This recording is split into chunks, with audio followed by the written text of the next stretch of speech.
Okay. Good morning. Hello. Hello. Let me see here.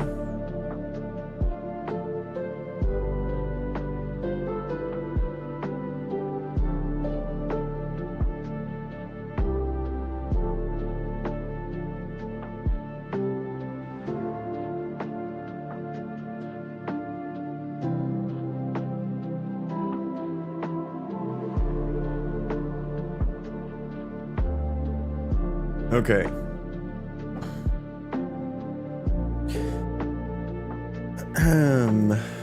Let me see here. I am 43 hours away, watch hours away from getting a super chat, super sticker, and super thanks button on YouTube. So that's exciting.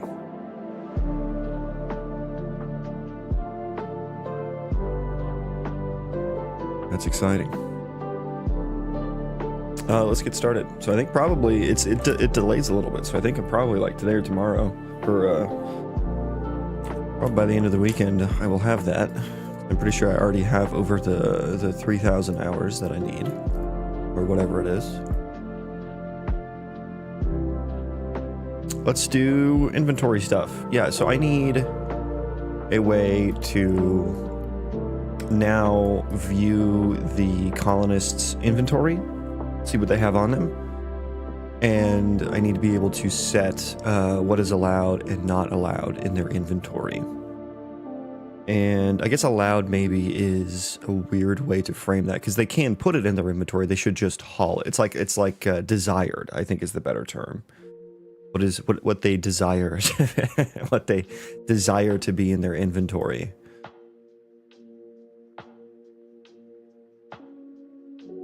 What do you desire? So I was trying to add last night. I think I want now my mouse to show up when I open the inventory.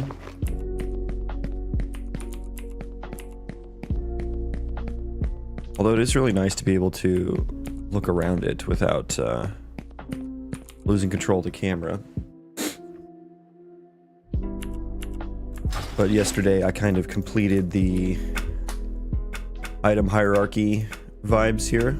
I can check and uncheck. The arrow state is a little weird. I don't know why some of these are weird and whatnot, but that's okay. It's okay for now. But I was trying to add, here's my inventory UI. I was trying to add like storage settings on the right here.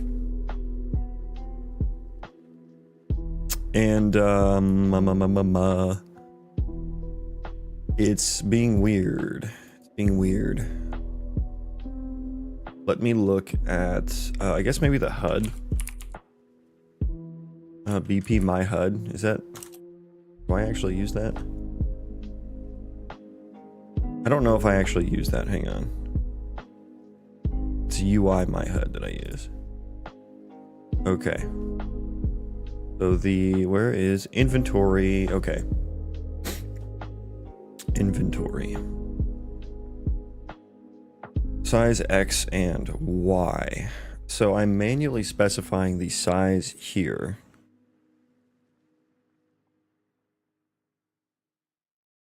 Okay. Quite large, but I guess like because I'm making it show up as the storage settings, I'm making that show up as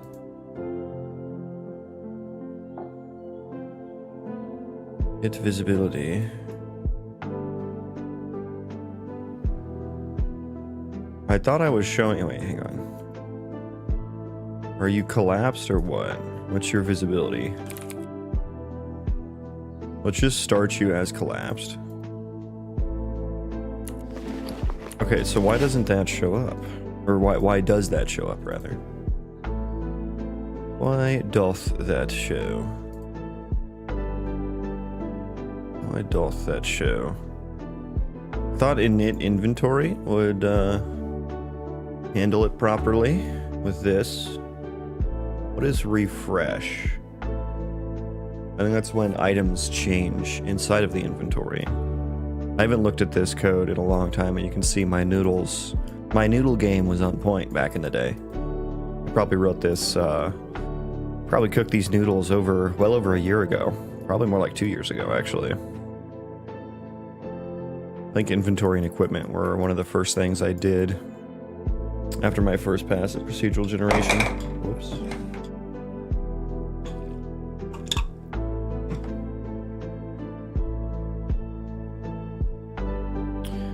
Yeah, so I'm setting to collapse because desired inventory items are empty. Make sure this is getting called from the right place. Show it. Yeah, anytime we show the inventory, it looks like we call it. That's good. That is good.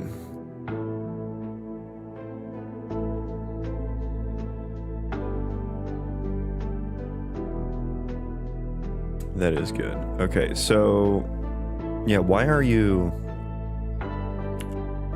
showing here? Let me do the old what is it? Widget reflector? Where's the widget reflector thing?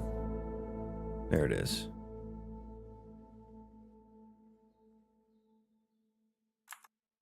Okay, so inventory. How do I like dig in?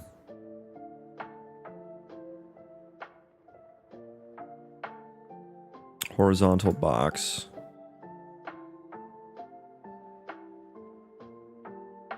I see no further inventory items here.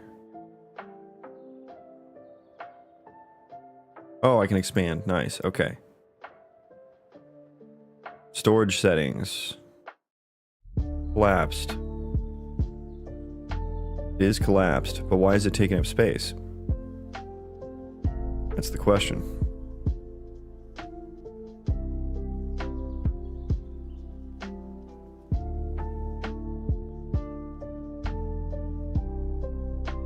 Yeah, if I set it to visible, it still takes up space. What is there like? Do I have settings on the? Well, no, the inventory box is taking up the full space. Oh, I wonder if my math is slightly off now for how much can fit in the space. So yeah, we're just overflowing it. Okay, I think I get it. Yeah, okay. So let me check here.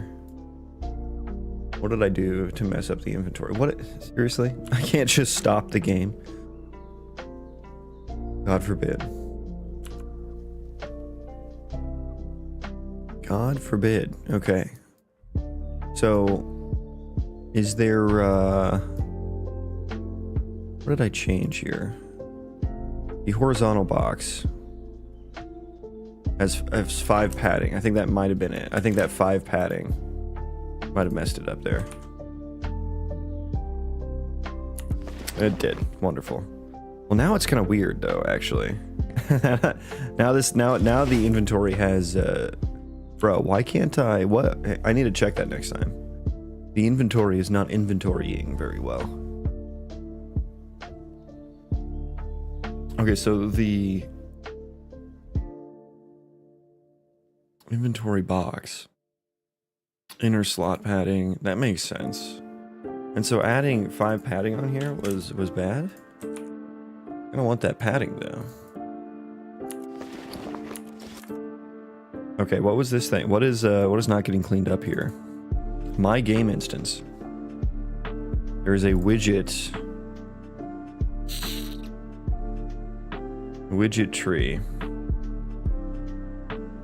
This is being referenced by trans buffer. I don't know why that is or what that is. Widget tree. I mean, that has to be from my storage settings tree.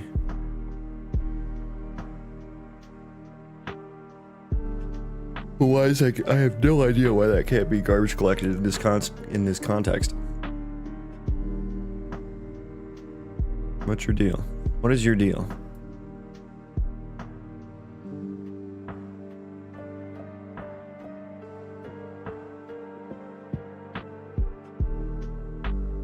Yeah, why couldn't I Why couldn't I do that?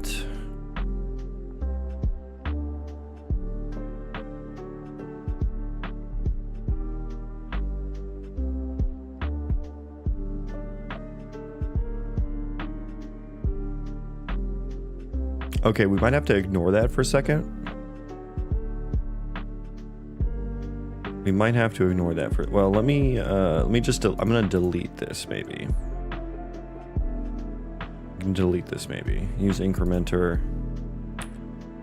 Delete it. And then yeah, there's gonna be some empty things. Just ignore that. So compile save. Let's just see if the, okay, so it's still, the padding still doesn't do nothing. Okay, and we still get this. Look at this. Inventory UI ref dot widget tree. It's not even there anymore. I deleted it. I deleted it.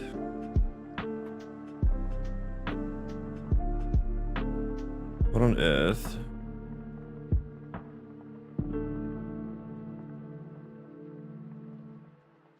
And so I know I had to change this like get height and get width.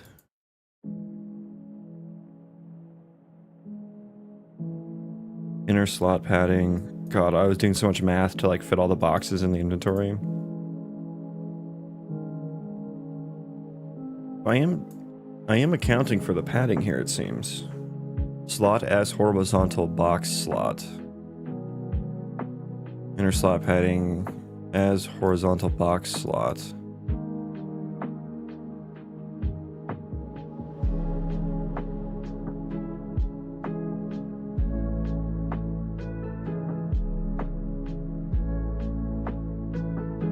Get size vector.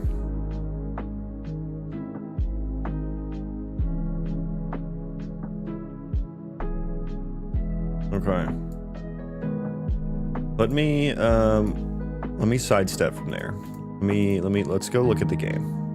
Let me show the game here for a second. So here's the game. Good morning, everyone. I'm working on an RPG Colony Sim Roguelite with procedural destructible terrain. And we will have some AI generated quests as well. All of what I said is at least somewhat proof of concepted. The terrain is technically destructible. It doesn't work very well though, so that part's very proof of concepted. Procedural terrain is probably what I've spent the most time on, as you can maybe tell. Got some nice caves in there. The biome here is loading. There we go. There it is. So here's the world map.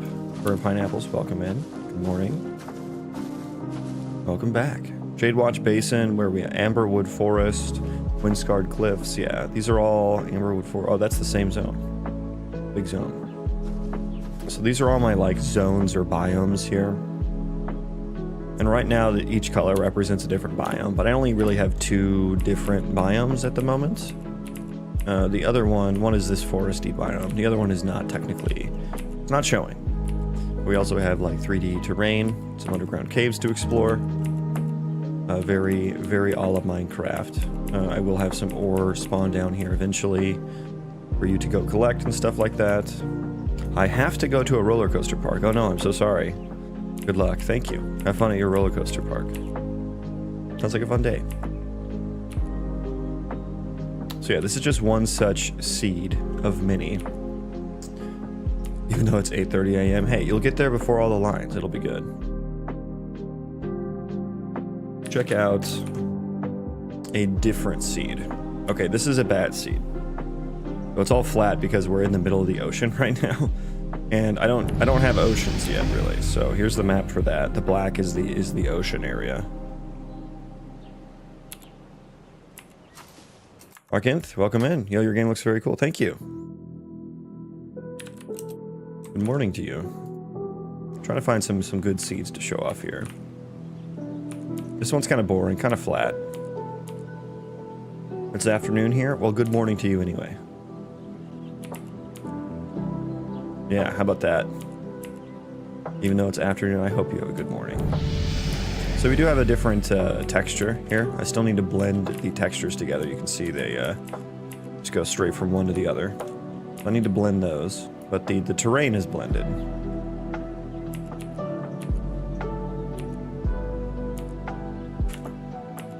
Then we have some entities in here as well, so I can... No, come here.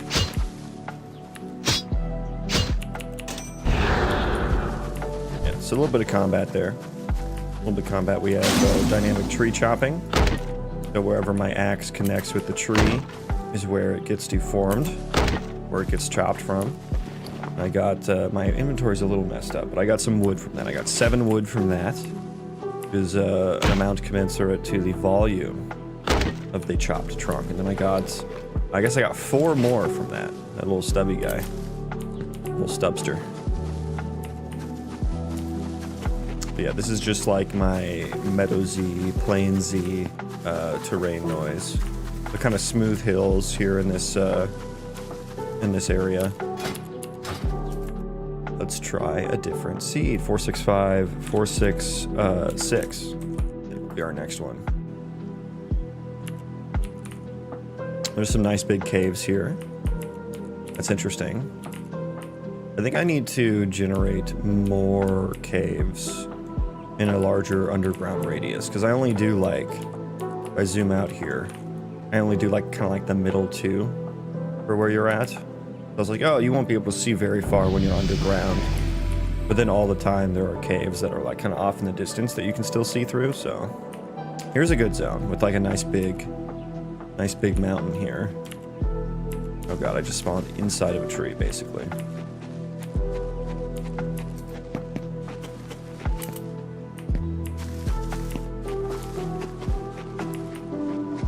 I love being able to see the mountain off in the distance there. I think that's really cool. Oh, and then the giant cave thing is behind me. Maybe I'll take a peek down there.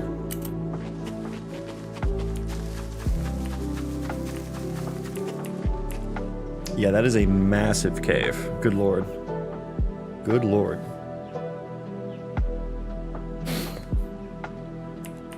I'm not even rendering enough to see. So yeah, I do need to increase the underground radius. Oh, there we go. I think another one just got generated there. Can maybe like walk around it and potentially get it generated. Hello, sir. Pardon me. Oh no. Oh no. Well, okay, that's one way to get it generated, I guess. Duck the landing. Cheap viewers. No way. Bro, this cave is pretty intense, honestly.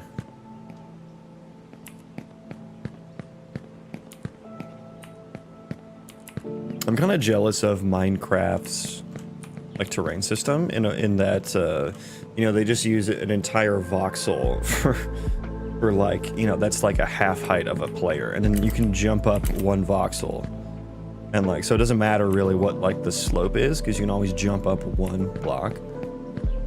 So that makes traversal a bit easier than for my game, because I can't walk up that. Like, that's too steep. That's too steep.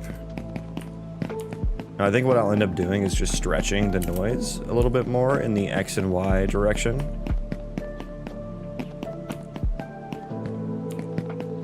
In the X and Y direction. So that it's a bit more walkable. A bit flatter.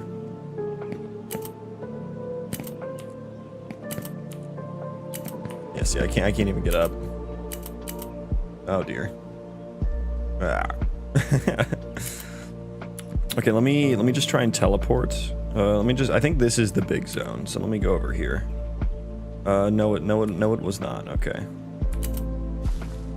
No, it was not.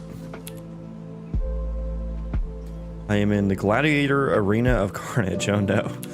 Chuckles, I'm in danger.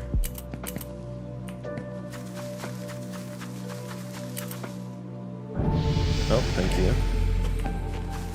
I have no idea where I'm at here. Where did that big mountain go?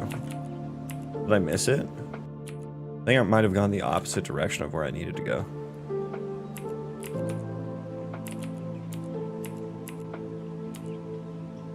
Was it? Oh, it was over here, wasn't it? So was it like this? Was it over here? No, it wasn't. No, it wasn't. Okay. Oh. I'm in a cave. It's a big ass cave, holy shit.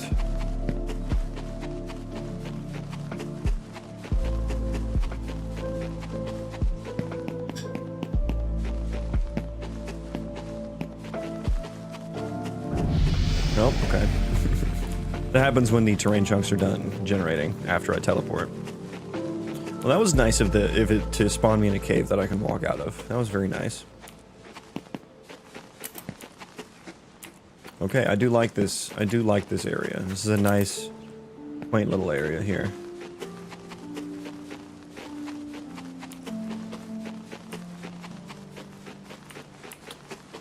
Yeah, so the game's going to be RPG Colony Sim Roguelite. And I'm thinking what I'm wanting is something like vanilla WoW, classes, and combat. You know, maybe combat's a bit more interactive and not so tab targety. You know, the classes with very distinct abilities and a lot of abilities to choose from. I don't want like one of those games where it's like you have 4 abilities and an ultimate, right? It's not what I'm going for. I want like really deep talent trees. This is not very deep yet, but it is a proof of concepted talent tree. And in the roguelite part, like as you level up every few levels, you'll get a random ability to choose from. Out of 3, I'm thinking. And that'll be a random ability from your class's unique abilities to choose from. And so like every run, you'll be doing a different build, basically. And then your talents will be static. Those will be the same every run. You have to pick some that are complementary to the abilities that you have to kind of create a good build. And I want it to be the kind of game where there is a wrong choice, like where, you know, builds are bad. Like you do need to create a good build with some sort of synergy.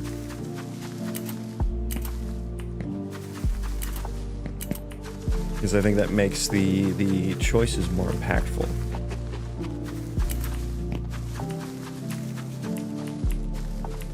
And then for the Colony Sim side of things, I'm thinking something similar to RimWorld in its depth, but from a third-person perspective, so a lot of design challenges there. Yeah, I like this area. This is a nice zone. Where am I at? This is the Viking Longship of Raiding. That's the zone name. AI-generated zone names, so they're not exactly that interesting yet. Eventually I'll be like passing in all of the information about what's spawned in the zone and like what terrain the zone has, what points of interest there are, resources, all that stuff into the AI to give it a more grounded name that makes sense. Whoa, okay, that was really fast. Yeah, this is a nice little area. I like the peaks and valleys here.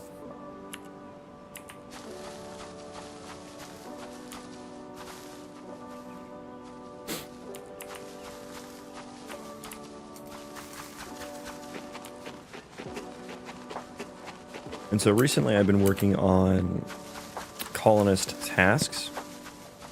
And so I don't see any colonists around. They're the green guys. The green guys are colonists. And you can recruit them, basically, which means you can just tell them to go construct and forage, is what I have working now. And I've been trying to work on hauling recently. And I've realized that I needed kind of an item hierarchy to do so, because they need to... You may want to tell your colonists that you want them to have... Oh, there's a colonist right there. He's very far away. But you may need to tell them that you want them to hang on to a certain number of items in their inventory. And so when they're hauling, they'll pick stuff up and put it in their inventory and take it to where it needs to go. But I need to know which things that should be kept in the inventory and which things shouldn't. So I created this show inventory button. I haven't wired it up yet, but I could say do task. I don't have chop trees working yet, but that'll be next.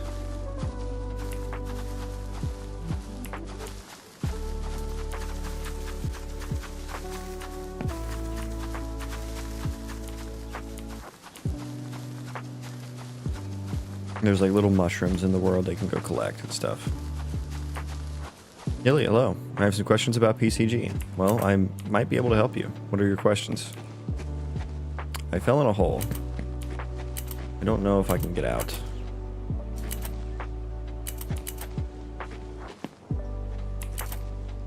I don't know if I can get out of this hole.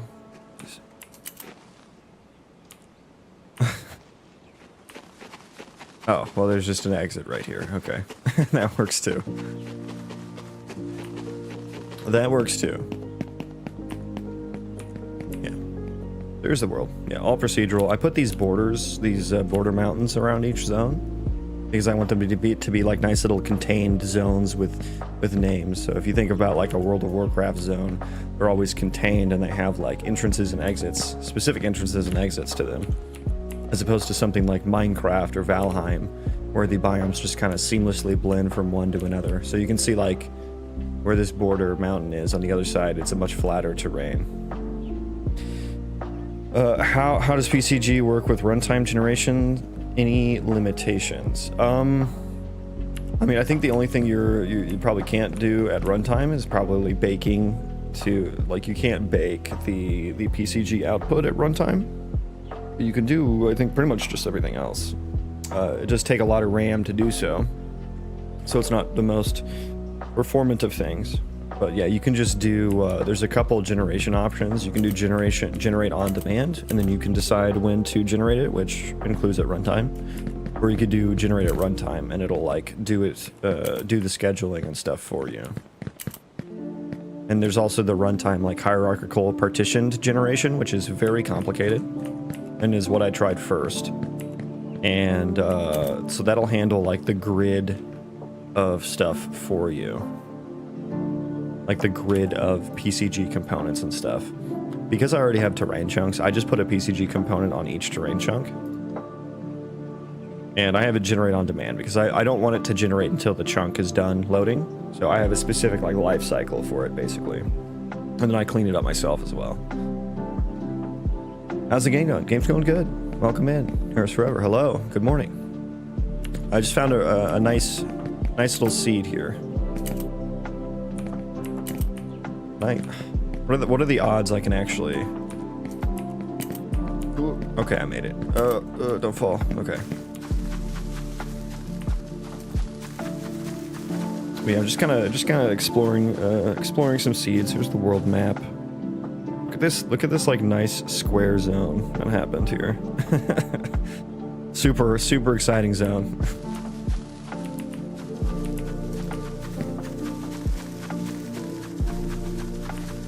There we go. Yeah, this is probably my favorite terrain noise that I have. These settings here for like the super high mountains, you know, super high mountains, super deep valleys.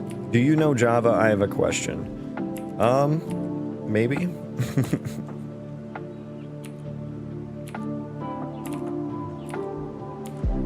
I'm not gonna say I'm the best at Java, but I do write in Java. Look at this. Love these tunnel. Like the cool thing about these tall mountains is that the 3D noise really like punches through them very nicely.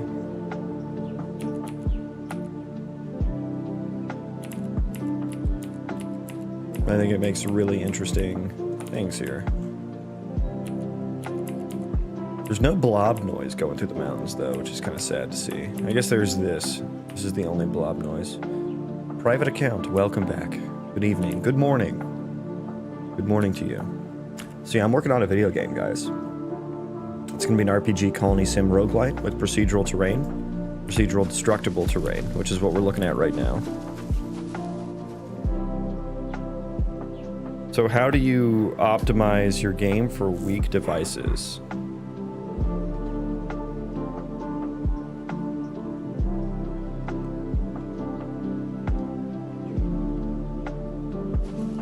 Do you know how double linked lists work? I mean, I've solved a leak code question or two involving them. How do you optimize your game for weak devices? I don't think it would be that much different than just optimizing in general. I mean, I think the only thing that you would need to consider that would be different is rendering capabilities, potentially the ray tracing and stuff like that. I know the older cards don't have that. So potentially shader model stuff. But in general, I think it would work the same way as just optimizing for any device, right? You just kind of make things more performant. Is it possible to control generations? I want to generate alters, but the amount is changing during gameplay. So main case, if there are a few alters on level, it needs to additionally add some new amount of alters, but save the previous of them, not regenerate the whole of them.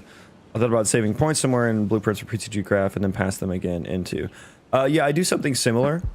You kind of have to write your own system. I think you're on the right track though, but I save all of the points that come out of PCG and then I can reuse them.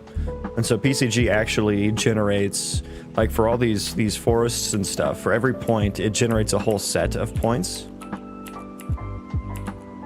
So there's actually more tree points than what we see, and I save all the extra ones to use for like respawns, which I don't have working yet, but for like when trees regrow and stuff like that, I pick a point out of, like I'll pick a random point of the ones I've saved and then respawn it there.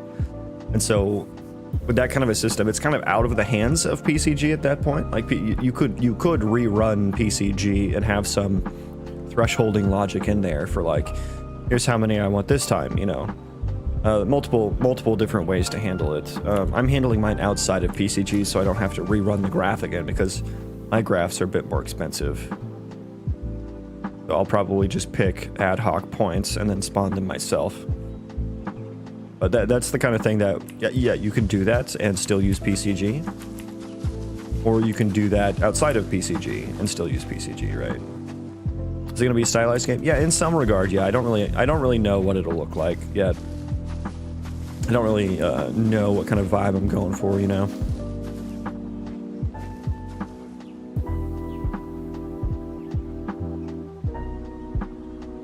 So optimizing the delete function for the list. How do I know when to move from the tail or the head?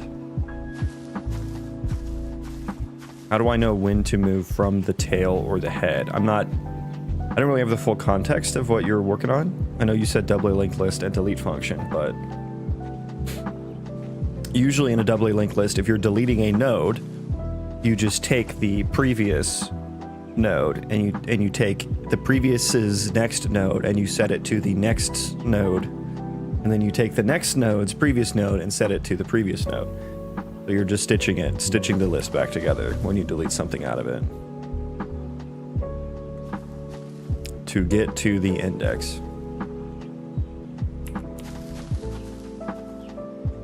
How do I know when to move from the tail or the head to get to the index? So I'm assuming you're talking about a delete function that takes in an index to delete. I mean, you would have to,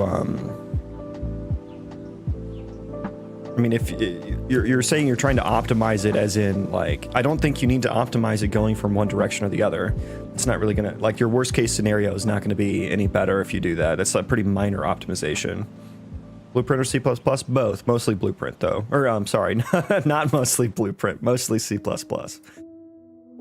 Mostly C++. Is that like, are you tasked with that, or is that what you think is like the best way to do it? It's like, I don't think you necessarily need to do that kind of an optimization.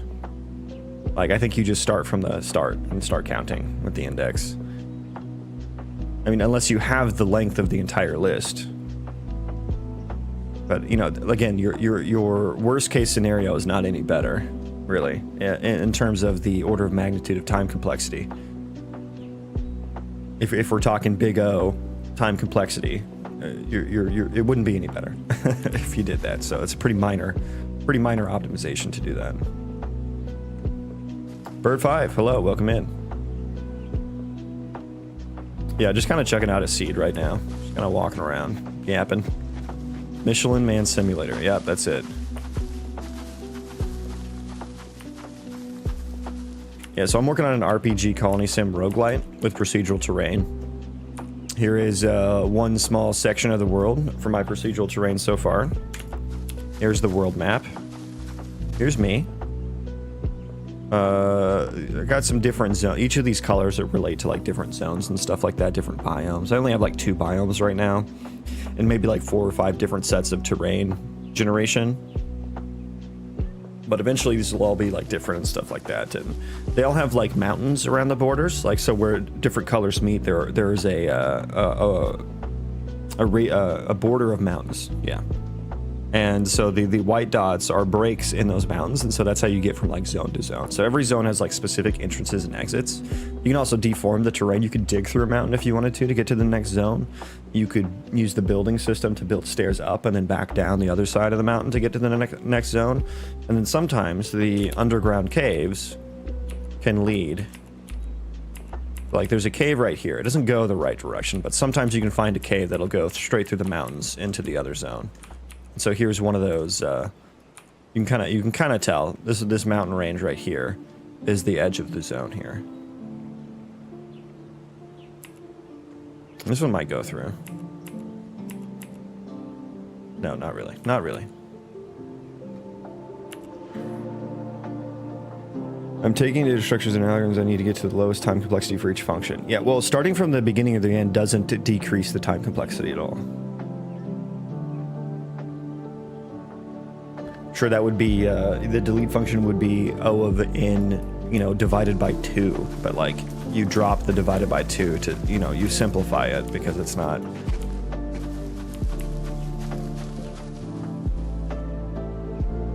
Unless you had them, you know, if you're specifically working with a doubly linked list, I don't think you can do any better than O of n time complexity for delete.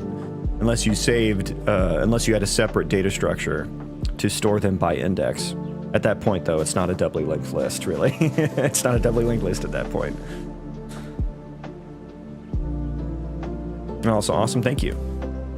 Yeah, it was very complicated to get the 3D noise and the height map to connect together. It was it was a pain in the ass, to be honest with you. I have 3 different compute shaders that run, one of which is a height map generator, and so everything you see on the surface is from a height map approach. And then I have a 3D noise that is all the underground stuff. And so I have a couple different types of 3D noise. I have this like blobby noise, which creates these kinds of caves. And then I have noodly noise, which creates these types of caves that are a little bit more planar and noodly. A little laggy right now. That's okay. I've been running around for a while.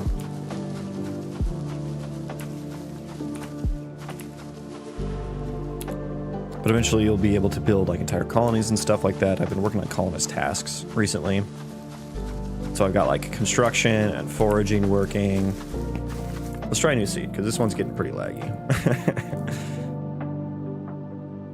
466, 467. Oh, nice. Nice big mountain there at the start. Love that. Love that. I only really have 2 biomes right now, and this forest one is my like default. Add me in the game, you won't. You're right. You are right.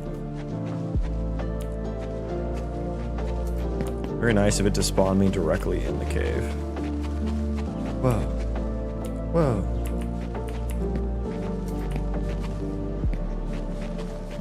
ECG height map and noise on top of it. No, so PCG is just used for spawning the assets.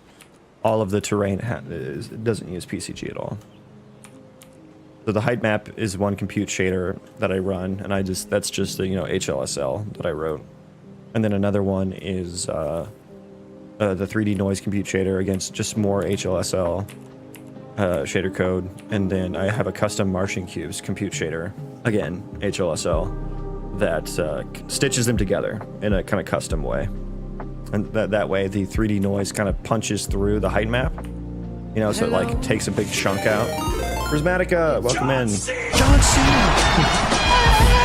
Good morning. Why are you running? Why are you running? Welcome in, everyone. We're just talking compute shaders. We're talking how I do my procedural terrain. Ladies and gentlemen, we got him. What the dog doing? What the dog doing? Thank you for the raid. How was your stream today? Hold on 1 sec. Oh boy, what's happening? How do you set up streaming in short video resolution? How strong is your PC? I use a plugin called se.live in OBS. It allows me to create multiple canvases, one for vertical streaming, one for horizontal. Amethyst, welcome. Crafted Terrains, how's it going today? It's going good. We're just getting started today. Just getting started. Appreciate the follow, Iva. Yeah, here's my... I'm working on a game. For those who don't know. I'm working on an RPG Colony Sim Roguelite combination with procedural destructible terrain. And so here's my world map. Here are all the different zones. I am in the Burning Steppes. So the AI generated a name and ripped it directly from WoW, which is very, very on brand for my game.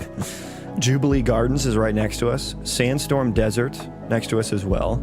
The Lost Sanctum, Stormthorn Basin, Frost Peak Meadows.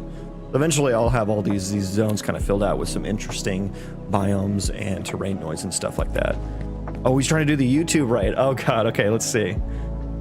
Yeah, the forbidden technology of YouTube live redirects. Let's see what happens. Let me see.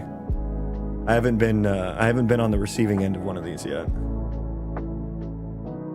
I have it set to where anyone can raid me, so hopefully it works. Hopefully it works. It was a bit awkward when I did it. I did it for the first time to Prismatica like last week or something. So yeah, a little bit more awkward to use than the Twitch raids. But yeah, RPG Colony Sim Roguelite. So I'm thinking something like vanilla WoW, class design, and talents. I have a small talent tree here so far. So different classes, all with like a bunch of abilities to use that are all like unique. And then, oh, you think you did it? Okay, we'll see. It does seem to take a second when I did it. And then it's going to be roguelite. So as you level up, I don't know what the cadence will be, but every few levels, Prismatic and their viewers just joined. Did they? Did they? I wonder which, did you pick the, oh yeah, their viewers just joined. Say hello. Hello. Hello, horizontal YouTube viewers. Yeah, which, so you did pick the, it was probably kind of difficult because I have 2 streams on YouTube. Hello. I don't have, it says I have 0 concurrent viewers. I don't know how many you sent over, but maybe they got lost. Maybe they got lost. It worked? Okay. It worked. Welcome in. I don't have any. Oh, there we go. Now the numbers are going. Now the numbers are numbering. Okay, welcome in everyone on YouTube from Prismatica's stream. How was the raid? How was the live redirect? Was your journey arduous? There they are. But yeah, I'll just start over on the spiel. First of all, thank you for the raid and the live redirect, Prismatica. I picked the full screen one. Nice. Okay. Yeah, I should probably denote that. So we know what the difference is. But I'm working on a game. It's an RPG Colony Sim Roguelite with procedural destructible terrain and AI-generated quests. I am looking at one small section of my procedural generated world here. Here is my world map. So each of these are like different zones with like specific names and stuff like that. And so I think something closer to like World of Warcraft zones, where they're like a nice contained zone with like a name and some lore and a backstory that's like kind of grounded in the world, as opposed to something like Valheim or Minecraft, where they have these different biomes that are like kind of seamlessly going from one to the other, and they're not, they don't have names or anything. They're just kind of there, you know, for you to explore, which are really fun games and one way to do it. But what I wanted to do is I wanted to give each of these a name and have it like affect some storyline and with the AI generate some really interesting quests and stuff. And so this one that we spawned in is called Burning Steppes. And again, this is just AI generated, so AI just stole a WoW zone name. But we got some pretty good ones in here. Shadewatch Abyss, Burning Gulch, Dawn's Embrace, the Treant Forest of Guardians, Ebonfang Caverns, Rimefrost Glade, the Forgotten Graveyard, Thundervale Refuge, Shadowfell Crossing. Oh, the Burning Steppes of Azathoth. Yeah, definitely not stealing that from World of Warcraft. Yeah, so each of these theoretically will have like a unique biome with different mobs and stuff like that, and different things spawned. I really only have like 2 right now, one of which is the forest biome that we're looking at now. And then I put these mountains borders around each one. And so this is actually one of the white dots on the map here. And so I think that's that one right there. That's my zone entrance chunk. And so that's like You know, that's like if you think of like the border between Barrens and Ashenvale in WoW, you know, you go from like an African Sahara type zone into like an enchanted forest type zone, and there's like an entrance at the end of the Barrens and at the end of Ashenvale that you get from one to the other.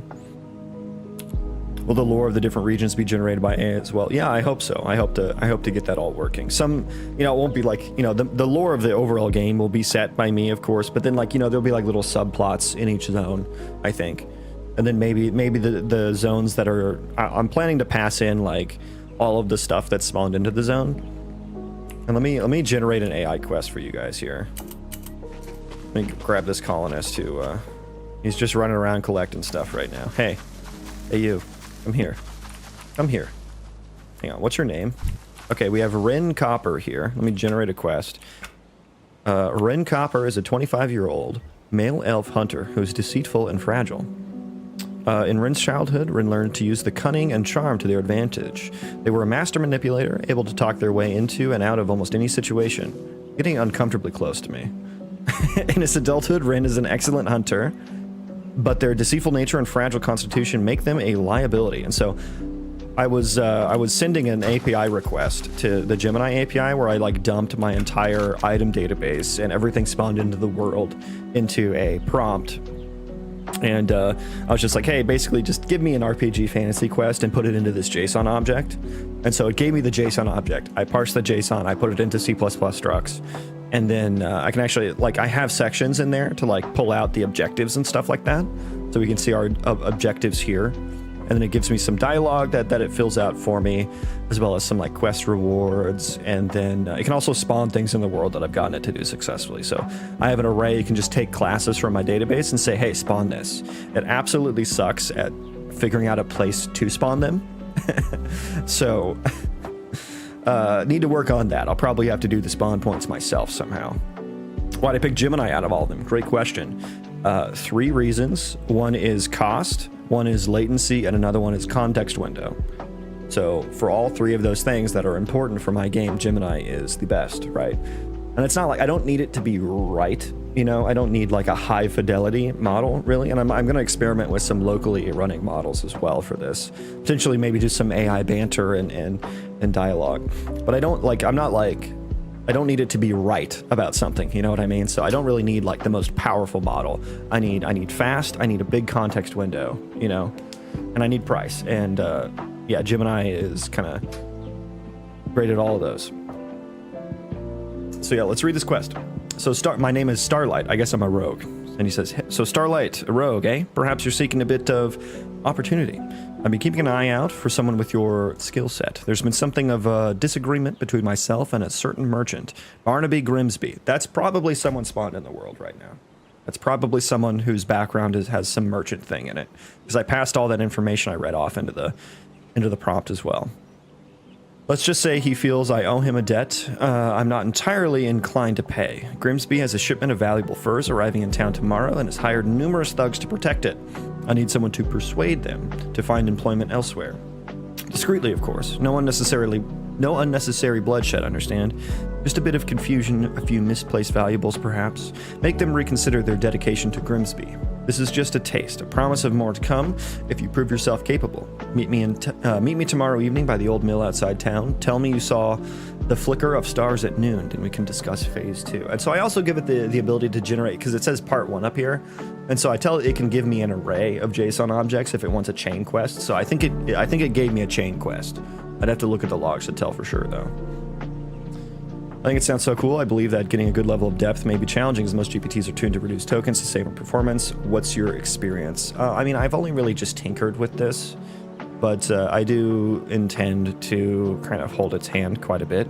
Like right now, I'm not really passing in any information to keep it grounded in the world very well, because, you know, it just kind of came up with like a town and stuff that, you know, may or may not exist. So I'm not passing in any of the zone information into the prompt, which will be important. I'm not passing in any of the lore of the game into the prompt, which will also be important. I'll probably end up passing in a bunch of quests that have been previously generated to get it to like kind of pull from those a little bit as well. I mean, the short answer is we'll have to see, you know, as I work more on it. And maybe it's just for some kind of Maybe it's, you know, not going to be high enough fidelity for main story quest type things, but it'd still be there for some side quests and stuff like that, you know. But eventually, when I get like the NPC ran colonies and stuff like that, I'll and like all the points of interest in each zone, I'll be passing those into the prompt, and so hopefully it's the AI understands that it's you know, in a certain town, or there's a certain town nearby, and there's a certain person in that town. You know what I mean? So therefore, it can pull from that kind of stuff rather than just kind of coming up with you know, Barnaby Grimsby in town. You know what town? I don't know. But I guess the objectives for this are, it wants me to explore first shipment location and defeat Grimsby's thugs, which it probably spawned three guys here. It probably wanted me to spawn 3 guys. That's usually what it does. And then he wants me to talk to him afterwards. And so this is like my quest log quest. So let's ask him another question. Why do you dislike Grimsby so much? Let's just say his business practices lack a certain ethical flexibility. He cheated me in a deal, and now it's time to pay him to pay the price. What do you mean by misplaced valuables? Perhaps some of his furs find their way into the hands of someone more deserving. That's up to your interpretation, of course. I'll do it. Excellent. I knew I could count on a rogue. Remember, discretion is key. So it's also cool because it generated a quest based on my character class, which was a rogue, apparently. I just like randomly pick one each time I play. But yeah, apparently... Yeah, I am Wilman Starlight, a 25-year-old male human rogue. I'm cautious, is one of my traits. Wilman's past is shrouded in mystery, with little known about his early life and upbringing. He operates in the shadows, a master of stealth and deception, always staying one step ahead of danger. And so yeah, all these guys in the world have little backgrounds like that. And so that's like the kind of procedural quest side of the game. I did recruit that guy as a colonist, so... I can tell him to go sounds from WoW. Yeah, I am borrowing a few sounds from WoW. I'm borrowing them. My pathfinding query just failed, so we need to rebuild. Oh, that's a cool landmass there. If only mine looked like that, that would be sick. But yeah, the flow of the game is going to be something like, you know, you start at level 1, you level up, you pick a class when you create your character, and your class will be the same for the entirety of the game. You have a lot of class-specific abilities to choose from.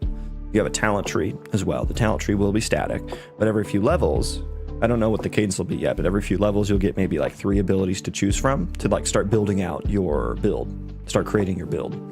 And so hopefully that's going to be different every single run. And you'll need to pick talents that complement your abilities that you've gotten. And then when you die, you will start over at level 1. But the world state will still be there, right? Any colony that you've built, anybody that you've recruited, you know, that'll all still be there. I'm thinking about doing a bit of a time, like a small time skip, a small static time skip. So maybe your colony has gotten raided while you're gone. And if you didn't set up your colony to have very good defenses, you know, then your colonists might be dead. Some of your colonists might be dead when you get back, you know? But if you did, maybe you just have a bunch of extra resources when you get back. And maybe you recruited like a really good blacksmith colonist. And so you can use that blacksmith colonist to create you better gear than you would have had last run. And then hopefully I'll have enough abilities that each run will be quite different. And you'll be trying like new builds every run. I want to do some things with some like cool class quests, like some world quests, you know what I mean? To where it's a nice zone. This is a nice looking zone. Oh, there's a red zone too. Red zone. But I'm going to do some cool things with like some world class quests to where, you know, there's some like kind of large overarching quest that maybe takes place in multiple zones. You have to travel a lot for it, but at the end you get like a new ability in your pool of abilities to choose from to kind of to make it more exciting. Oh god. And so another thing I'm planning to do is I want the full world simulation to happen. So this is just a small section of the world. It's probably only about this big right now being generated. Each pixel on here is a terrain chunk. So I wrote my own ECS system which is just an architecture to efficiently run thousands and thousands of NPCs. And so, what I want is like, if you build a colony here, you know, and you run all the way over here into a different zone, I still want your colony to be running, right? If you send some guys out to go chop wood, I want them to actually have to run to the wood, chop it down, and bring it back. I don't want like some equation. I don't want it to be faked in any way, you know? And if there's like some bandits or some wolves in the forest, I want them to get attacked. Right, so, and same goes for any of the NPC ran colonies that will be throughout the world that you can interact with and have factions between, all that kind of stuff. So, Bird 5, thank you for the follow. Appreciate that. So that's another thing that we're doing here. Let's see how many, do I even have any spawned right now? I don't see any. Let's see how many we have spawned here. We have about 1,000 spawned right now. We have 1,000 guys running. Yeah, and if they're not all grouped up, I can have like 10,000, you know? No issues.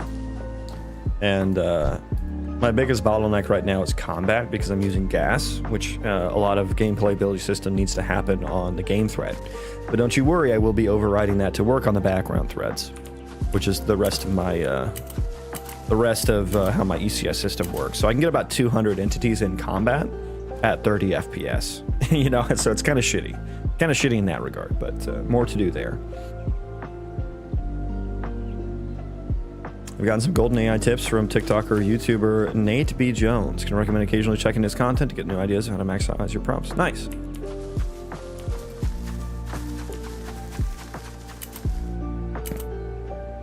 Yeah, I think the way I'll be using AI is going to be quite a bit different from how other people use it.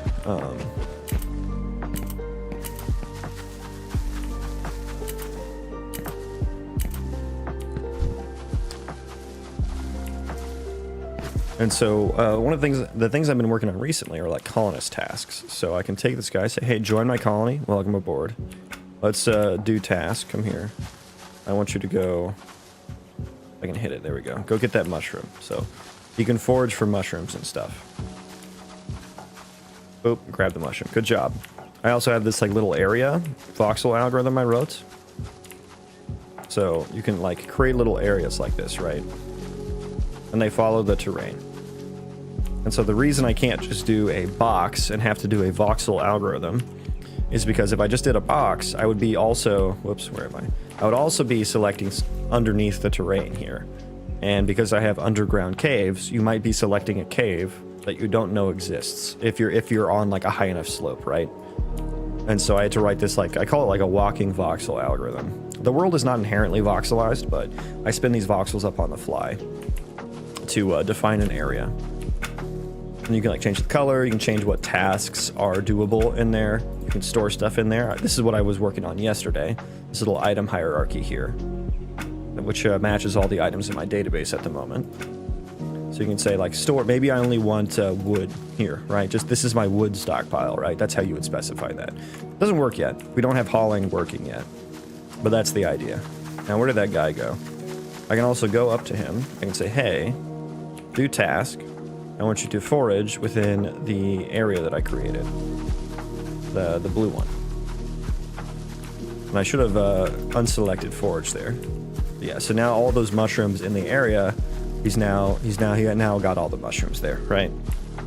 And yes, I do have a building system as well. So we can build some platforms there. I don't have any wood. I have dynamic tree chopping though, so wherever the axe connects with the tree, if my animation doesn't suck, is where it deforms the tree. Because I'm no artist.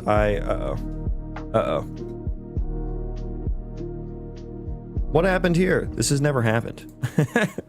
The item is null. What? Drop loot. Why is the item null? Why are you null? Why are you null?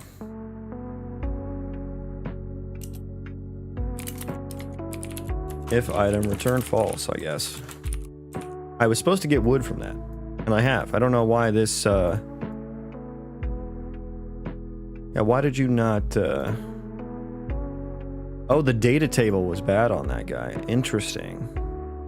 Environment, okay, so I need to fix my environment object tables. Okay.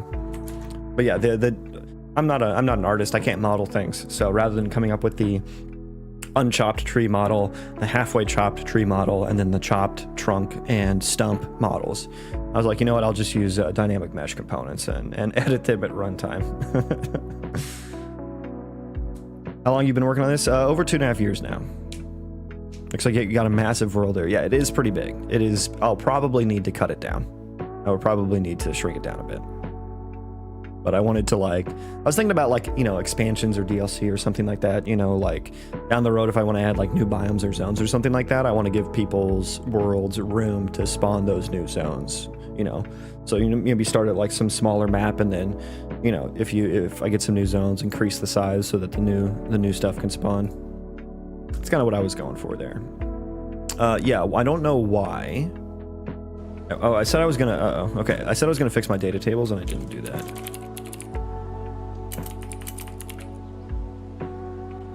I would have thought that all of these were fixed. Item data, basic wood. Did I miss one? I did, I missed one.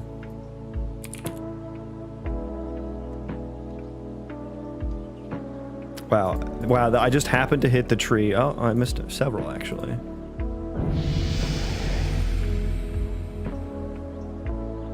I missed several. No loot. Loot. That one's good. No loot there. Yeah, I need to do the deformable rocks to get stone still. Shitty twig. Okay, the rest of them look good.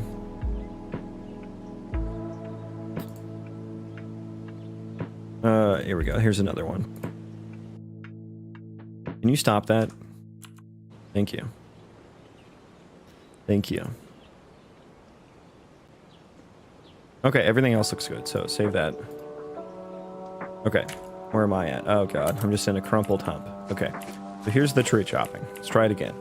Try it again. And this is a homegrown animation here, and it sucks, and I'm sorry. Yeah, see, I can't even hit the damn tree. Okay, there we go. Okay, there we go. Okay, that wasn't, okay, there we go. It chopped. And I have 7 wood now. I have 7 wood. It's commensurate to the volume of the chopped trunk. And so I can keep chopping here. And I will have like the Valheim-esque tree dominoes.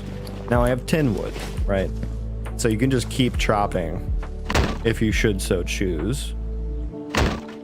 And eventually I'll have like a health value for the tree. And then like the axe will do a different amount of damage. And the amount, you know, the depth that you chop will be, you know, it'll be based off your axe level and damage and stuff like that, you know. And so the building system, we find a flatter area. You know, I can put my wood in there. I need 100 wood to build that though, so that's kind of a lot. That's what the colonists are for. You're supposed to tell them to go chop wood and stuff for you. And so all the colonists will have different skill levels for like wood chopping and foraging and maybe planting and harvesting and stuff like that. And they'll level up and have their own abilities and skills that you'll get to pick from. Come on. Come on, hit the tree. Hit the tree. It's a really shitty wood chop sound. And so yeah, you'll have to spend time constructing it as well. It's not like an instant construction, and that's to like facilitate, you want your like really good, your colonists that are really good at construction to do it so they don't like botch the construction or anything like that, you know. Why is that there? That is not supposed to be spawned there. That is a cave asset. Oh, I see. It is being spawned in the cave. Okay. Okay. Let's see if we can find a little cave to go into. Is there a cave nearby? I don't think so. I don't think so. We'll just run around for a little bit here.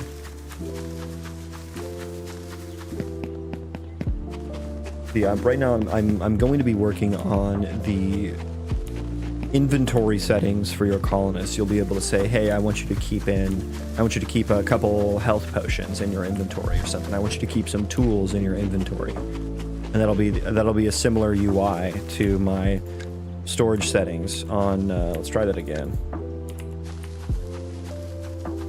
Wait, why did that mess up? Hello?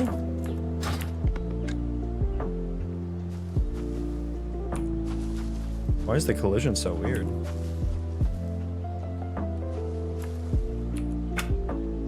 And so this same UI that I'm using, the same like tree, this item hierarchy tree, I'm going to use for specifying like, oh, you know, maybe my guy needs an axe to chop trees, and I'll be like, hey, keep, you know, 1 axe on you or something like that. Do you use the mass framework for all bots, or is it just all the actors? I wrote my own. I wasn't really happy with mass. I tried it out, and it was incredibly difficult to work with, and the documentation was terrible. So I wrote my own. They are not actors, though. They are vertex animated instant static meshes. So you can take animations and you can bake them into a texture, and you can take your skeletal meshes and you can change them into a static mesh, and then those you can write a material to use world position offset to deform the bones and stuff based on where they would be for the animation. And so when they have health bars over their head, that's when they're an actor. So there's like this kind of one frame kind of jitter that they do when they change, but it's kind of hard to tell the difference, if I do say so myself. So if I get rid of that one frame of weirdness, it probably would be pretty difficult to tell. Yeah, most of them are instant static meshes. And then of course, like, you know, those guys are all over there. If I turn around, you know, they're not there anymore. They're not there anymore because I'm not looking at them, but now they're there. So, you know, saving some rendering performance there. Mushrooms, yay.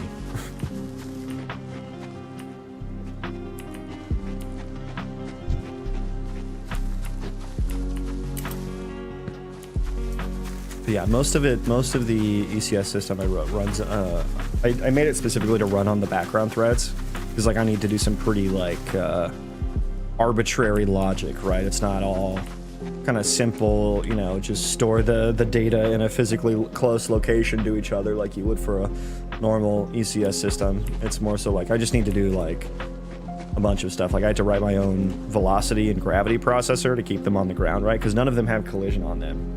If you add collision to the instant static mesh, it runs horribly.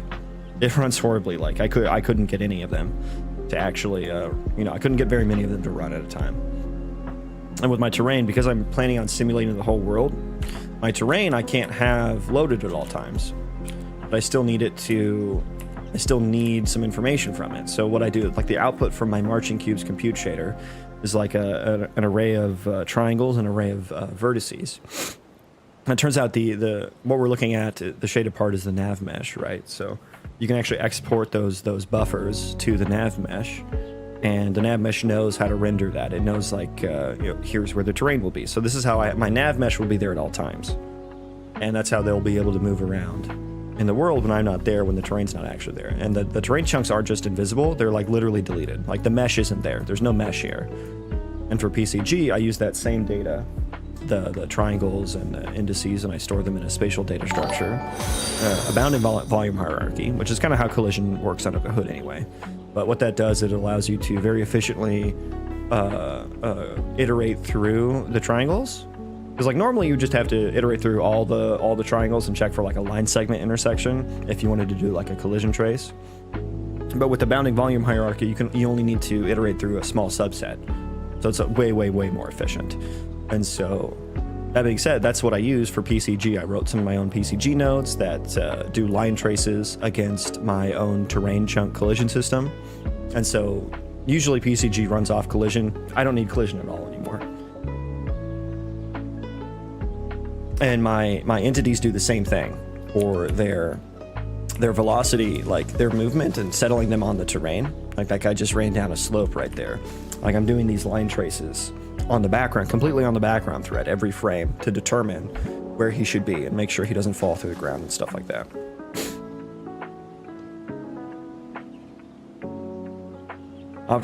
Well, in fact, optimization with an instant static mesh, as in Mass, but only without ECS, or are they using it too? Mass is Unreal Engine's ECS system. Is that what your question was? I didn't quite follow.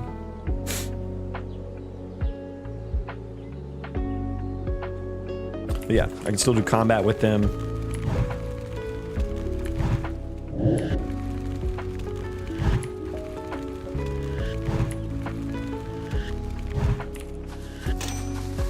There you go.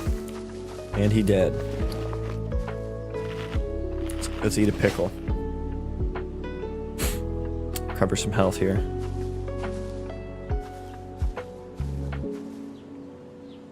Okay, yummy.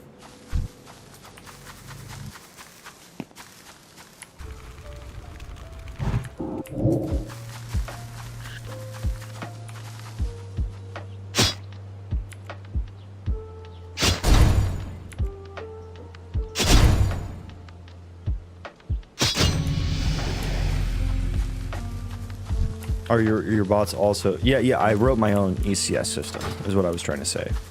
I wrote my own. Specifically for multi-threading. Because you know, there's a lot of different things you can do with an ECS system, a lot of different ways you can write them to optimize for different things. And I chose background thread because I think multi-threading is the best way to get performance out of like complicated data, because like what you do with an ECS system typically is you have it stands for entity component system. The entity is literally just an ID that's just something to reference an NPC in the world, or just something. It doesn't have to be an NPC. Component is literally just a piece of data or some collection of data, and then a system is something that iterates over the data for a specific entity. And so typically what you do is you actually want to store Mart, welcome back.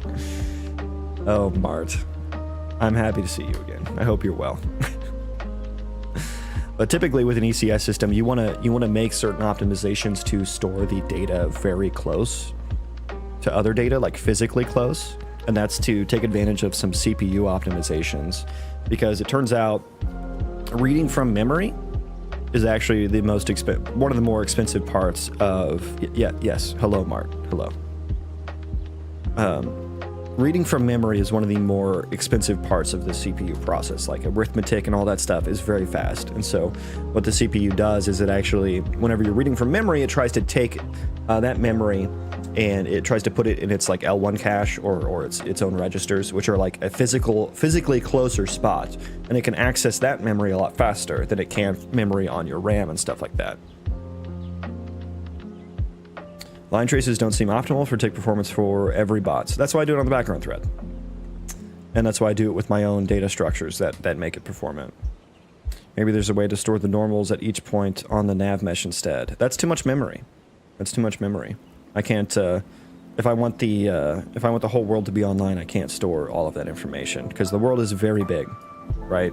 This is, like, here's the world. I'm only rendering this big of a section, so I can't store just data willy-nilly like that.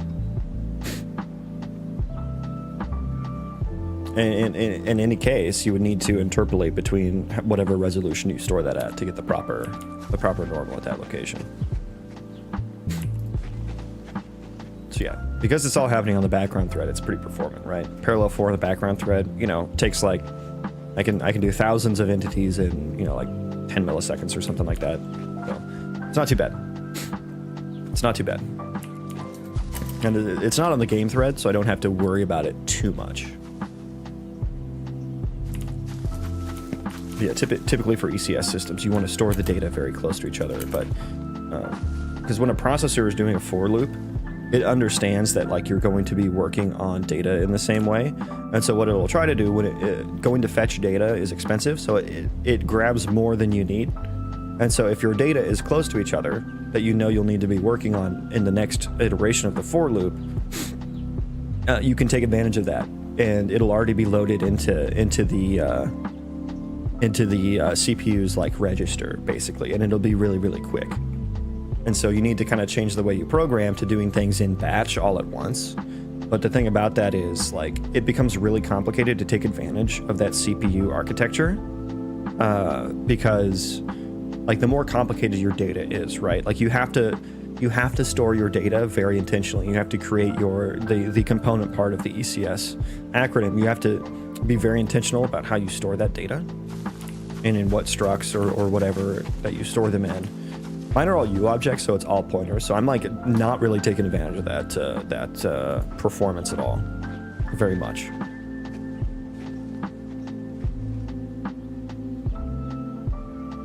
How's the development going? It's going well. Welcome in, Jack. Can I vote for biome? You can, yeah. Can't promise anything, though. Wouldn't it be UB in UE to send line traces not in the game thread? Well, that's what I was saying. It's my own line tracing system. Like, I built my own collision system so that I can do it on the background thread.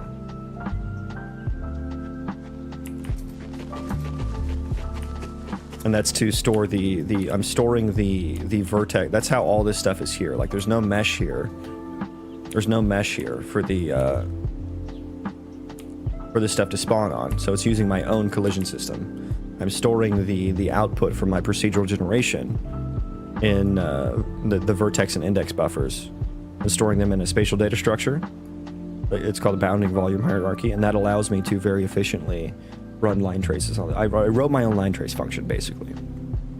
Don't you get tired of developing the game? No, I love this. No, like I said, I'm not really taking advantage of the CPU cache architecture stuff very much. I'm going to switch to instance structs to get more of that benefit. But like what I was trying to say is, like, the more you work on the game, the more mature your game gets, the more complicated the component part of the ECS system is going to be, the data, and the harder it is to store it in a way to where you take advantage of that CPU architecture caching mechanism. And so what I voted to just do is, like, I know I'm going to need a lot of complicated things for my colonists, and it's going to be the code is going to be easier to write if I don't have to worry about that. So I'm just going to write it in a way to where it's really performant for multi-threading. Like, it can handle multi-threading very well, which is something that an ECS system would specifically kind of have to be designed for, to prevent, like, collisions and stuff like that, cache collisions. So it's there's a whole bunch of talks on it about different ways to do it. Everyone is slightly different, but that's why I wrote my own, so that I could be more freeform in the way I wrote my code and the way I store my data, but still have performance. What game is this? It's just a game I'm working on. It doesn't have a name yet. It's called My Project. It's going to be an RPG Colony Sim Roguelite with procedural destructible terrain and AI generated quests. And so we're just looking at a bit of the procedural generated world here. And then here's the world map. So we're only spawning like this much of the world right now, just for testing. So you develop the game because you love doing it. Yes. Why else would I be here? Why else would I be here?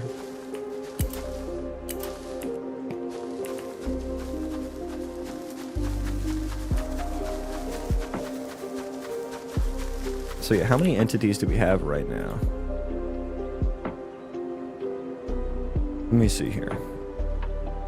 Okay, we have probably 2,000 entities. Yeah, we have about 2,000 entities running in the world right now. Wow, My Project sounds like a great game. Yep. Okay, chat, vote for 3 Biome, 1 Candyland, 2 Swamp, 3 Happy Land. Wow, bangers, absolute bangers. Thank you, Mart.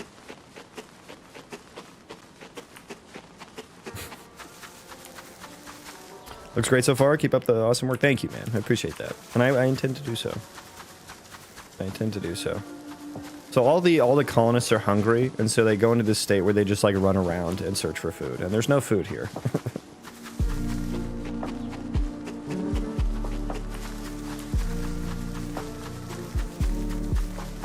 And so usually you have to find like a zone entrance chunk. But it looks like there's a zone entrance chunk to get between the zone.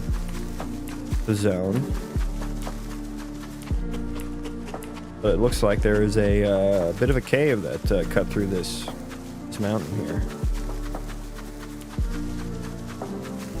And so I think creating like defined borders for zones creates this really cool sense of exploration, because we were in like this zone that's like foresty, that's got some open areas, some big mountains, and then we'll go to this other zone that's like, you know, ideally completely different. Is it voxel world? Can you do digging? It's not inherently voxel, but I can do digging. I have it proof of concepted at the moment, if I can get it to work properly. Of course I can't. Of course I can't. Of course I can't. Come on, work, please. I'm trying to demo something. It doesn't want to work. It works very bad right now, but it technically, yeah, like, it will be destructible. It will be destructible terrain. It's not destructing very well. Please choose wisely. Damn it. Why doesn't it... Again, the animation sucks so bad, and I'm just doing like a Boolean operation. There we go. There's the deformation right there. So there you go. There's the deformed terrain. I need to texture it, and I need to actually make it look better. But it technically works, right? Technically works.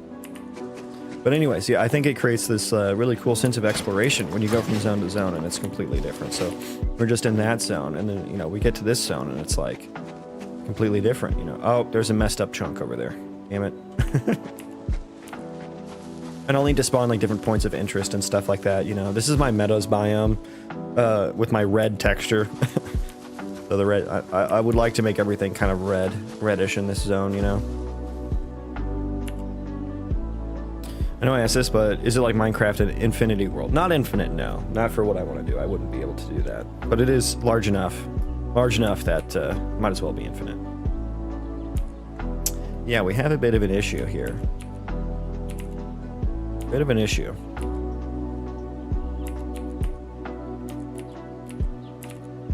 Does it persist if you go away and come far back? Yep.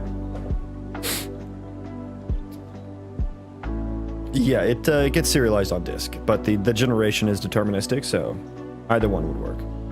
Inspired by Fortnite? No, none of this is like Fortnite. Winner is Happy Land. Okay. Hey, brother. Hello. Welcome in. That's a feature. Yeah, it's create some storyline for it, you know. Put it in the lore. What are you using for the landscape? Definitely not Unreal's default landscape. No, it's not. I've never touched Unreal's default landscape. They are dynamic mesh components.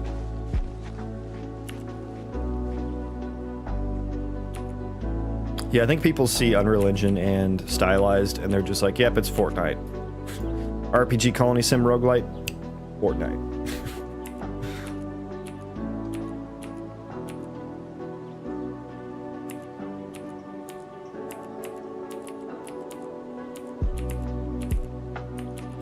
I think it's time to get to work now, though. I think it's time to get to work, so... Say goodbye. Say goodbye to the procedural generation world. And I will show you the boring test level. Yes. Yes. The boring test level. Make a happy land. Mart, we talked about this. We talked about this yesterday. You can't just demand things of people. It's not very nice. Okay. It's not what I'm going to be working on right now. I'm guessing textures are based on height map. I do have a height map. That is, everything we see on the surface is from the height map. The textures are from some noise from vertex. I call it vertex data. So that's how I texture right there. That gets sent to a material which renders like stone here. So I have this as like, it's kind of like vertex paint, a little bit different. A little bit different. So when you walk on this, it makes a stone sound. When you walk on this, it makes a dirt sound. Eventually, I'll do some gameplay things where, you know, you walk faster or slower on certain terrains. And obviously, if you hit stone with a pickaxe, you want it to react differently than if you hit the grass or the dirt, right? So time to make a multiplayer battle royale spinoff. Yeah, I'll sell my soul. Just sell out. Even better, 5v5 hero shooter. Bye-bye procedural generation. Yep. Say goodbye. Say goodbye.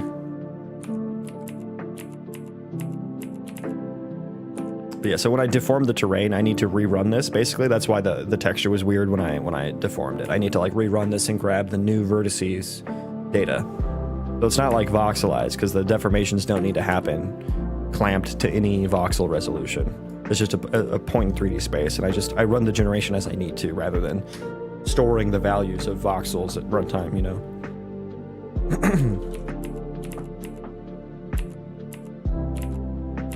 So yeah, goodbye. And we need to rebuild because that didn't shut down properly. But I'm going to be working on inventory settings for colonists now. What I'll be working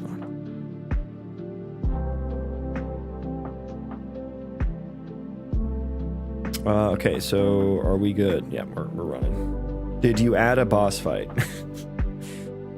Mart. What are we going to do with Mart? Mart's kind of our mascot. He's our YouTube Shorts chatter mascot.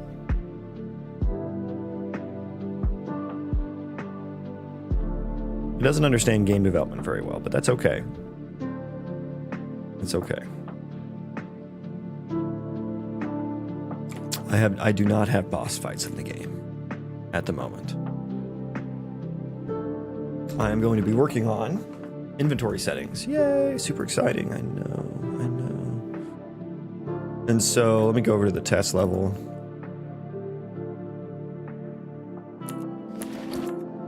Okay, I think the garbage collection thing went away. You gotta add a Mart named NPC. Yeah, where it just demands things from you, like the most random things. Make a guy. Make an enemy with a club. What do I want to do? I want to add the storage settings here.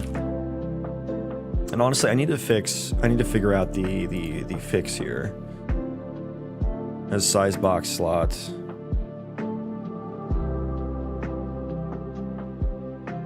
What is with the padding here?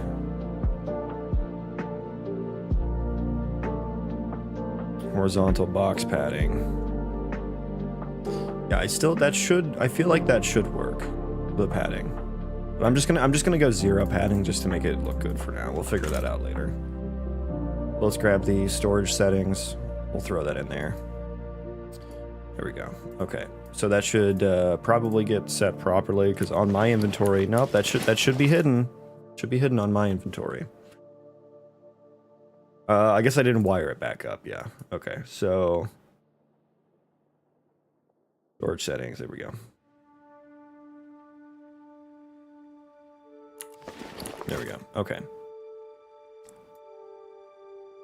Yeah, the boring side quest NPC. Forever immortalized.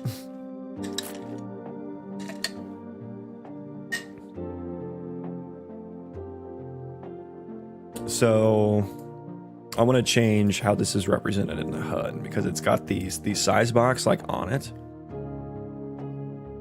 We're just going to size to content so that the inventory can now specify its size. And I guess there's this size box, and then I think I want to wrap this with its own size box as well. Consider yourself wrapped. Okay, I'm just gonna 592.296 is what I'm gonna do here, I guess.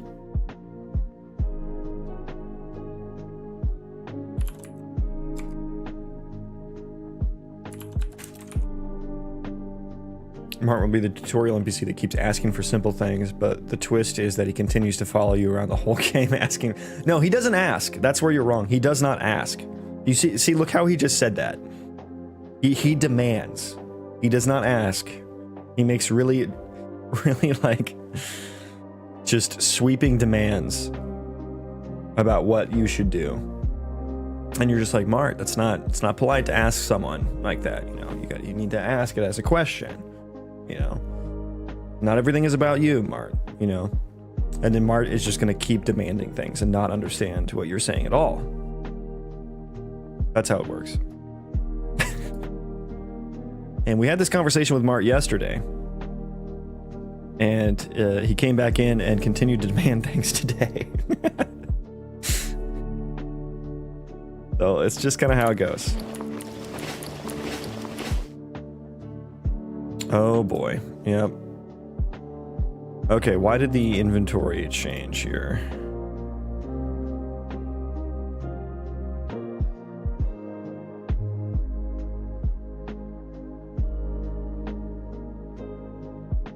Why is it throbbing? I didn't notice that. It like throbs.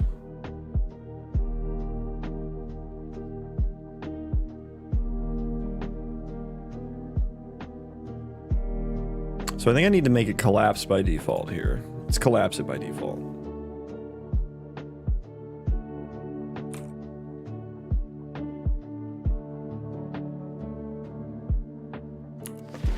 It's still putting it in a weird spot. Yeah, also this is wrong.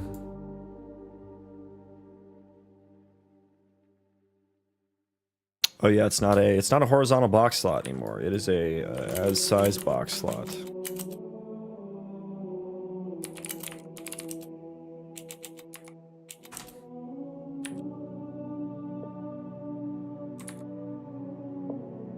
So that was for width. Let's go to height now and do the same.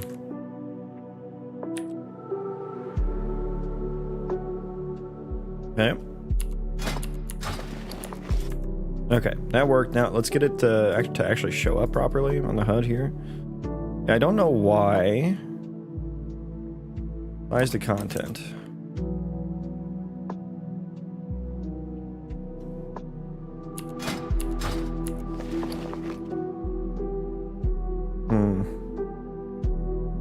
My inventory is not showing up in the proper location.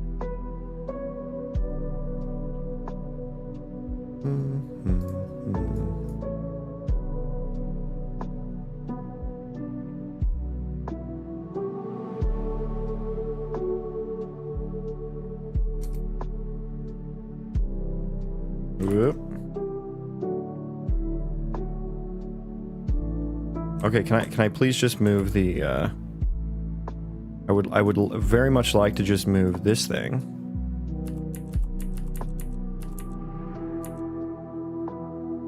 Oh my god, can I just want to click on, why can't I click on it?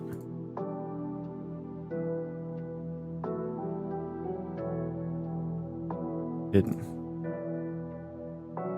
The indicator layer. What is the indicator layer?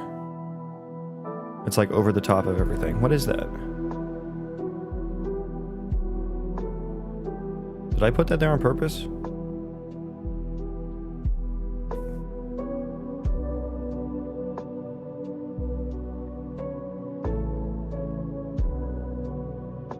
Hello, please? Okay, I don't know what the hell that's for. Should I delete that and see what happens?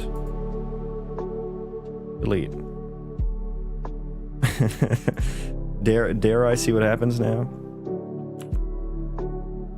Okay, Mart, typing your message 3 times in a row again. You're so.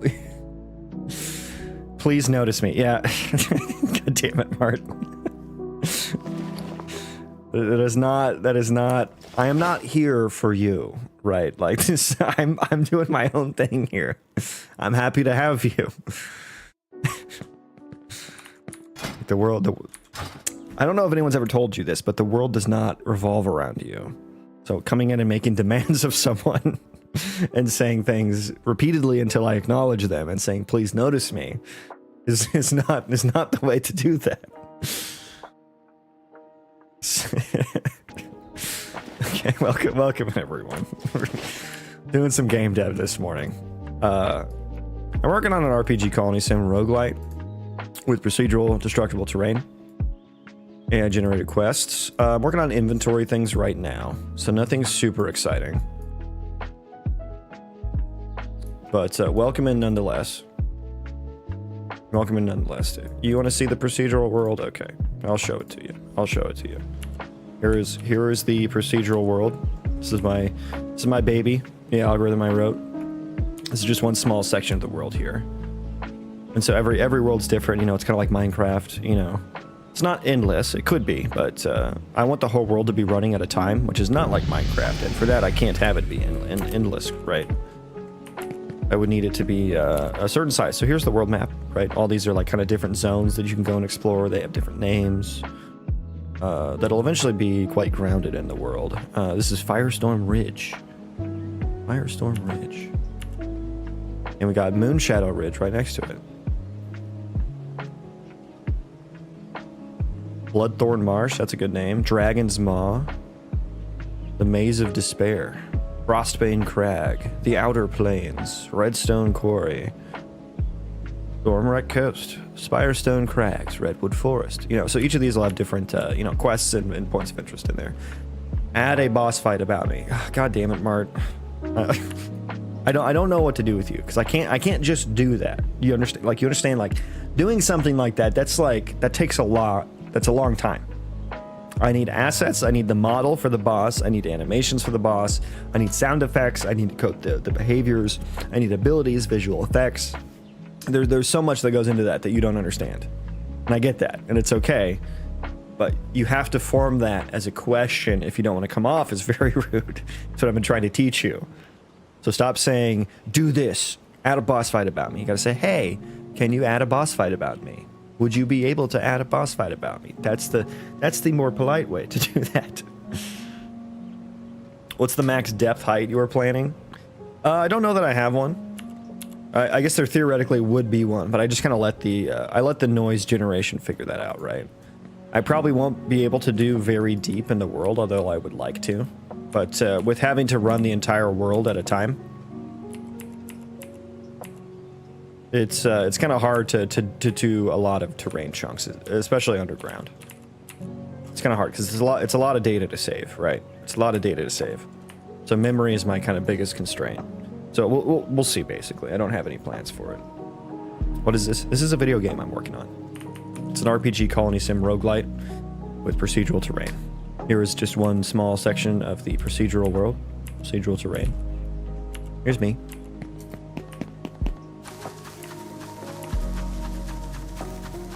Got a little bit of combat.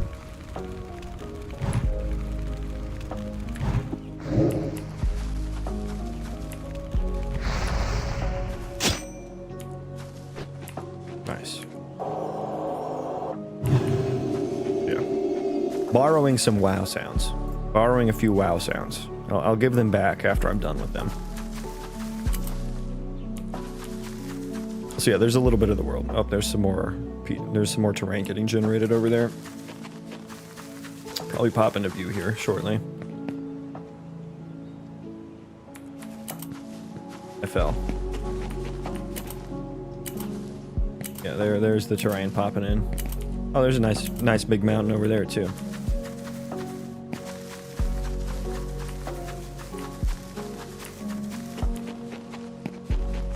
Working title or just a whip at the moment? Yes. The working title is my project. That is a work in progress.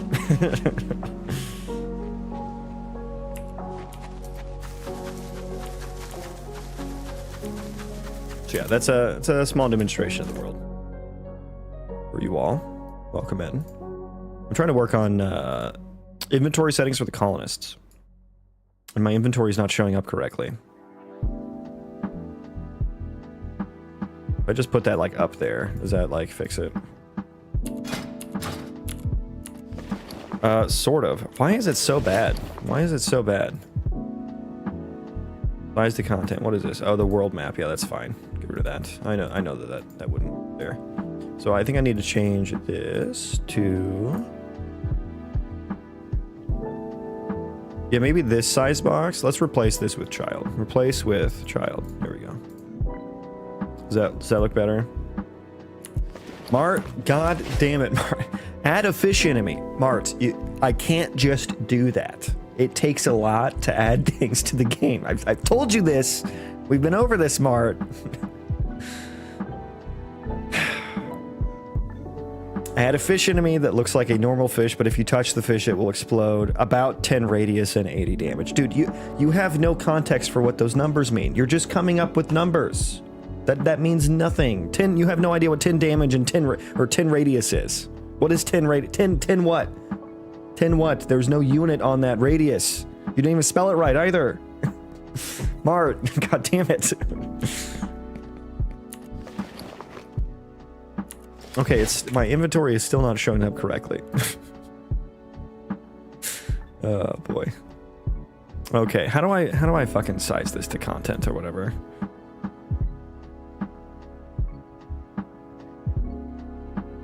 Screen size, go desired. There we go.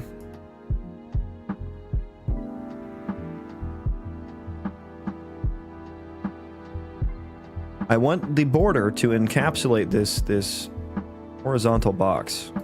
Should it be auto instead? Does that change anything? No, it doesn't. No, it doesn't. Auto didn't change nothing. It's got no padding.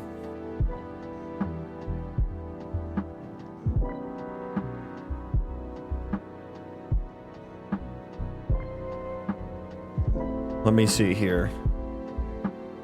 Yeah, why isn't the border encapsulating the box? Okay, I'll give the box padding. Does that make a difference? Oh, that was the size box. That's not what I wanted. I wanted this, yes.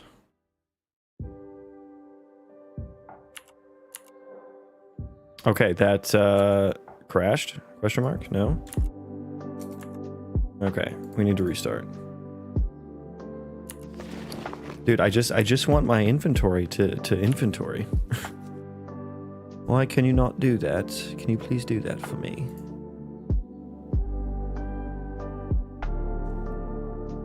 Inner slot padding, horizontal alignment, size box.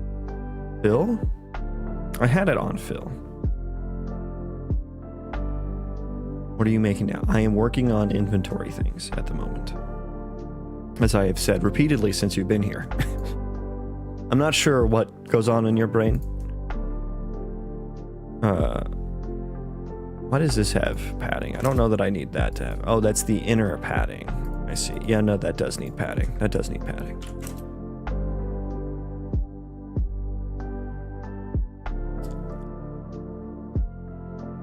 Why do you not...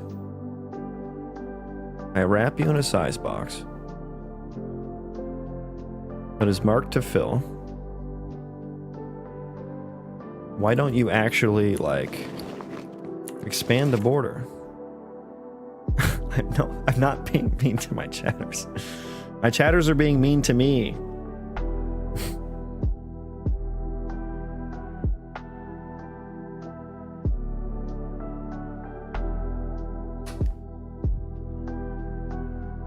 You wouldn't understand. It's a Mart thing. It's a Mart thing.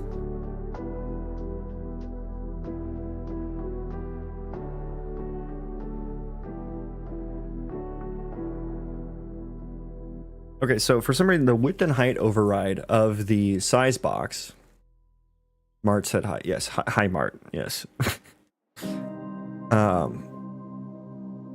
The width and the I cannot set a width and a height. So let me just not set width and height there. What happens? Oh, now it works perfectly. Okay, so I just shouldn't have done a size box at all. This is why we can't have nice things. Yeah, it's Mart's fault. Mart is the physical manifestation of YouTube Shorts chat.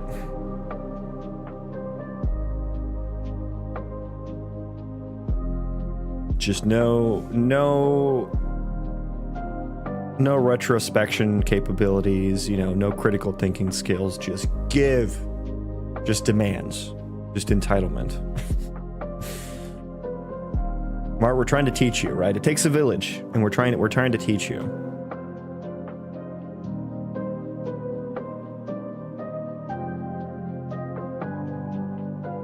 Okay, yeah, so just don't do anything on the size box, I guess, is the answer. Okay, that's fine, I guess. We can do that. But then, so can I just put this on the corner? Right, does that actually work now? Wrong one. Okay, it does. Okay, we're good. We're good now. So now I need to work on the NPC, showing the NPC inventory. So let me change my spawner settings here to spawn. We need one colonist. Yep, every time. Okay, so let's go wire that up. We can close out the HUD for now. Area panel, storage item. I think those can all go away. We should keep the other ones though. The other ones are still good there. Oh, Mart. He fell on the keyboard. Poor kid. You doing okay, Mart? We need to call for help. Okay, handle show inventory. Yeah, so we create an inventory, we initialize it. I need to add it to screen now, though. We need to add the inventory to screen. Which, where is my variable for the inventory? There it is. Thank you. Inventory widget. Add to viewport. What was the other one? Add to player screen. I don't know which one. Probably add to player screen sounds like it's more necessary. So we will add that to the screen. And then when we end the interaction, oops, sorry. You all right, Mart? Okay. When we end interaction, we'll want to make sure that we clean that up for sure. So where's my end interaction? End interaction.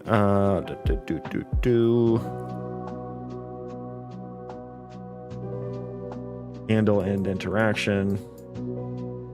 Poor Mart, I know. No, he. Don't pity Mart. All of this has been brought on himself.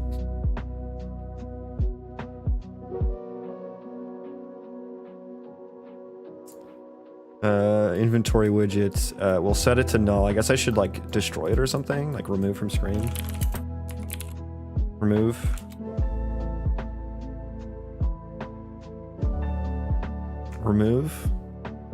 Remove item. No, remove from parent. It will also be removed from those containers. Okay, I think we do that. I think that sounds good. Maybe it'll just get garbage collected if I change the pointer, but let's remove it from parent anyway.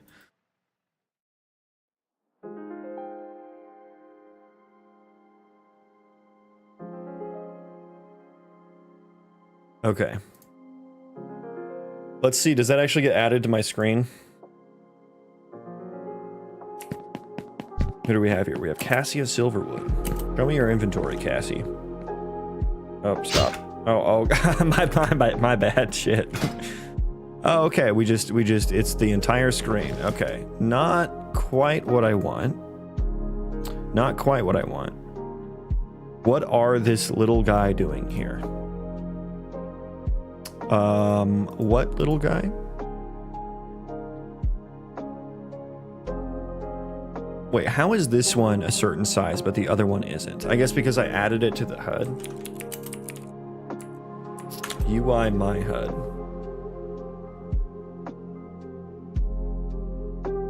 Oh, do you mean the little button guy? Yeah, he tracks my key presses, if that's what you're talking about. He slams his face into the button. If that's the guy you're talking. Oh, my space down doesn't work. Oh no, where's my down on YouTube Shorts? It's broken. Oh, I accidentally hit it. Oh. None of you guys told me that. None of you guys told me it was broken. There you go. How it works on YouTube Shorts. Yeah. There you go.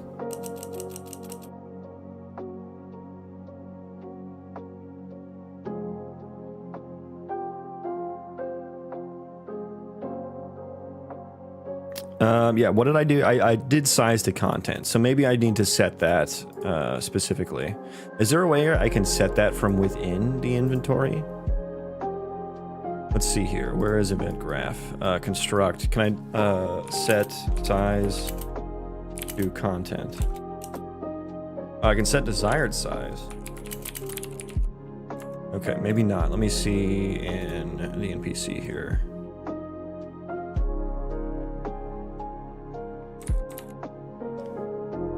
Size to... Have you worked on other games professionally? Nope. This is my first one. Like prior works. Can we get some lore? The lore on me is what you're asking for? Like how did I get into game development or something? Because I have not worked on games before. This is my first one. I've been a software engineer for quite some time though. World of Warcraft is actually what got me into programming. Like all my friends at school when I was a young lad were playing World of Warcraft.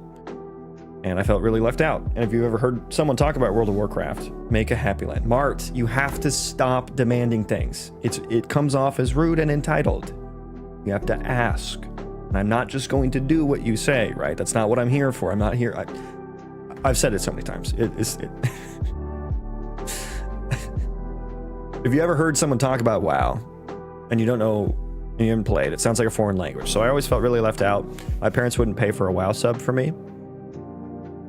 And so I started playing on like World of Warcraft private servers. So I could just like understand what my friends were talking about. My friends would never play with me though, because the servers like sounded sketchy and stuff to them. So I figured out how to make my own. And that was how I got them to actually play with me. Okay, social skills coach. Mandy, you don't even know the half of it. He was in here yesterday. He just came in hot.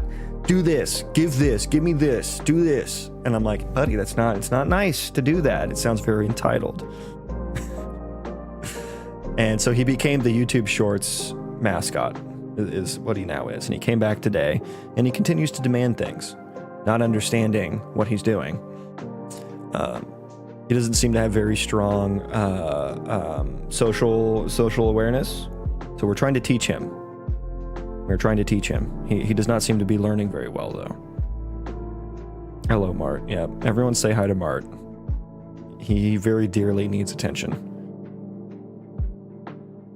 Mart, you need to go outside and make friends. That's my suggestion for you. You need to not spend so much time on YouTube Shorts, because it's not good for your brain. It's not good for a young developing brain. There's a lot of brain rot out there. It's affecting your dopamine levels, which is a thing that these apps are built to thrive off of, and you don't want that, because it ruins your attention span. It ruins your critical thinking skills, as we're seeing live now. So you need to go outside and interact with some real people in the real world so you can learn better social skills, right? But I have a feeling this is falling on deaf ears right now. So we're just going to keep doing game dev, and Mart's just going to keep being Mart. What are we going to do with you, Mart? Inventory widget. What am I trying to do here? Size to content. What if I just did size? I can set desired size. I can get desired size.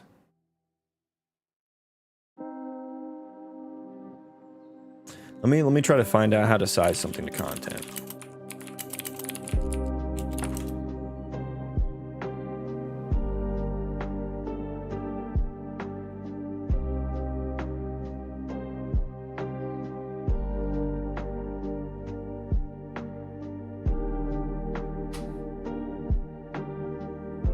Yes, I do.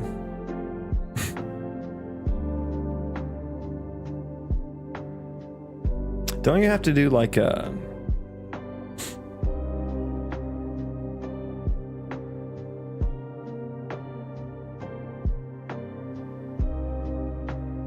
I need to like programmatically.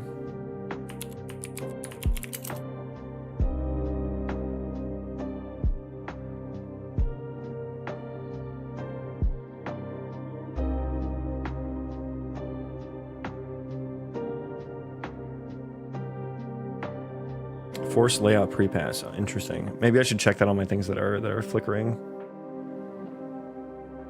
Set auto size? Is that set auto size? I don't have that option. Add child to canvas. Oh, this is specific to a canvas.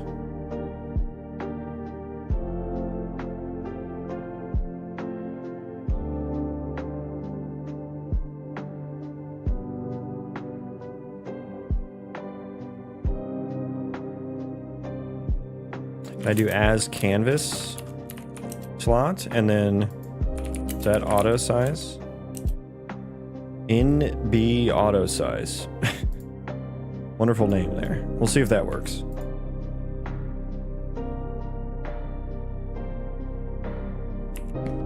Okay, who is this? Nissa. All right, Nissa. Go. Nope, that didn't work. Okay.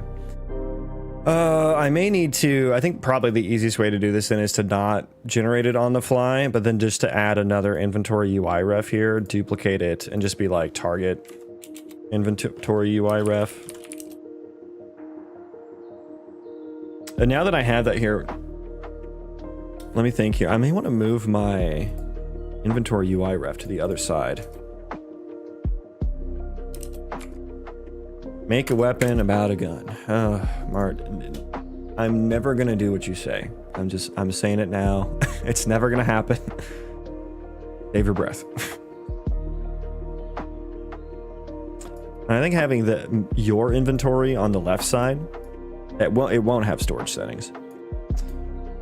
makes more sense because your portrait is on the left side. And so when you're targeting something and you want to look at its inventory, it'll be on the right side. I think that makes more sense.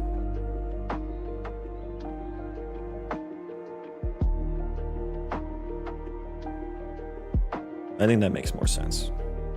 Start this as collapsed. Can I do that? Visibility is hidden. We can just make it collapsed. Make both collapsed.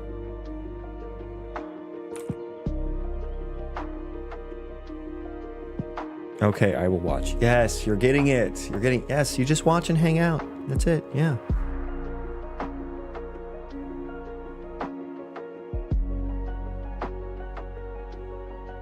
Okay, so back to this. Let's not create the inventory widget. I will need to grab it. And init it. So I need to get local. What do I want to do here? I have a function for this, right? Get local player HUD. Yeah. Get target inventory UI ref. Just save that. Init the inventory. Init it. And then I need to wire up all my HUD functions.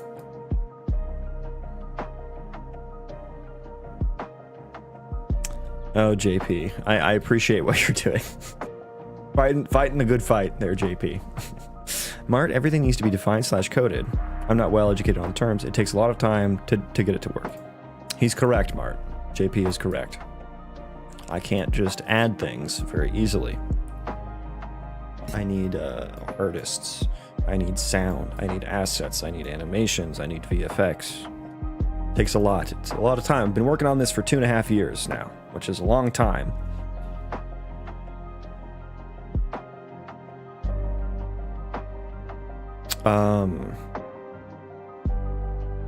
Where's inventory? Do I have an inventory section?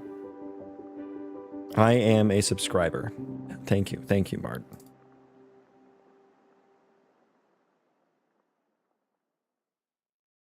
Show target inventory.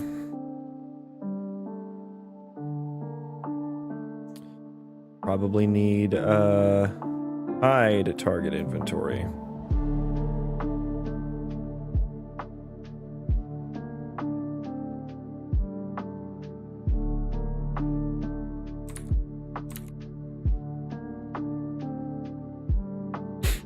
And we want the targets. No, that's not right. Mart is my favorite side character. Yeah. He's kind of the like I said, the physical embodiment of YouTube Shorts chatters, I think. The target inventory is what I want. Yeah, there we go. And I guess I want to pass in the inventory to show, right? There we go. Nice.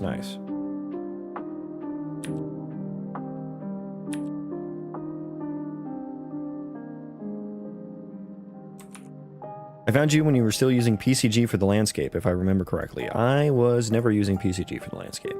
I was using a procedural mesh component, so maybe that's what you're thinking of. Yeah, that was a long time ago. That was before I started streaming on YouTube Shorts. Oh, those were different times. That was the pre-Mart area. That was BM before Mart. What are you making now? I am making the same thing that I answered the last time you asked that. It hasn't changed. I am making showing the target's inventory. I'm working on inventory things.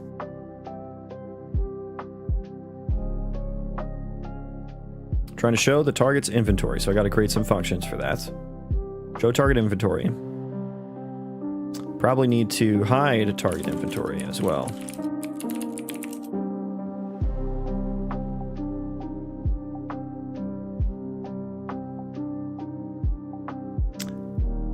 The PMC plugin is terrible. Well, it wasn't a plugin, was it?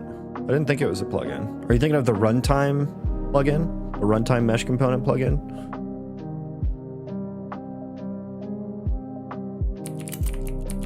Get target UI ref. Yeah, that's set visibility. Oh, I needed to set the visibility too, didn't I? Set visibility. Collapsed. Set visibility. Visible. There we go. Okay. Show and hide. Blah, blah, blah, blah, blah. Is inventory displayed? Is target inventory displayed? Outputs. Is displayed.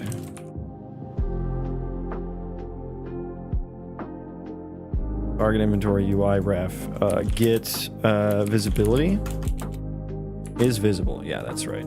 Is visible. Just wire that up. Now I need to add that to everything, basically. Hide all UI. So let's add hide target inventory to the end there. Is any UI displayed? Is target inventory displayed? Oh, that's supposed to be const pure. Or just pure. Just pure.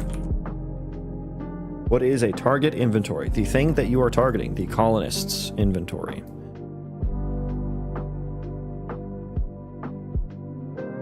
I feel like you need a patience meter on top of your camp. Yeah, that would be funny. Just some like use AI in some way to like you know, feed all my energy into AI, and it can determine how much patience I have left. It was included in the engine, but it's still a plugin you have to enable. Was it? Okay. I guess it's probably just been a while since I've worked on it. I don't remember. Hide all UI. Is any UI displayed? We added that. Yeah, I think this is... I think that's fair. And so going back to the NPC, we get the target inventory ref. Let's just do show inventory on this guy. Show target. What? What? Oh, target inventory. What? You're public. Why can't I see you? Oh, I'm... duh. Wrong thing. Show the target inventory. So we're going to do this. I think we could probably delete the inventory widget now, actually.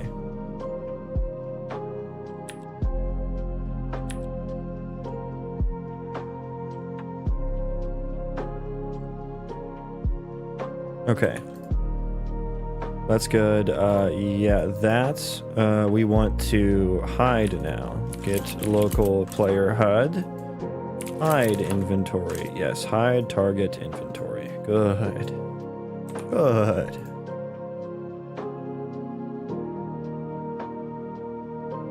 Okay, is the inventory now going to be properly sized? So my inventory shows up on the left now. Yes, because my target, my portrait is on the left. Or my colony. No, that's the wrong option. Show me your inventory. Nice. Nice. I can't scroll through it, and that's okay. Oh, God. Okay, we need to... It's showing... Wait, how did it show multiple? That was crazy. My HUD. Show target inventory. Init inventory. I think I need to make sure that I reset the inventory.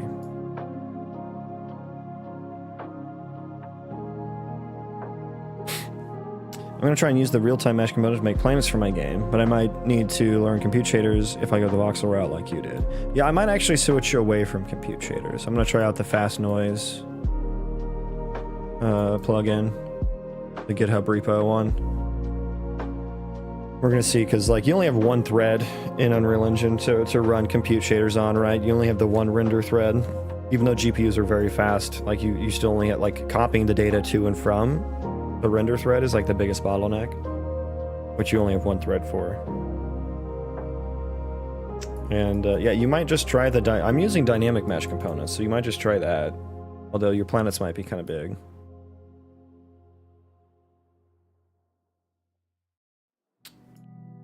Item slot array, add child.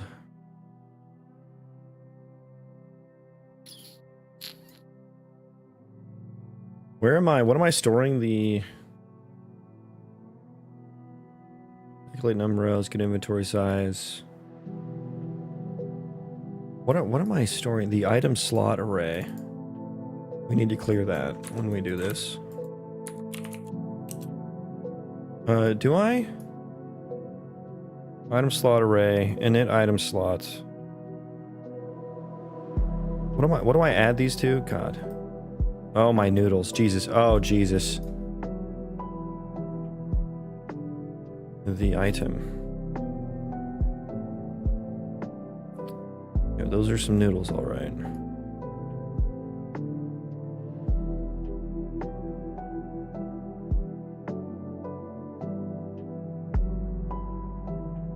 The item slot array. I'm initting the item slot. The item is get contents. Find. Oh, that is the item. What are you doing now, Mart? The same thing as 5 minutes ago when you asked. It hasn't changed. It doesn't. This doesn't go that fast.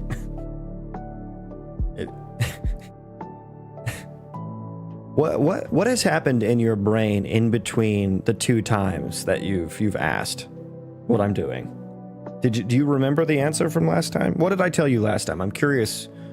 What do you think I'm working on? What do you think I'm doing?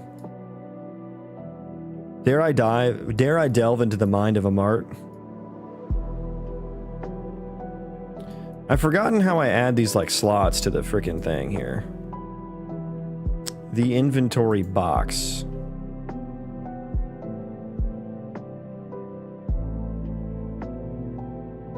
I create an item slot widget, but then I don't like. I add the. I'm so dumb. How did I not see that?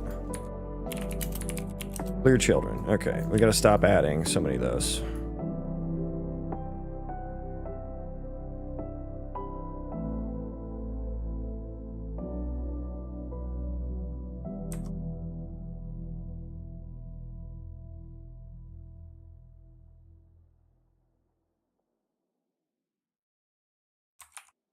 So you targeting what inventory?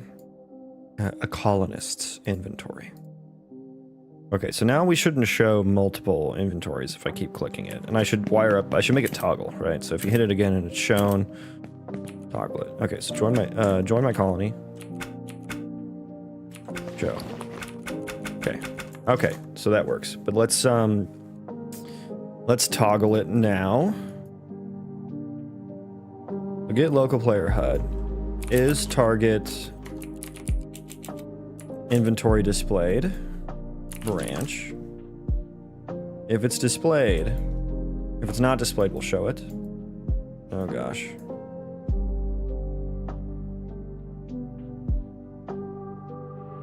Okay. And then we need to hide target inventory if we click it again. There we go.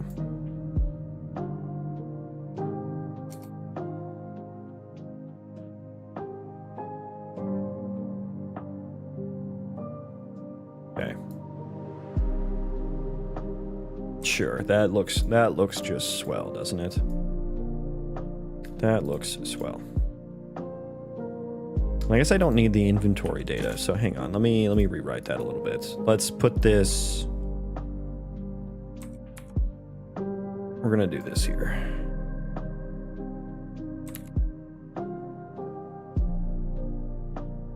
There we go.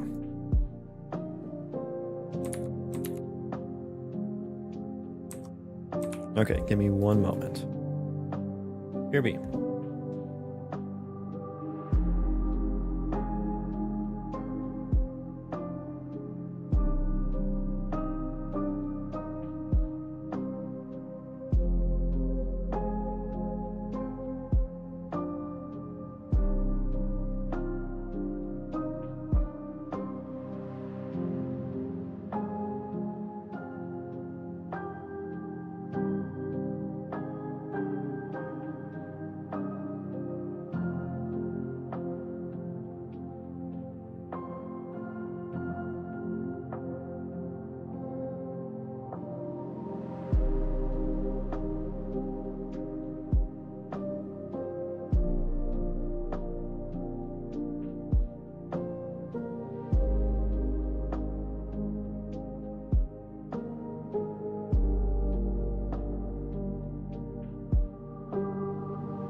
Having such a hard time wrapping my head around quaternions. Oh yeah. Been there. All my homies hate quaternions.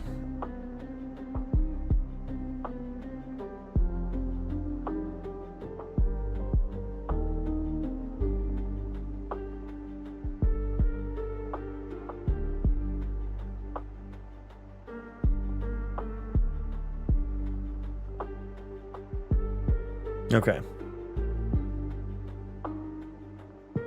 I'm back. Let's see if that toggles it properly now.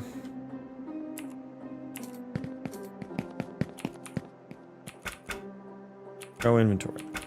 Okay, I might have mixed up the, I think I mixed up the condition there. If it is displayed, hide it. If it's not displayed, show it. What? Okay. False.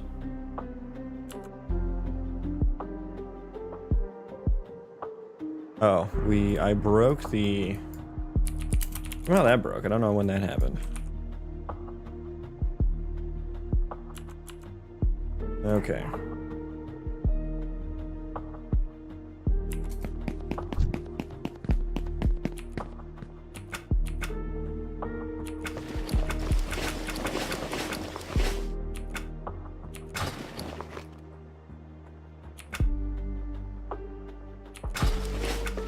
Okay, so I close the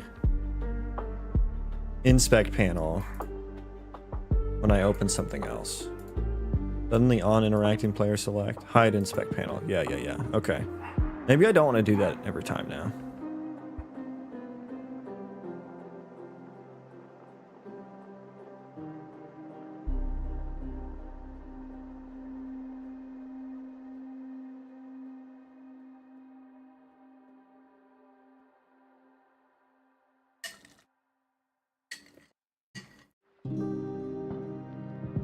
All I want is to make the camera rotate relative to the pawn. But add the relative rotation node isn't working as expected.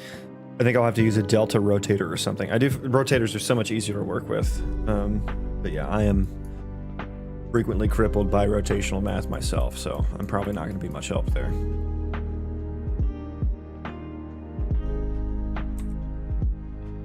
Oh no, you accidentally deleted the inspect panel. No, I didn't. I am showing and hiding it on purpose.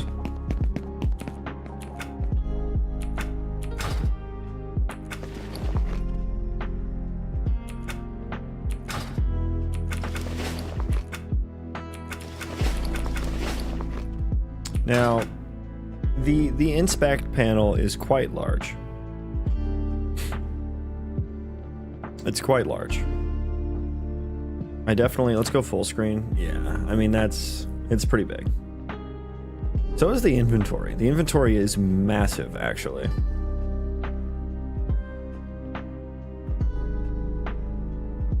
And I would very much like an inventory that I can actually, like, you know, click on and drag around and stuff.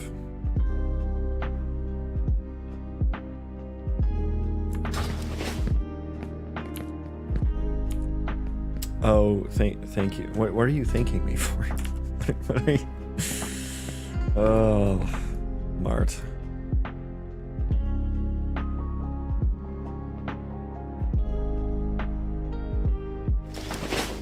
Okay, yeah, we're not gonna hide that now. Oh, let's make sure escape. Let me make sure escape, like, so I can inspect, show, inspect, and then... Okay, yeah, it hides there. Escape does it. Okay, that all works. Mock.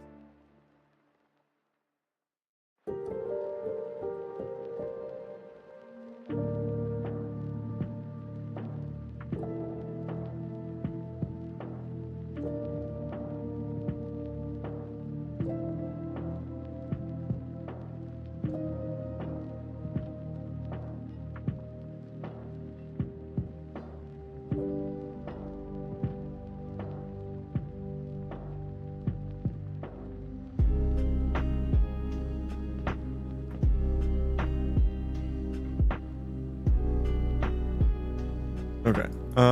Now what? I kind of want to make him smaller. But that kind of requires a whole ass rewrite, really. So let's just get the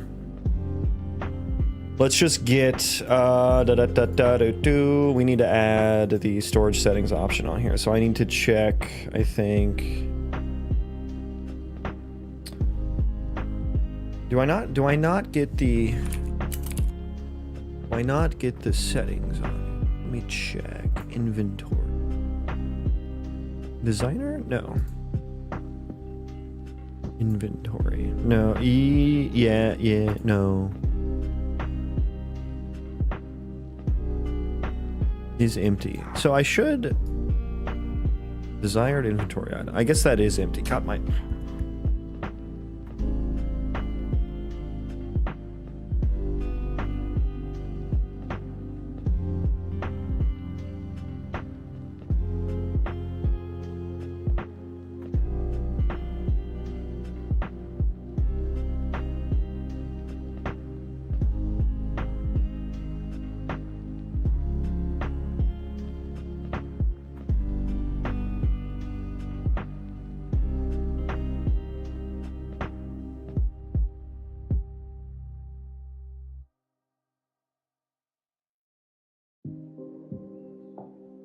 Okay, sorry about that.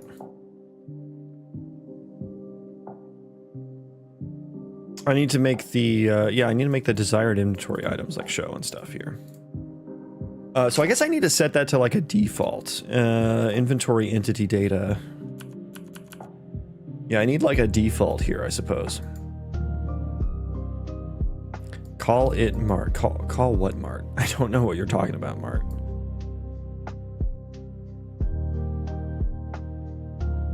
Add an entity that shows other NPCs on their names. That doesn't make any sense.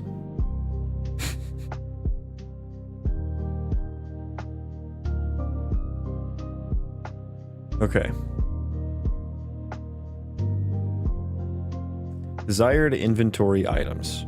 So I need like a default for this. I don't want to have to manually set that.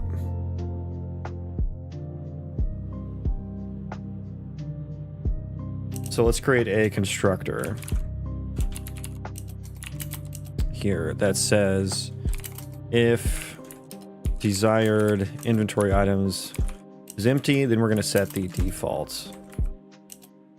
And yeah, I don't want to have to manually do this. So is there a way in the constructor for this to... That was rude.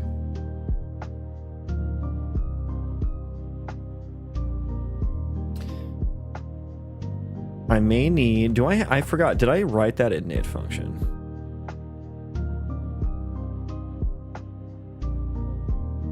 I could init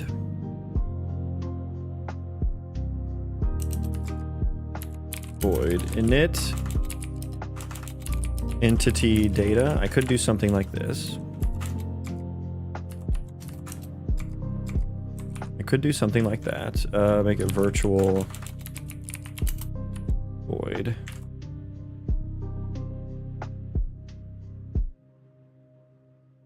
And then in the spawn, let me go to the proxy actor data. Proxy actor data.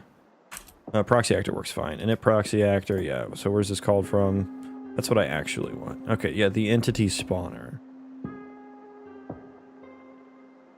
So I guess I could make a init function called from here whenever an entity gets spawned. So entity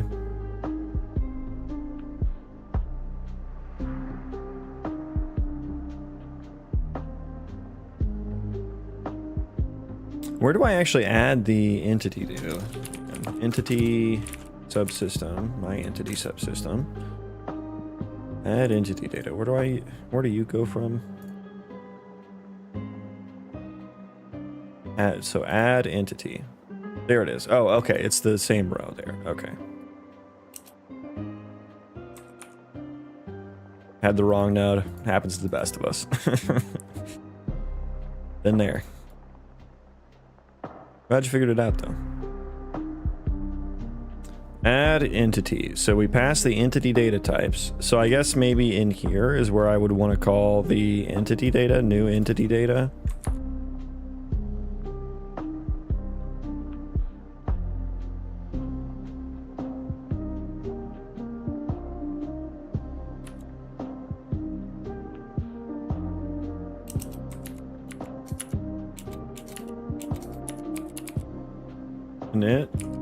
What is new entity data? Oh, that's not right. Add entity data. So it would need to happen in here. New data. Add it, clear the flags, and then call init entity data with the entity potentially. And so in here, it would do nothing at the moment, but then let's inventory entity data. Virtual void init entity data override. And in here, I suppose I could get world. I should have a world. Auto game mode equals get world. I should probably make a CPP file for this. Yeah, let's do that.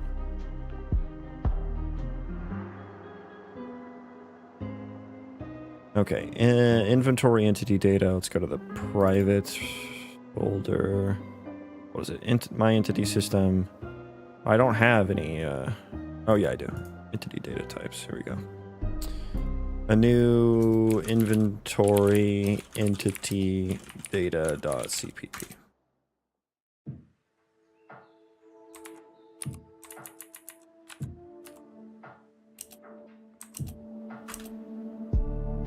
Okay, not what I wanted.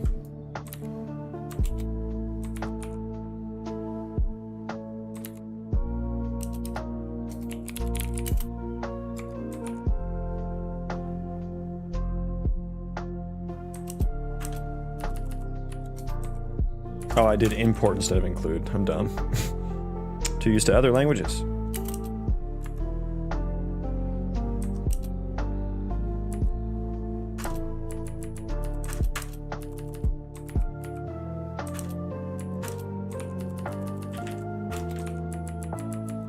What are you doing now? The same thing as the last 4 times you have asked that now. The same thing.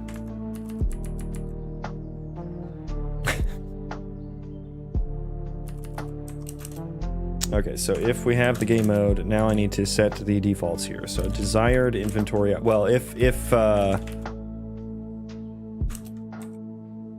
that. So if game mode and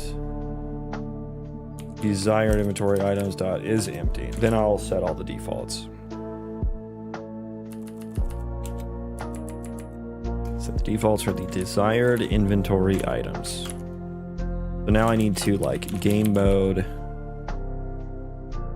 But yeah, wait, what is the default for desired? And honestly, I can't just rely on it being empty to show whether to show or hide it. I was thinking it was going to be everything, but that doesn't really make sense, does it? Well, I should initialize it to have zeros, basically, I think is what I should do. That's a lot of data, though, right? It's a lot of, like, duplicated data.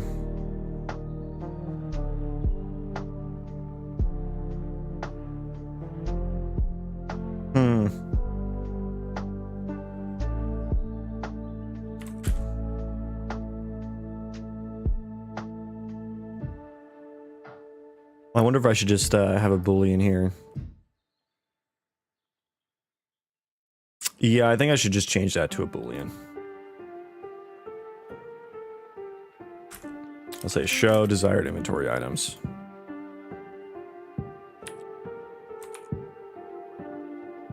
And find all references there. Yeah, I shouldn't. I should have it as empty so we don't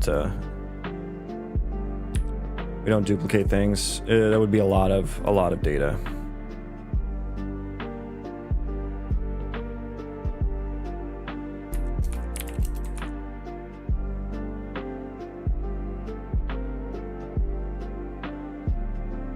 What is an entity? It is just a thing in the world. Right now, that's just NPCs, really.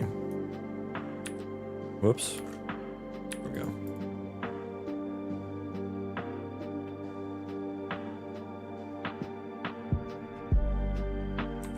go. Okay. So that should just show it now, right? Okay. Laren Riverstone. Come here, Laren. Join my colony. Show me your inventory. Okay, that did not show. That did not show. Did I get it backwards? I did. It's backwards.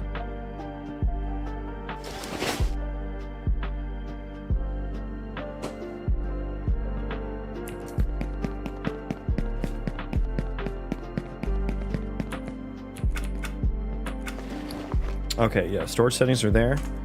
Nothing is shown though. And we hit that thing, which is really annoying.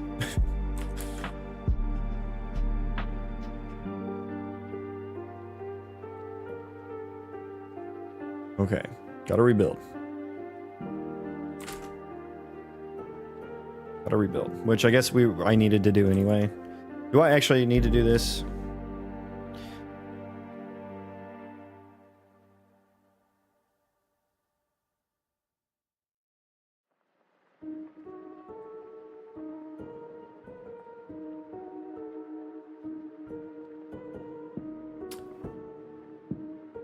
Init inventory, init entity data.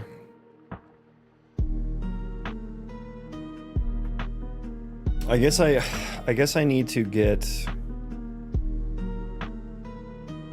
the whole item hierarchy again, but I just need to make the root options. Yeah, okay. This I think I'm not using that actually now.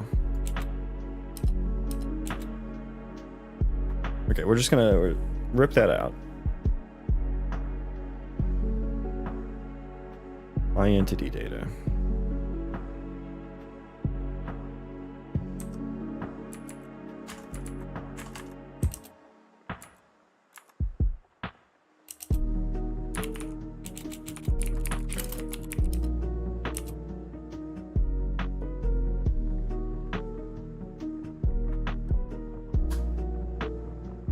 Hopefully I can just forward declare that and be fine. Maybe I should get rid of the body here. Oh, it seems to be fine, I think.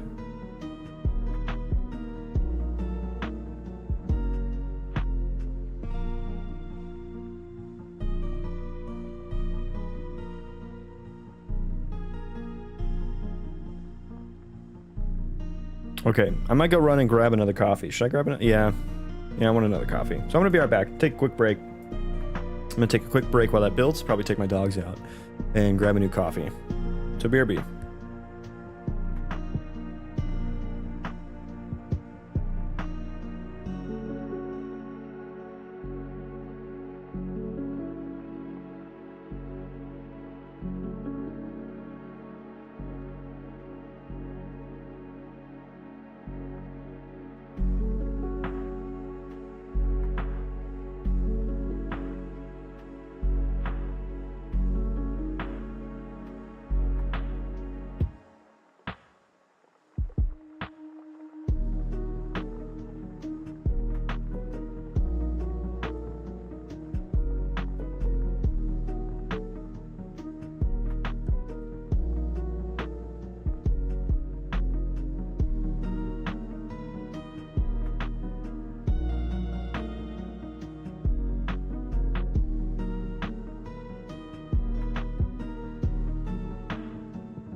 Okay, I'm back. Thank you for your patience. Okay. All right, we built successfully. That's good. That's good.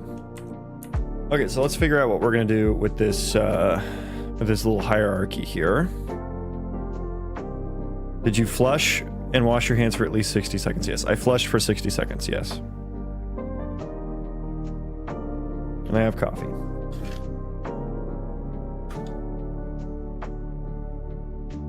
Okay. So yeah, I need to build out this hierarchy.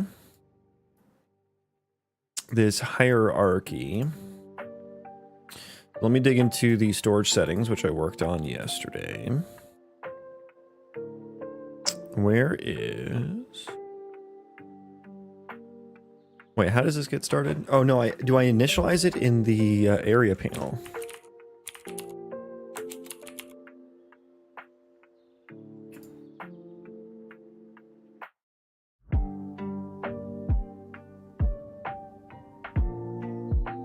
I literally wrote this yesterday and I've already forgotten how I did it. Oh right, the on BP get children. And it's storage settings. Where does this happen at? Allowed storage settings. Right, I need to update all this to work with the T-map approach.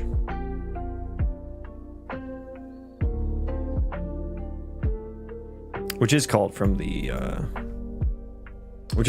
area panel. Okay, so we need to just do that for the inventory. That visibility. Branch. This is gonna be ugly, but I'm just stubbing this in for now. Stubbing this in for now.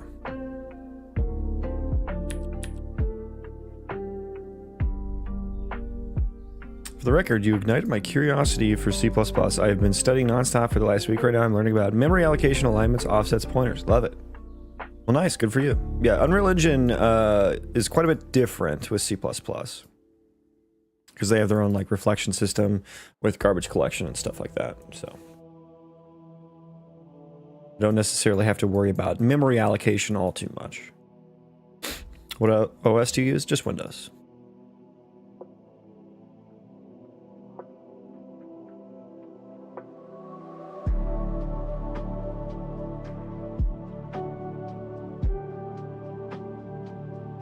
Okay, so yeah, I need to change all of this now. So allowed storage settings now needs to be a T-map of gameplay tag to integer. Wait, I can't make it a map. Why can't I make it a map?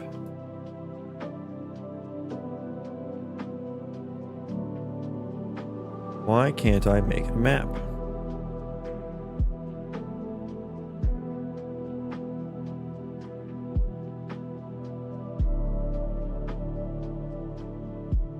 Oh, it's a gameplay tag container. Yeah. Okay. Okay.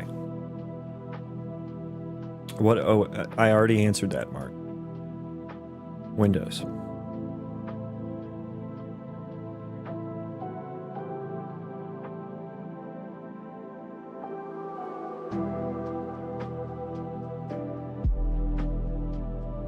Okay, so now I may have to go back and rethink how I did it here. So go to the area building data.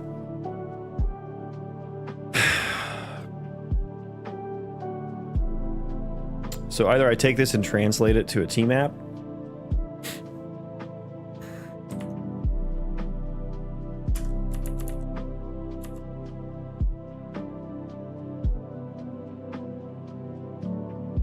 Allowed storage settings.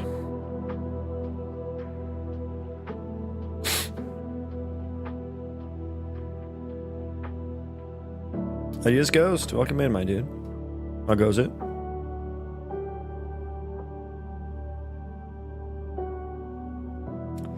Yeah, I guess we're just doing the has tag. Does that I might rewrite this into C++ anyway. Yeah, maybe we should rewrite that into C anyway. We set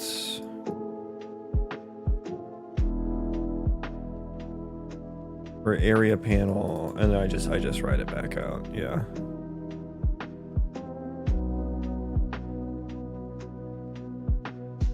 Okay. Yeah. So we need to change that to a T map. Okay. So we need to basically everything I did yesterday. I'm gonna rewrite. I am the king of rewriting my own code. Let me tell you. Yeah. Change variable type. I know it's gonna hurt, but now you need to be a map. Yes, I know. Map. Yes. Allowed storage settings.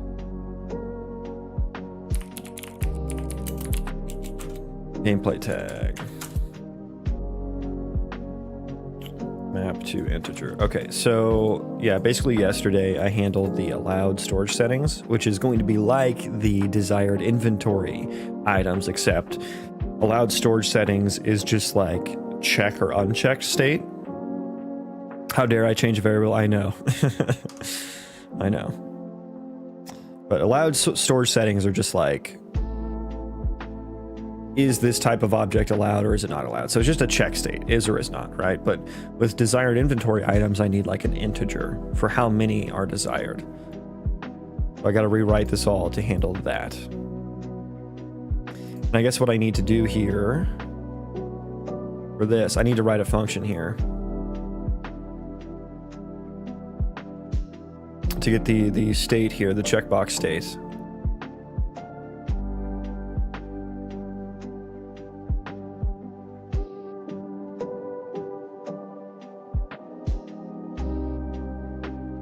Children.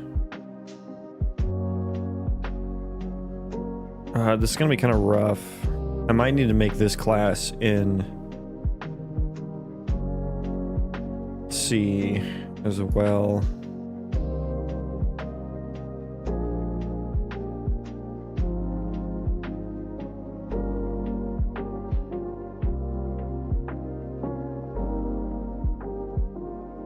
Yeah, should I? Yeah, I should probably do all of this in C++. This is gonna be kind of annoying to rewrite. So this item that we're looking at is just like the data item for the tree view, which apparently needs like a U object abstraction. Let me go back to my game mode, which is where I put most of this item hierarchy code. Maybe it deserves its own place. And so in the game mode, I store the item hierarchy as this thing.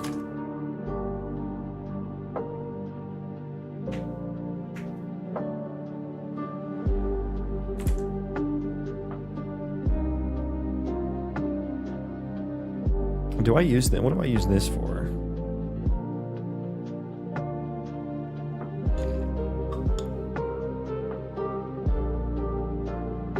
Oh, it's just getting the checkbox state. Well, getting the allowed storage settings.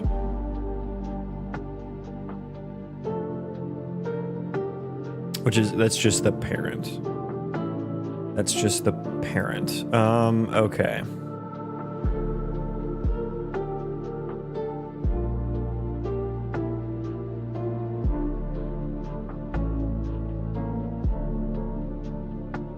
Okay.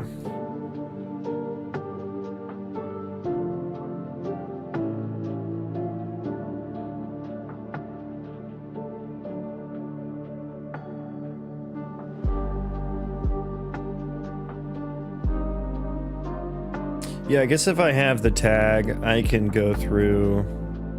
I really just need the tag and the allowed storage settings. So I think maybe I'll just change the innards of this function. What is E checkbox state? Do I have access to that here? Let me do this. Grab this. E checkbox. I do. Okay. Is that blueprintable? Yep. Okay, cool. Get checkbox state for item tag and allowed storage settings.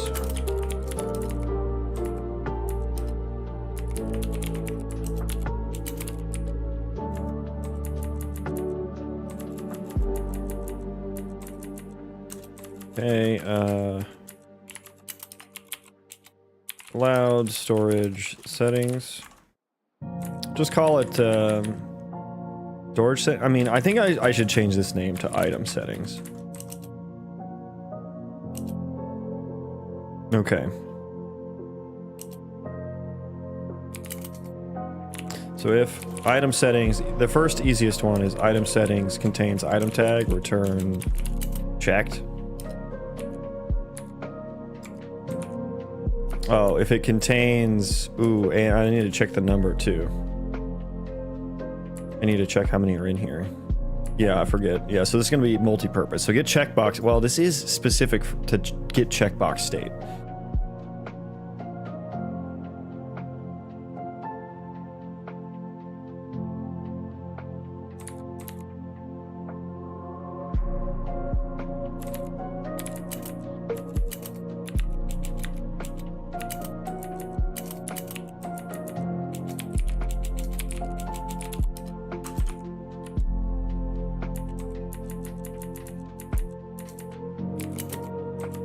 Okay.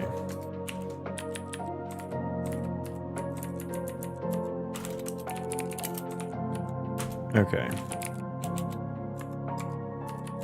Okay.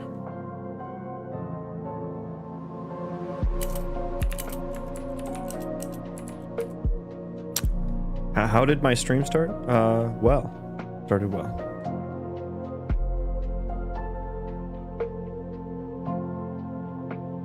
Okay. Get checkbox state. Yeah, so it's like, do I need to get the checkbox state? Yeah, no, I need a function specifically for this, and I don't think I need a function for getting the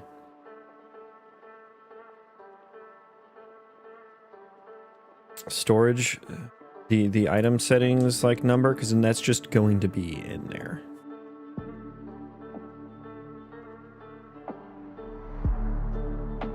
Let me look back at this code real quick.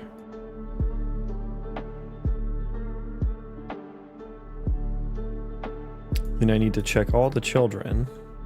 If it has any of the children, I need to check if it has all of them. Yeah, yeah.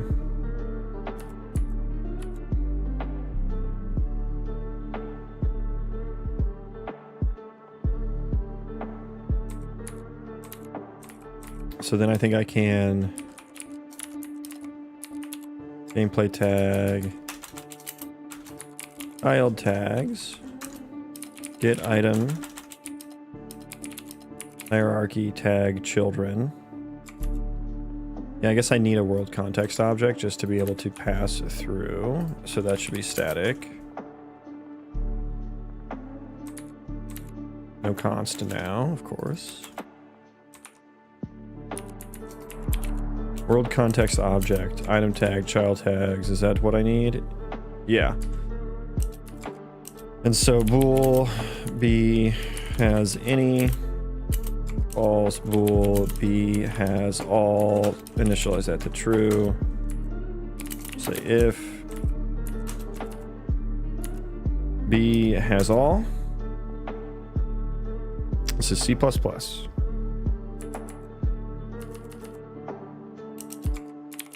For each child tag and child tags.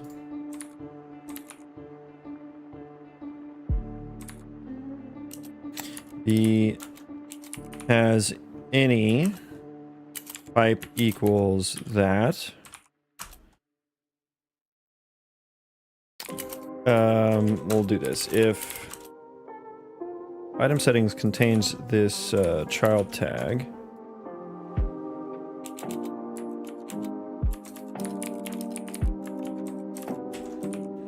has any pipe equals B has all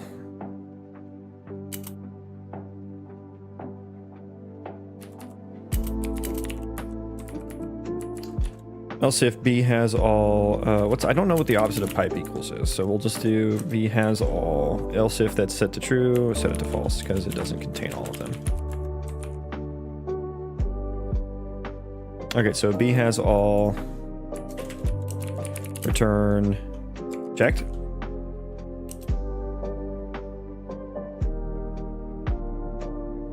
Else if B has any undetermined, otherwise unchecked. Okay, so I think that replicates the logic I have in blueprints. And I can just call that. Now, what else am I going to need here? So that will replace... God, look how much cleaner that was in C++ rather than doing this. That's crazy. But yeah, we need to pass in allowed storage settings. So on the area building data, should I just store that as a tmap rather than a gameplay tag container?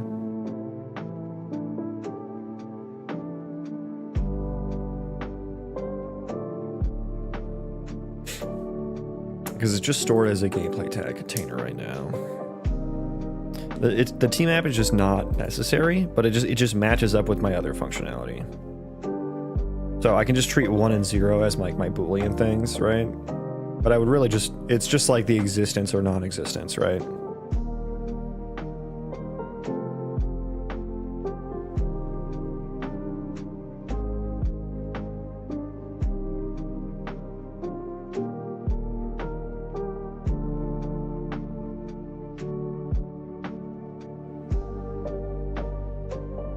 That would just make it easy to pass through, and then the logic is the same, I think. So yeah, might as well.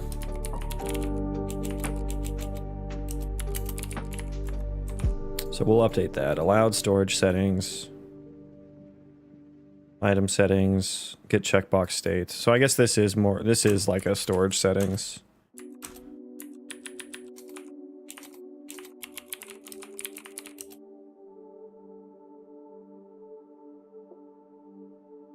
And then would I need anything else in C? Let me look back at how I build these. Build children. Tags, get item tag hierarchy children, build children. Yeah, I mean, I think that stays the same. But passing the checked or unchecked state, now I need like a new function for that, probably on here. Because there's also going to be an integer state for a different view of this. So get checkbox state, it's really going to just be like get integer.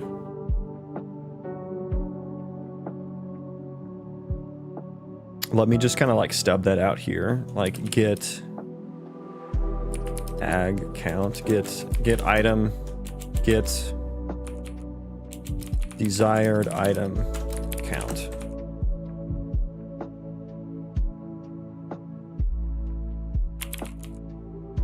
Get allowed storage settings. Contains this tag. If it contains this tag, you will get the integer that is in there. Or can I just find here? Find tag? Yeah, and then it returns the thing. If we have found it. If we found it. This does get desired item count, inputs, or no, not input. Integer.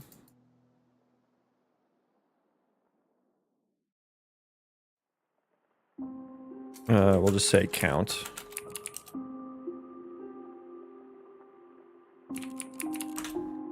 Otherwise return 0. Okay. Yes. Yes. Yeah, this is all. I'm going to delete basically all of this. I'm going to delete all of that. So that gets called from the entry, if I'm not mistaken.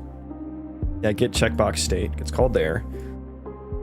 And so this is where we would also need to set the increment decrement, right? And so I need to wire all that up. So here's all of my settings for that.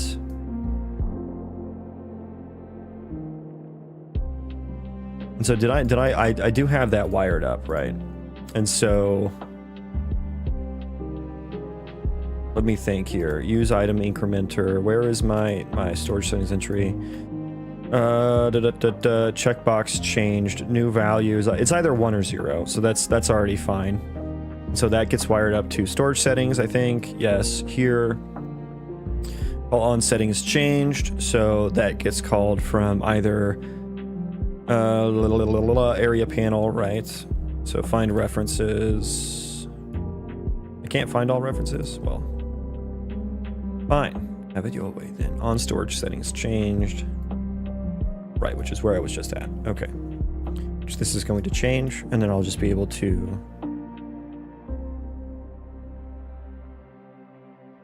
storage settings item.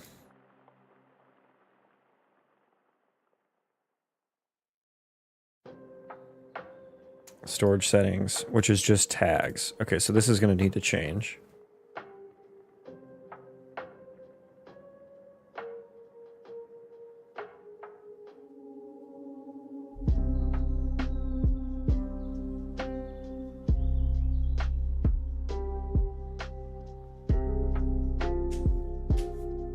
So really for this, you pass the storage settings item. If it's empty, oh yeah, we go down to the children level and we only add the children. We only add the children. Now that's not always going to be the same functionality. It's not always going to be the same functionality.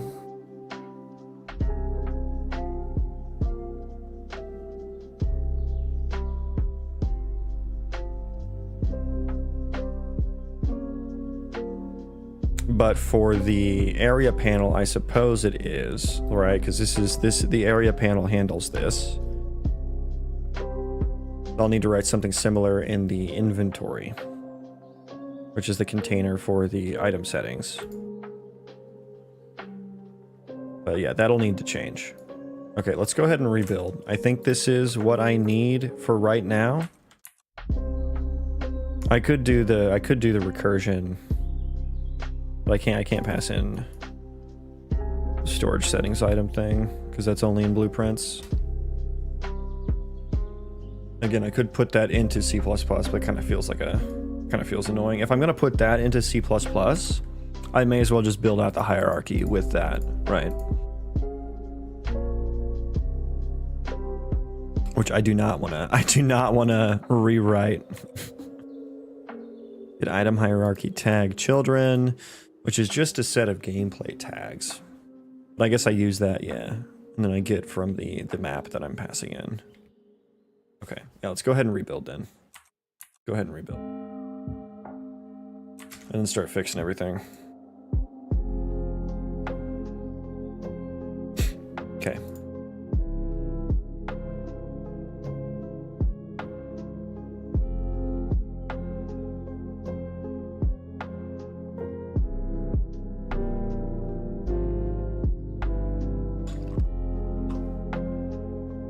Why am I'm building 20 things? It's not fair.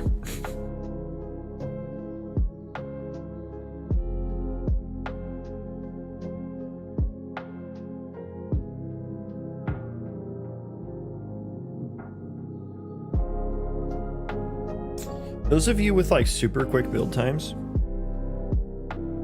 for C++ code, do you just use forward declarations a lot? Is that what speeds it up? So I don't like having to compile this many things just from changing like one header file. It is my game mode, which is used all over the place, so it kind of makes sense, but I think probably just using forward declarations would speed that up a little bit.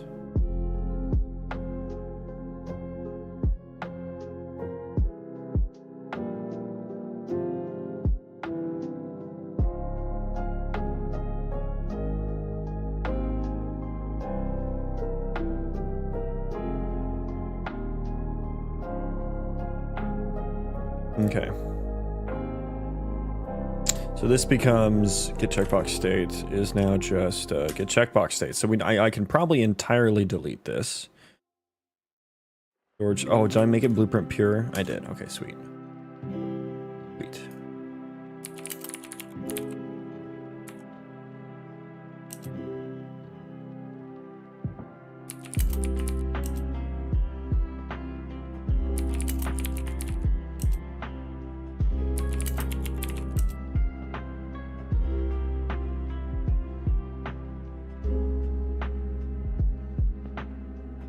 Okay.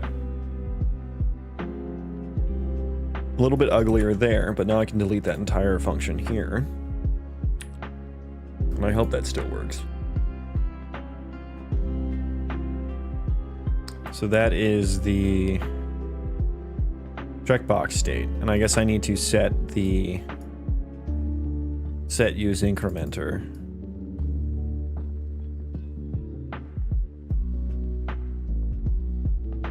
I suppose I should pass the item in there, but I guess I have the storage settings item, so I can kind of do it in here. Get storage settings, or like get count, get desired item count, which could be pure.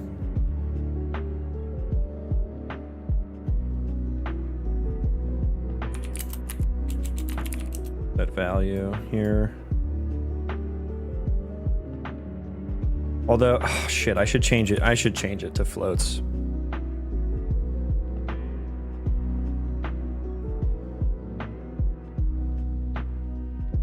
I should change that to float instead of integer. Shit.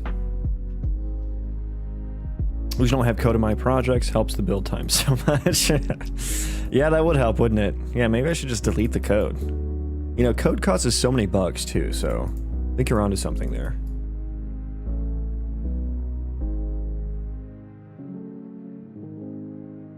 Yeah, I need floats. I need floats. Oh, that's annoying that I didn't do that. I'm gonna have to rebuild now. Use incrementer, get desired item count. Yeah. Let's go back to storage settings widgets. I need to change all those.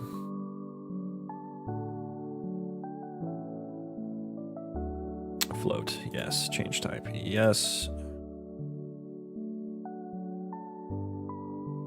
Float.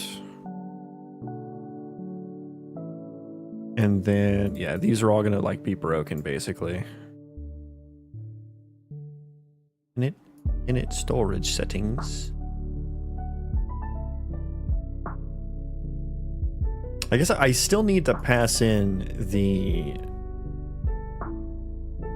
my best code is the code that doesn't exist. Interesting. Welcome in, Fu Manchu. Fuck the code. That's all my issues come from code. Yeah, same here. I have 99 problems and my own code is 98 of them.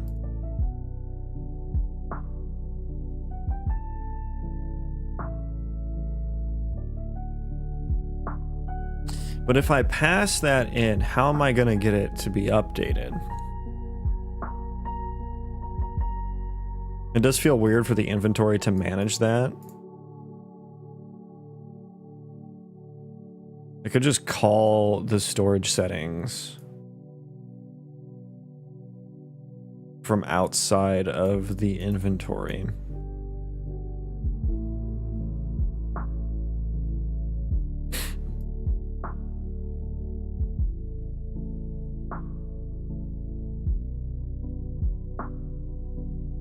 Yeah, I don't know. Yeah, let's do that. Let's just do like show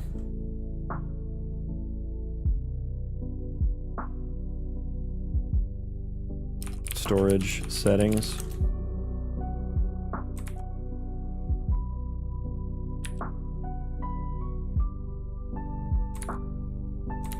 Oh my god, I hit Control C on accident. Oh, that's so annoying. Well,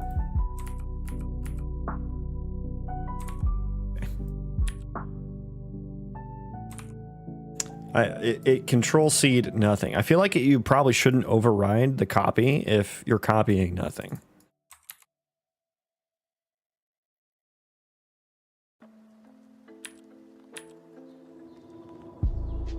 I think it already defaults to like shown or unshown rather.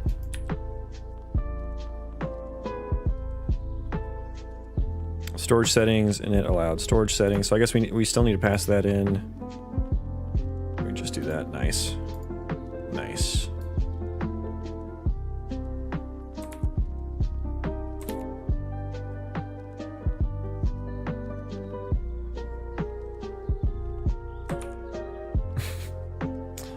I love coding. It's a craft. It is. Yeah, the garbage that I produce is very artisanal.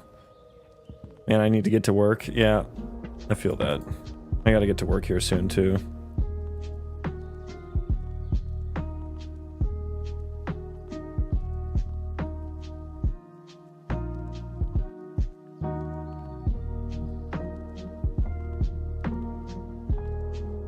Okay. Okay, so then I think from the NPC character is, so show target inventory.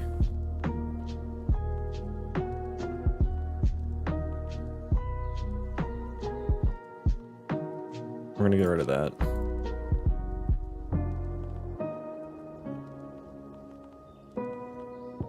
Then I'll call it from the NPC character.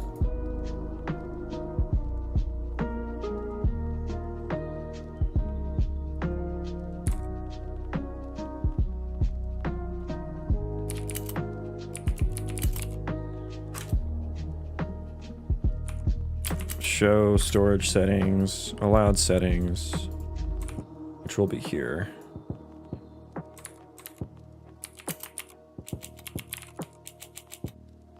Get desired inventory items, which, yeah, we want to change to a float. Excuse me.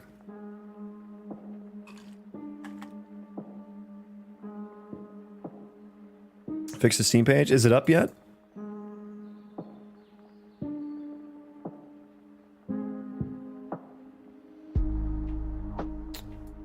You'll have to drop the link whenever the Steam page goes up.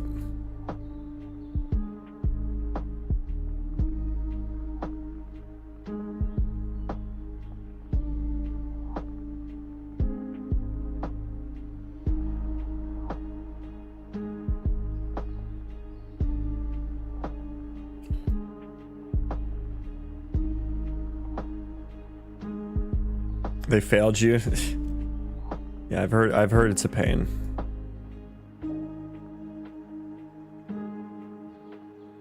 Oh, inventory show storage settings. Is that what I used? Yeah, that's what I used. Okay. So we'll show the storage settings, and then I need to bind to on. Oh, I need to create the. Yeah, I need to create the dispatcher, which is kind of annoying.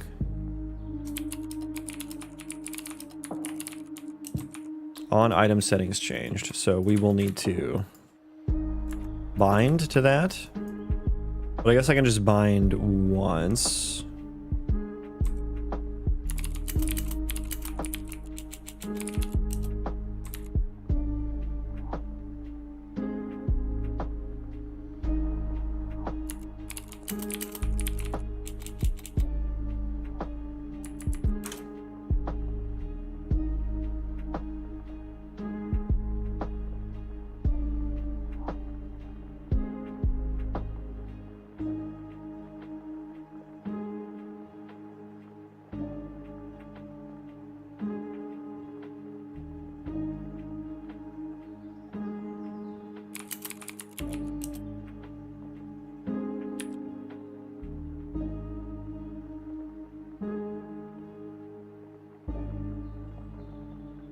Okay, yeah, so we're gonna bind to that.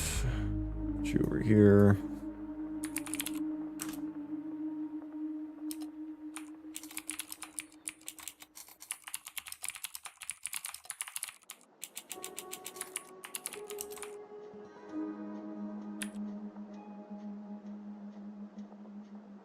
Call item settings changed. Okay. Now we need to like, nope, can't do that there. New value. Increment all. Storage. Settings item.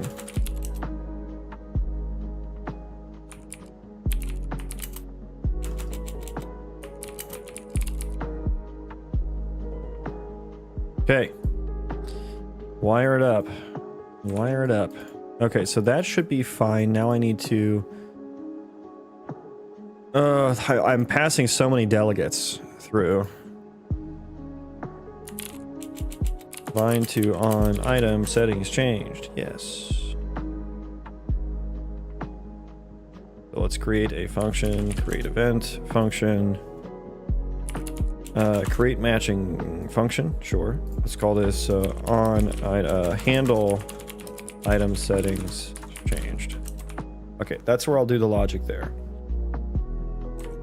Now I need to go back through, change this T map to a float. Change that to a float. I'll want to change it in the area building data to a float. And then I'll want to change it in the inventory entity data to a float as well. Okay. Rebuild. It's not bad they just want everything in a different size and it gets frustrating. I mean, that would be really frustrating to me. Like, I hate having to work with that kind of stuff.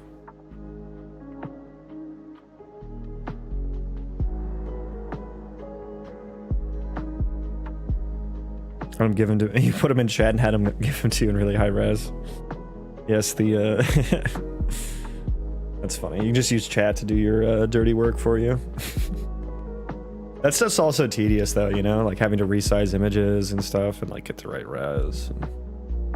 I'm not looking forward to that. Like, it's gonna be cool to have a Steam page. Don't get me wrong, and an actual name for my game, which I don't have one yet. But not looking forward to having to create all those assets and stuff.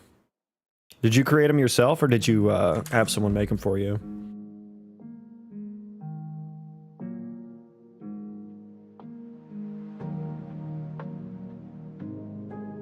And I really hope my old functionality of the storage, allowed storage settings is working still. That would be really nice. Okay, so back over to the NPC. Now that can be wired up. Compile, save. Area panel probably needs an update here, right? Oof, yeah. Yeah, that'll do it. That'll do it. So change this to gameplay tag, which it might have already been. Map, yes, I know I'm changing it. I know. Okay, can I just file refresh all here? That'd be nice. Process leaf tags. Okay, yeah, that needs to change.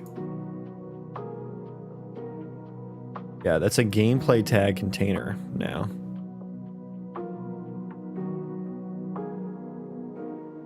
I use chat. Wait, is in like your Twitch chat or is in chat GPT? I'm confused now.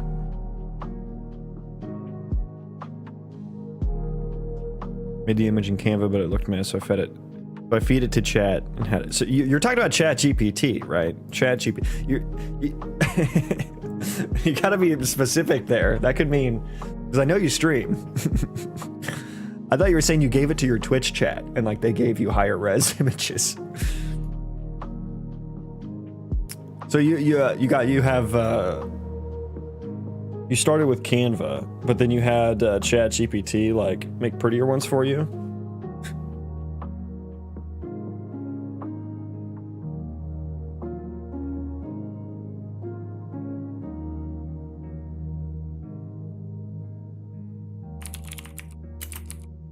Gameplay tag, map to float.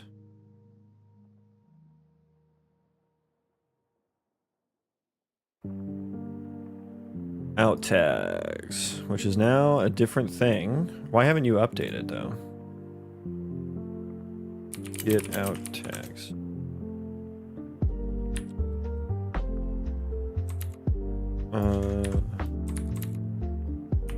Add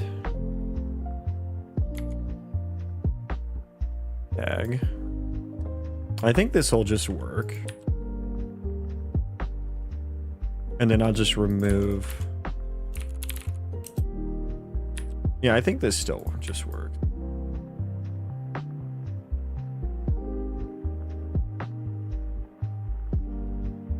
Yeah, how does Steam respond to getting the AI images for the for all of the you know, the capsule, Steam capsule stuff? Do they allow that, I guess?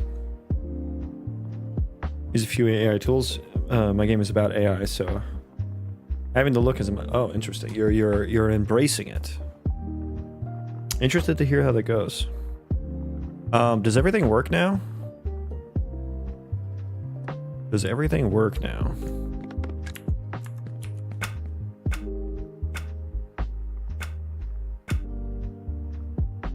No.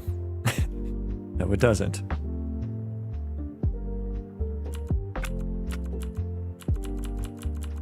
No, it doesn't. They don't care as long as it looks good. Okay. Okay, I don't know what happened here. I don't know what happened here. Okay, we'll have to rebuild. We're like stuck in a big ass loop there. Okay.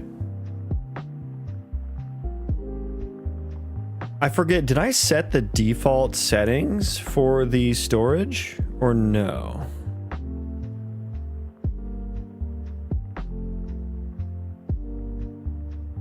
I forget. Let me look real quick here. Desired inventory item. No, it'll be in area building data. No. Okay, hang on. Yeah, I may also want to set the allowed because the allowed storage settings need to be defaulted to like everything. Everything should be allowed basically. I don't know that I do that yet though. Let me take a quick peek at the character inventory here. Okay, it's not showing the proper thingo. Storage settings item. Get desired item count. It's not set, so I can do just a validated get here just to make sure. So I need to like use incrementer, set use incrementer, storage settings entry. And where do I call that from anywhere yet?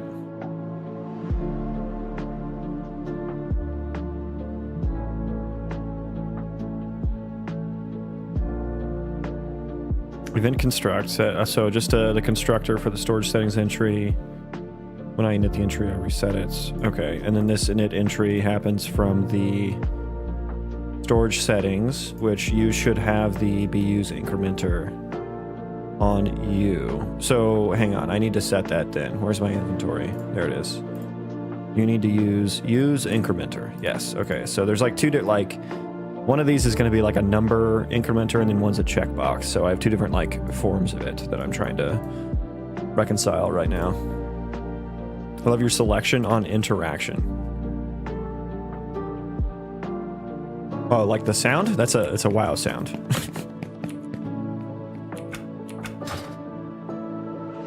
Yeah, stole it. Stole it. Okay, it's still not the right settings. Still not the right settings. Why is that?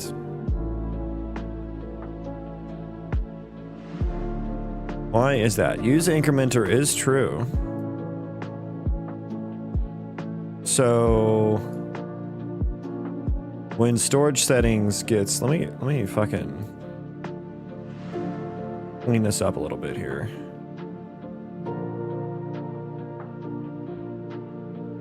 Oh, like my interaction options that pop up? Yeah. Make it look better in the future, but a little placeholder for now. But the storage settings has BU's incrementer, which should be true. Build children.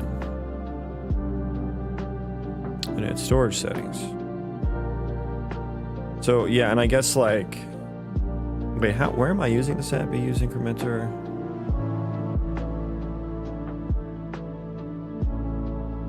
Maybe I'm not using this. Maybe I'm not actually using this. I am not. Okay, that's the problem. That is the problem. So on the storage settings entry, init entry, BU's incrementer. Yeah, I don't need to pass that in actually, because it should be on the storage settings widget.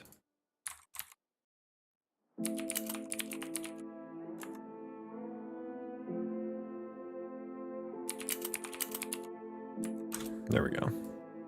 That's the problem. Here to help.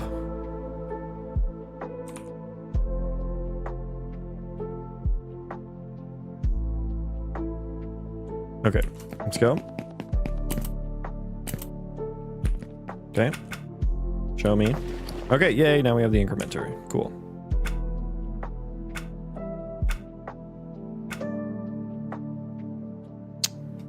Yeah, so what is this now? Let's figure out what the hell this is.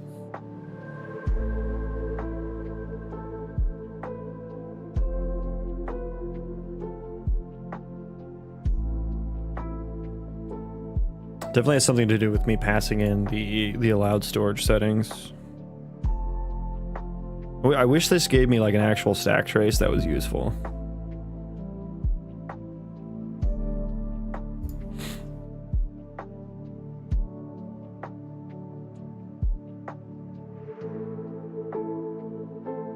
Object table row. Just show me something that has something to do with the widgets I directly use, and that'll give me a place to start. Preview. Okay, yeah. Well, kind of figured that. Storage settings entry.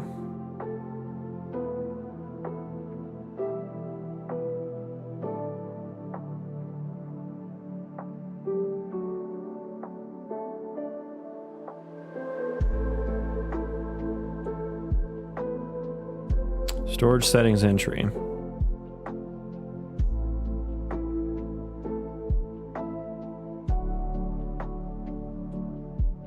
Yeah, I guess this is not going to show me the actual variables that I have in blueprints. So that's a little frustrating, but at least I know kind of like what it's something to do with the tree view. That's good enough to start. I can figure it out.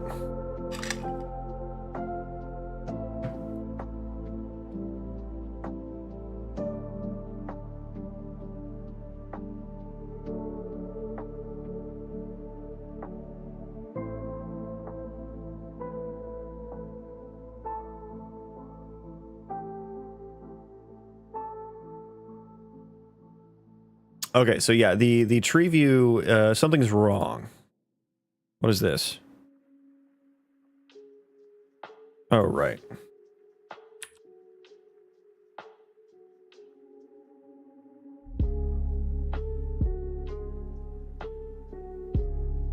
It gets called from the entry.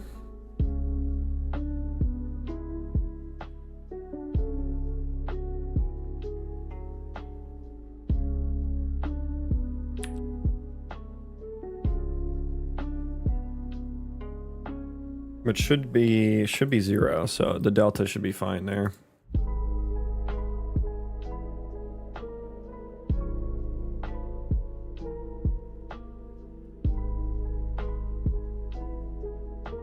Okay, let's figure this out.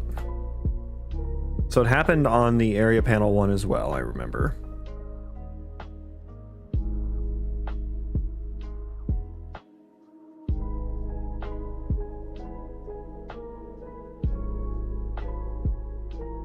And the storage settings, init storage settings. Let's find this reference here.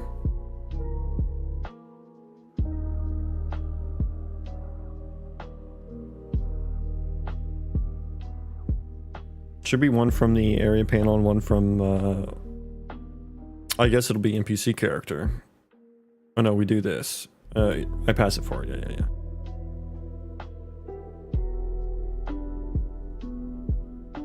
And show area panel. Yeah, I mean, that looks fine.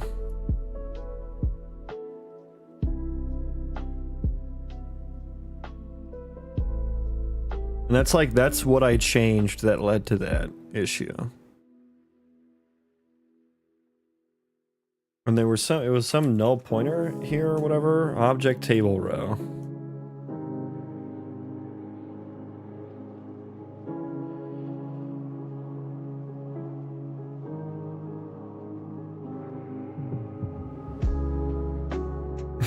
I love they just threw the word to do here at the end.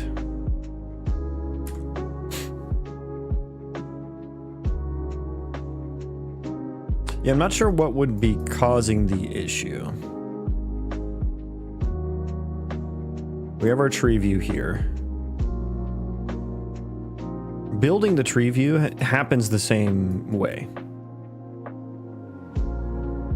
It's the same item hierarchy that constructs them. Storage settings entry.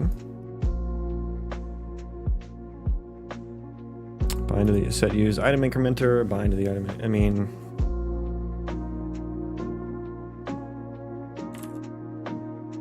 And this is detect item selection changed. This is detect item selection changed. So it happens when I click on something.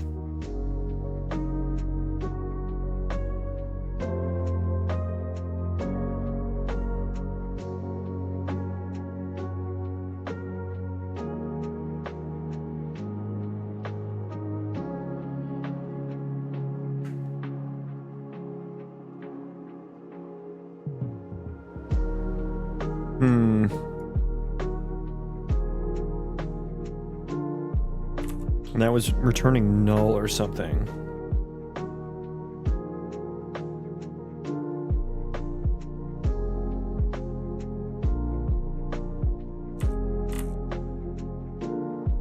And it was happening regardless of whether this was in the area panel or on the inventory. Okay, dare I crash this again and see what happens? I mean, I don't know. It's not going to give me any more information than I already have.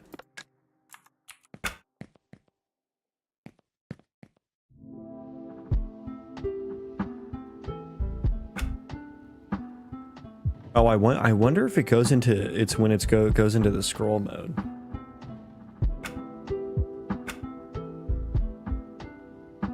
I'm thinking if I click this, it happens. No, okay, it's okay. I scrolled. That's what that's what I did.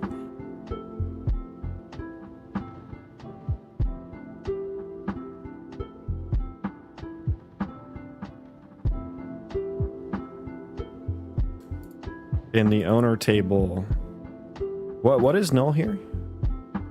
Tell me what's null here. Oh, we actually have a log here. Wonderful. We were unable to find the item for this widget. If it was removed from the source collection, the list should be pending a refresh. Okay, so it's not it's an assertion. I didn't realize that before. I thought it was like a crash because I didn't see this. It's so weird the way the writer debugger, like, it doesn't like actually show the right line all the times. Like, I was just looking at this null pointer. I was like, oh, it's an exception or something. But no, there's actually this assertion here. Yeah, I do manually refresh it. So is that what's causing this issue? We were unable to find the item for this widget. Okay. Yeah, maybe I can. There's a lot of widgets in here, so I guess theoretically I can get through this. If I spam this enough. Janelle, welcome in. Welcome.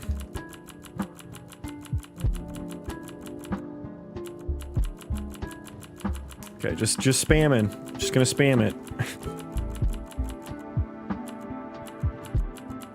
There's a lot of widgets. I wish there was a way to like ignore all of these. I don't know how to do that though, if there is a way. Is pending, yeah, I mean I have to rebuild. It's just not realistic to get through all of that. I'm sure I would have had to have pressed the button for every single item in the tree view.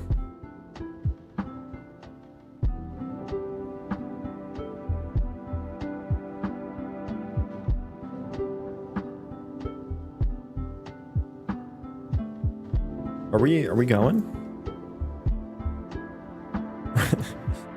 Hello, Ryder?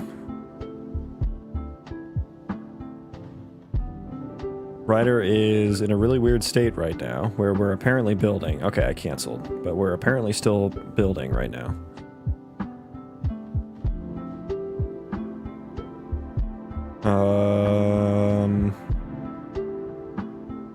Hello, please? I would like to debug my project. Uh-oh. May need to restart Rider here. May need to restart Rider. Yeah, let's do it. I'm gonna restart.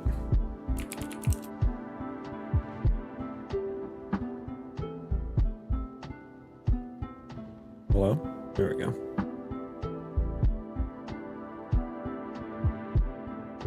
My good old my project. Okay, and we're back.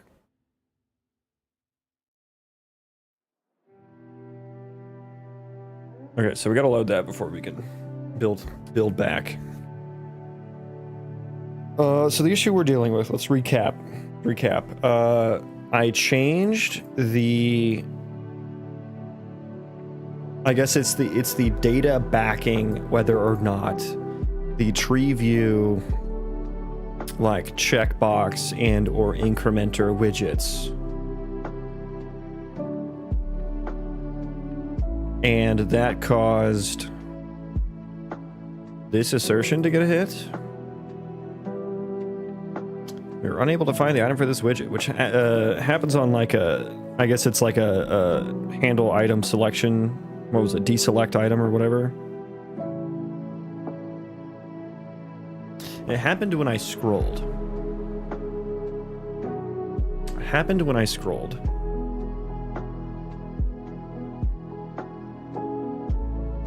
And it had something about a pending refresh, which I do manually refresh it. So my next idea is to just, yo, can we build the project, please? Thank you. Jeez. I just had to say please, I guess. That's all I had to say. But I guess there is a some issue. I don't know why the change I made would cause this though. 'Cause I didn't change how the widgets within the tree view actually work. At all, really. I just changed the data that gets passed into them. Let's find references on that allowed storage settings. Just to see. While that's running, I believe the refresh happens here, regenerate all entries. So I'm just going to disconnect that. Allowed store, and we set it there and on init. Okay, yeah, that's fine and dandy. And that's where we build the items. Oh, I wonder if I set it to, I wonder if this doesn't work properly. Let's disconnect this for a second. Start narrowing it down. Johnny, hello, welcome in.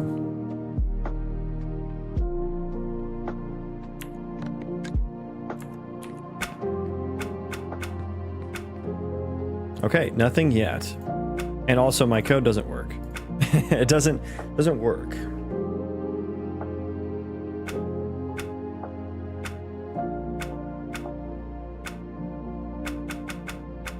Yeah, it's supposed to check all of them. So we can fix that. So I think that did actually work. Let me put the refresh back on there. I don't know. Is that necessary actually? Maybe that's why it wasn't working. Put the refresh back on there. I'm also not updating the actual data. So let's see. Okay. The refresh is what broke it. The refresh is what broke it. Okay. Good to know. Good to know.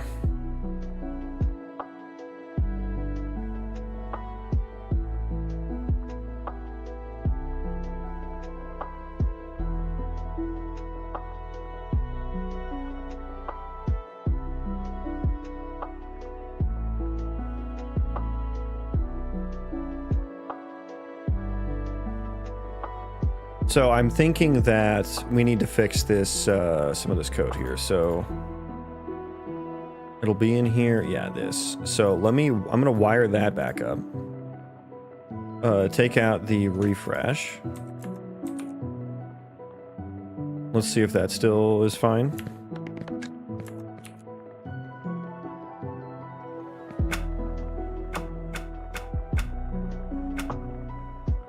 Okay, I can still scroll.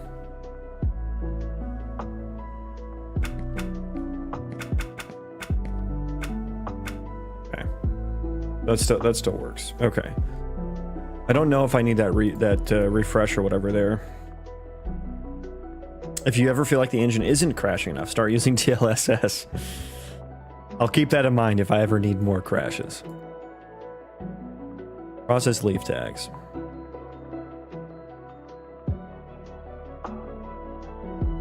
And this is still a pass by reference. Let me check here.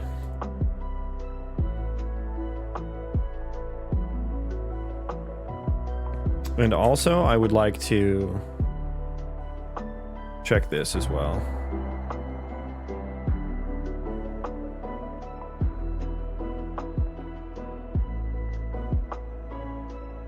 Just throw a breakpoint there at the beginning.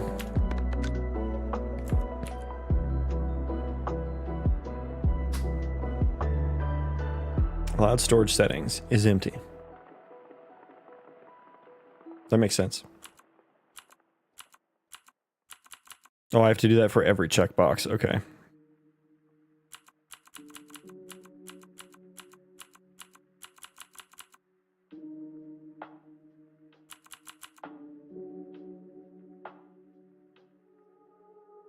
Storage settings num 0. Storage settings num 1. Yeah, that does look correct.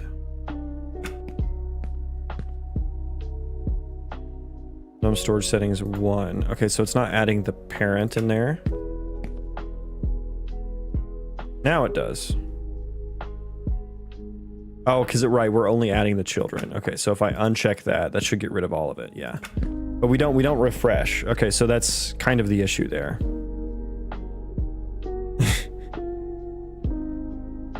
Ah, yeah, the find relative look at rotation node. I'm dealing with that since my last comment. Yes, the find look at rotation is a good node.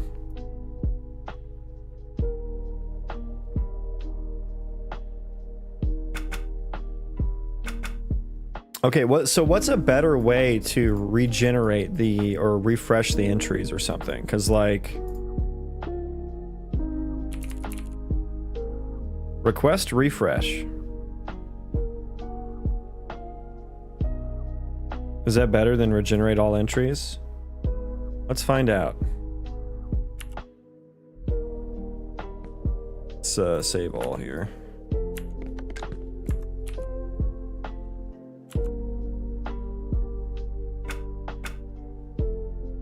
Why are you checked? Why are you checked?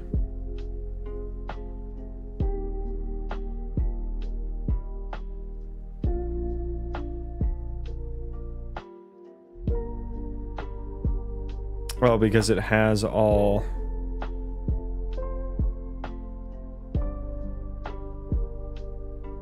Okay, so I need to do an additional check here. If child tags is empty, return unchecked.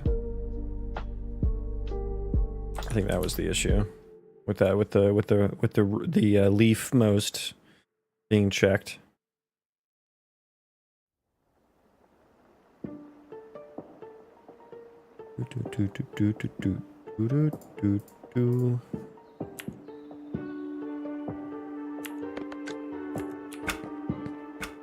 Okay, now that's not checked. I check here. That does do the proper settings. That is right. It still doesn't refresh. It doesn't actually refresh though.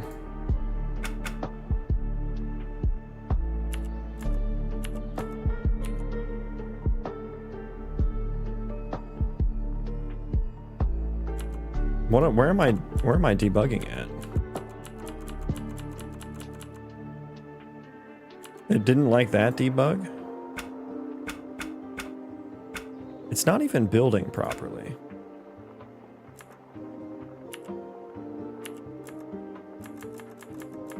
Oh, I'm stuck.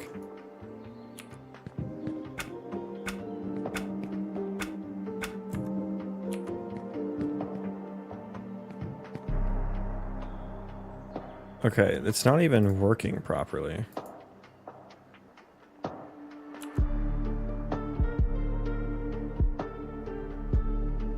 Yeah, that is correct.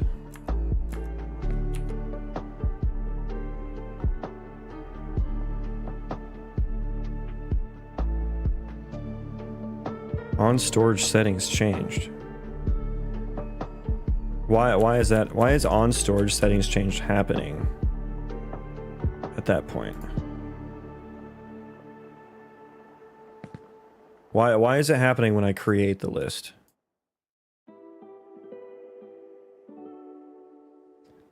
I bind it to on settings change.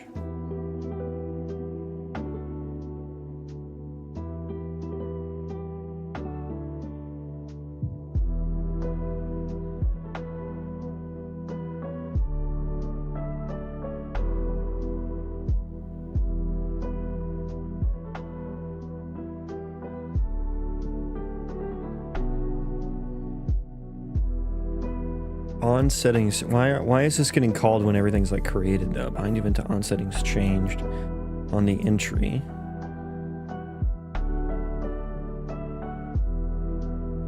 On incrementer changed.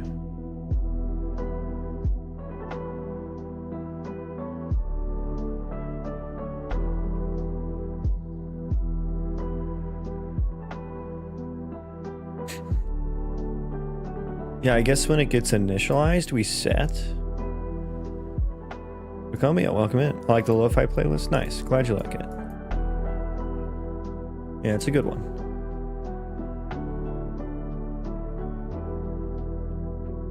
Set using. So I guess maybe setting the values triggers it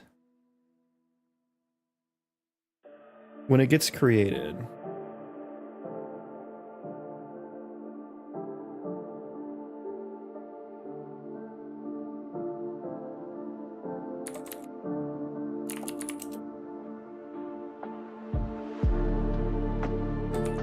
I don't know if that changes anything. Area panel, let's put that breakpoint. Yeah, the breakpoint's still there. It doesn't happen at first though, I've noticed. Click. Yeah, that is the correct settings. Okay, that's actually more correct. Now. That's more correct now. Okay, so I guess the...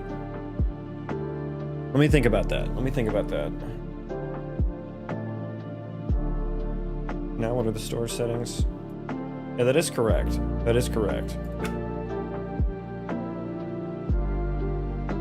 Okay, I think my has all children is not...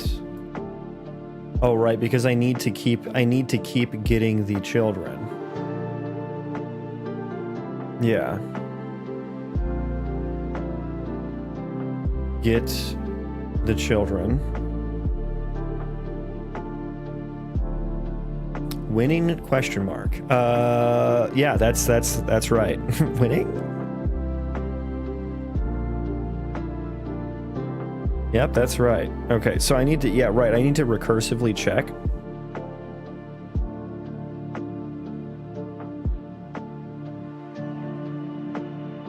I need to recursively check.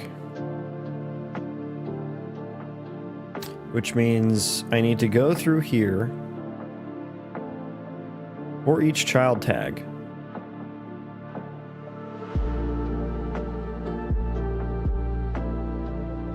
I need to get checkbox state, right?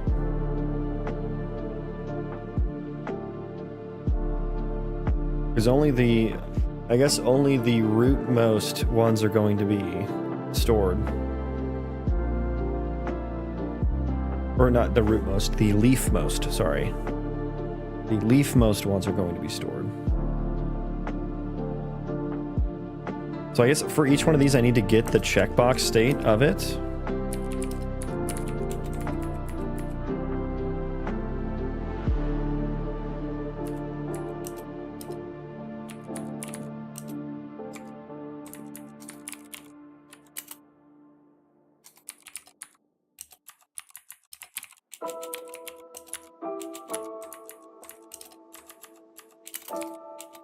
child, passing in child tag, and allowed storage settings, which we can do const ref there so we don't copy that every time, because that will maybe probably get expensive, so I'll need to rebuild after this. Okay, so child checkbox state means, yeah, so I'll eventually trickle down till I get all the way there. So if child checkbox state, B has any, pipe equals child checkbox state equals to check. If I have all,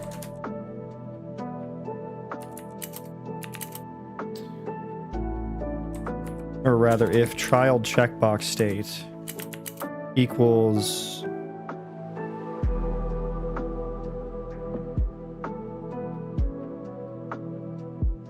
I need to know if I have all or have any. I think I can do an early out here, right? No. Well, I could, but it's that would be kind of worst case scenario, still the same, so it doesn't really matter.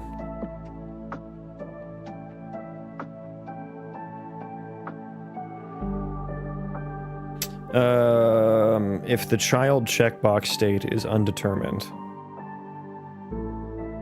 then I know this should automatically return undetermined as well, right?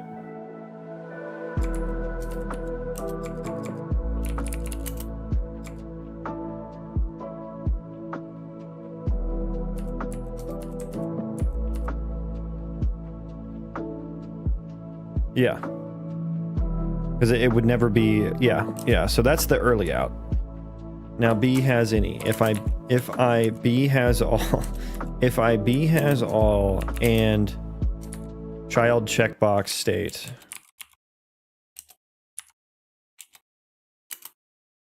equals unchecked, B has all should be set to false, which we don't really need the and there, but I don't know. Yeah, I need to wait for the end to know if I have a combination of any or all. Okay, I think that might work a little better there. Yeah, and I need to rebuild.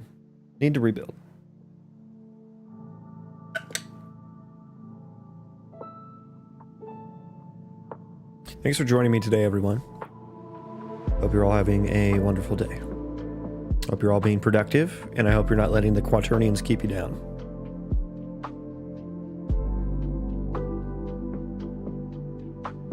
I will have to be leaving soon-ish.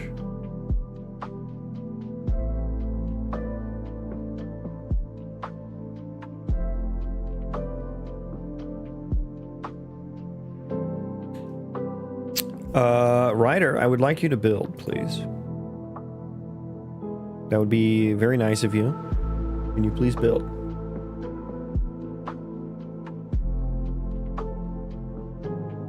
Yeah, Ryder is acting... Okay, there we go. Jeez. Ryder's acting a bit strange today.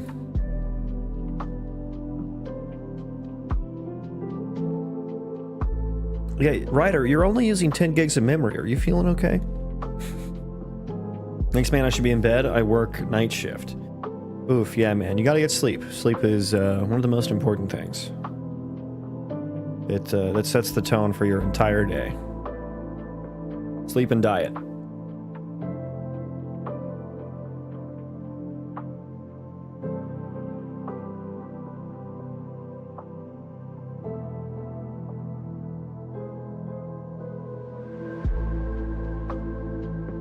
Come on, Ryder, you can do it. You're almost there.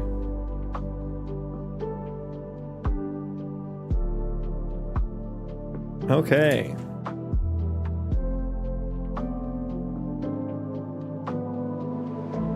Why do these waves kind of look like they're clipping through, like, they have like weirdly straight lines? Is this Prismatiscape?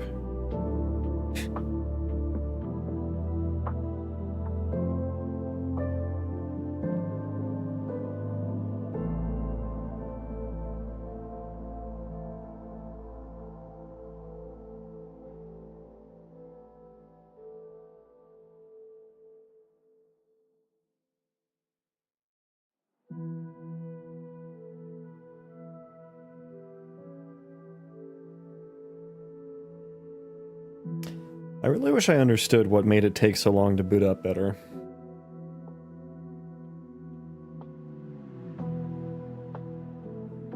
I feel like I've tried searching for some things, and I think I just have too much shit in my project. Like, I added a bunch of asset packs to just, like, check them out, and I probably shouldn't have done that. I should probably add the asset packs to a different project that I just use to, like, look at the stuff, you know, in-game. And then the ones that I want to use, I should transfer over. Like, if you look at my content stuff, like, I have so many folders of, like, so much stuff. So, that probably doesn't help. But okay, we're back in here. We are back in here. Weapon. Select all. That is correct. You did not select all. That looks better now. Maybe it didn't refresh. What was the last thing we did there? We did request refresh.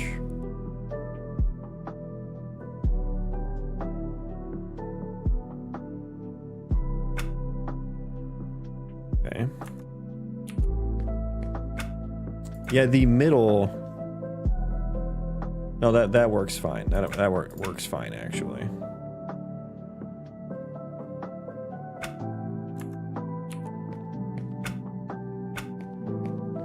Yeah, that is the correct state. Well, just it's not updating.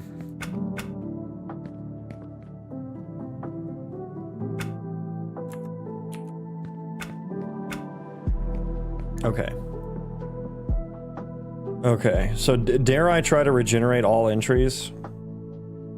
Which feels like I shouldn't have to do that, right?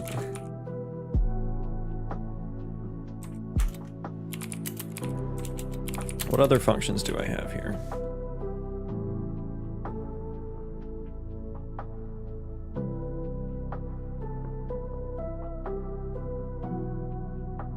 Is refresh pending?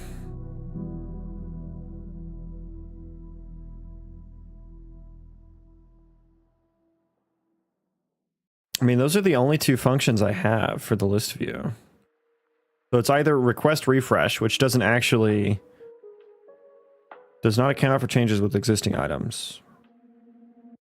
That is up to the item to announce and an entry to listen to as needed. So I guess it's telling me that I should create like events.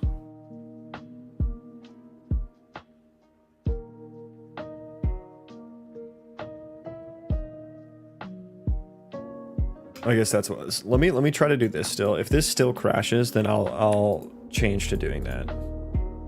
Again, I don't know why this crashes now and not earlier. Okay, build our area here. So far, so good, actually. Click. Okay, are we working now, actually?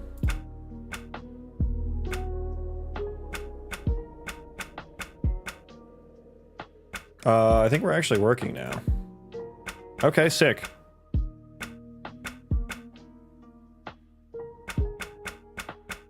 Again, the arrow state is so fucky. So I'm not sure what the hell's going on with that. Also, I want everything selected by default. Let's do the default right now.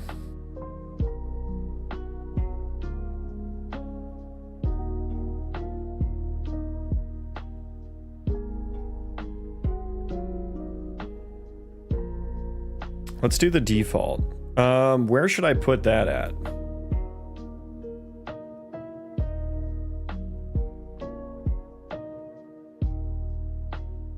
Oh, I have get all item tags, which returns the gameplay tag container. But I want the F gameplay tag and float. Right.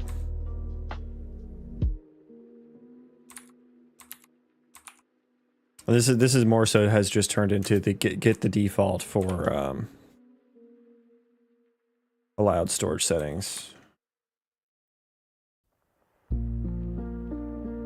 So let's just call it that. Get default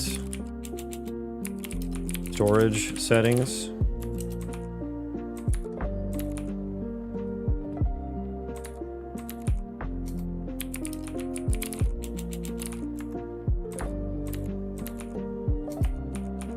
Ass. I didn't mean to type that. I meant add. Okay. Okay. Get ass. Yeah. Okay, let's refresh, rebuild that once again. Once again, we will need to rebuild that. And then I guess I need to do some debug logging on the checkbox, or not the checkbox state, the selected state for those little arrows.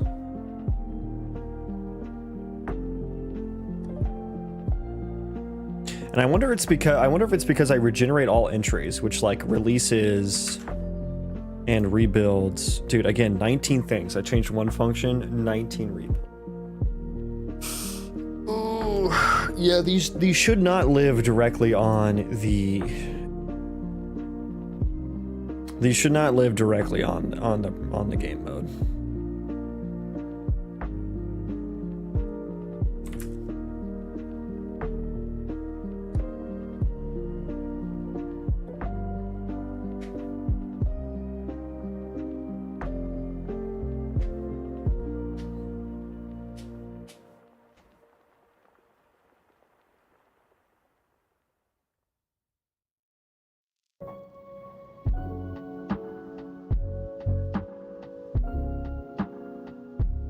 Okay, so area panel.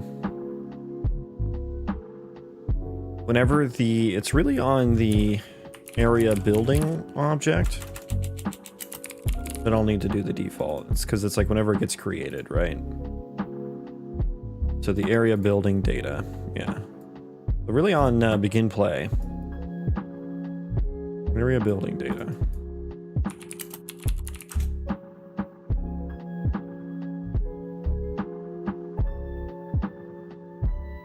Well, actually, because I want to... No, this is good. This is good. Get default storage settings. There you go. Yeah, that's good. Okay, let's make sure all those are checked by default, basically. Yep, all checked by default. Nice.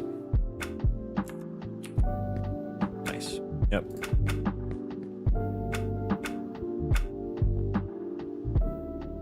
Okay, yeah. I need to figure out the selection state now. So let's go to the storage entry. And what I do here, init entry, set check state, set padding. Is it in here? On expansion change is expanded. Yeah, I'll definitely need to understand if it's expanded.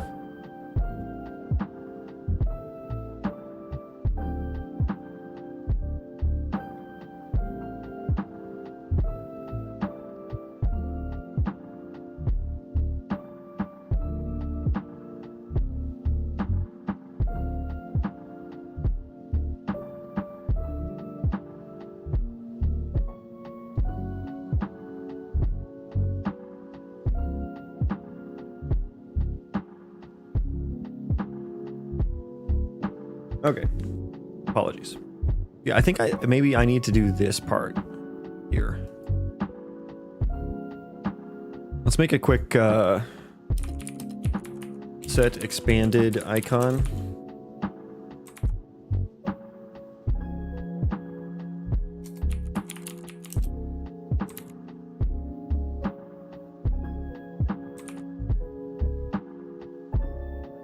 So I can reuse this. Do I know if it's expanded here? I guess I don't know if this is expanded or not.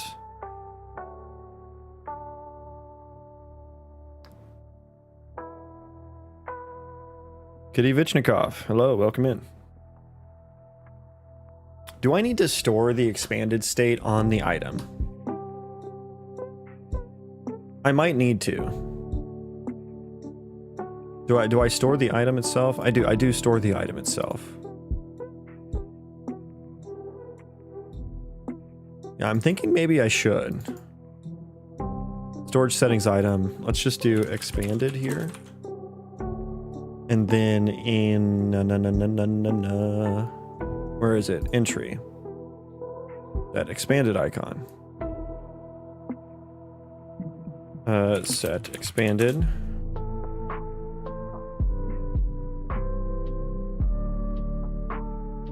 And then that way, when I init entry, get expanded, we'll just reset it back to what it is, but we'll do set expanded icon. That way it just gets set properly there.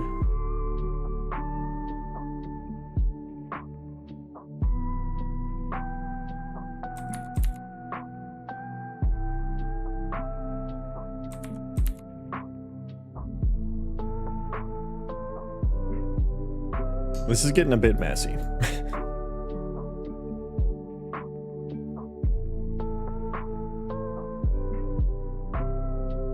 Oh, geez. I need to, like, spread this way out.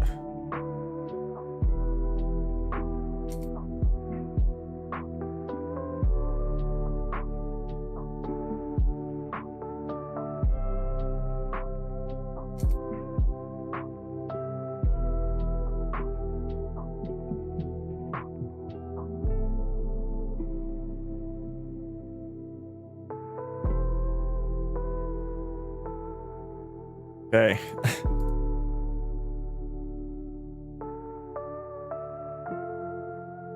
Storage settings item.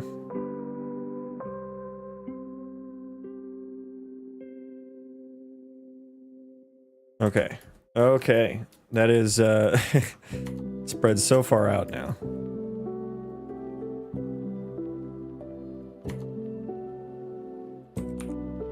If children is empty, set the arrow image.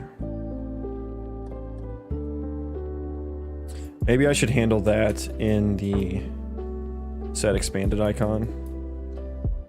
Oh, that's not even connected. That wouldn't have worked. That would not have worked.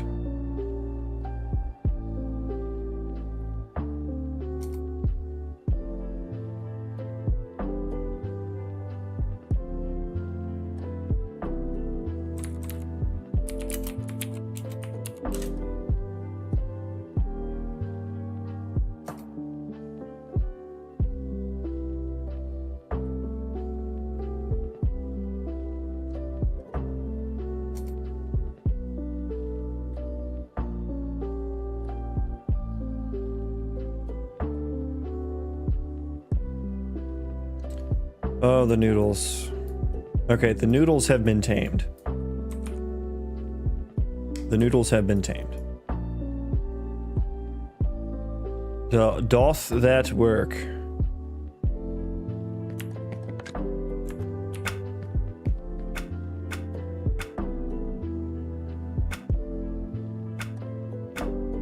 Okay, I think yeah, it works so much better now. Yeah, I should have been doing that the whole time, I guess.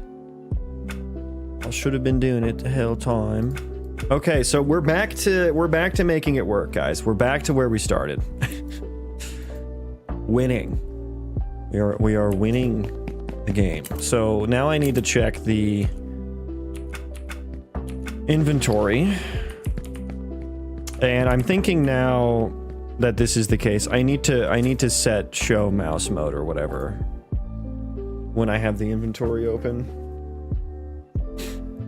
I think that's a necessity here. So my HUD, inventory, show inventory, mouse mode.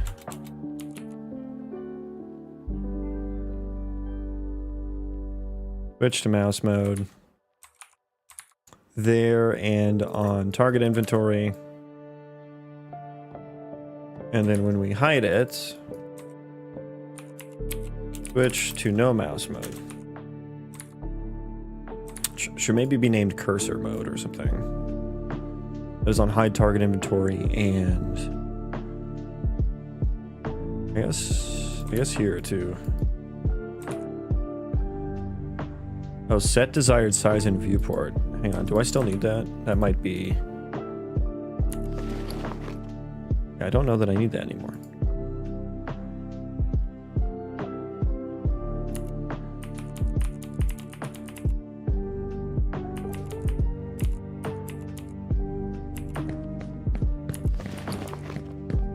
Oh, okay. Now my inputs are broken, though.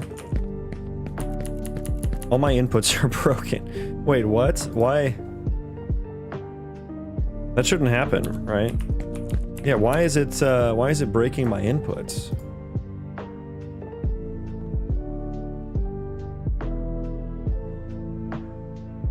Oh, I'm doing show cursor.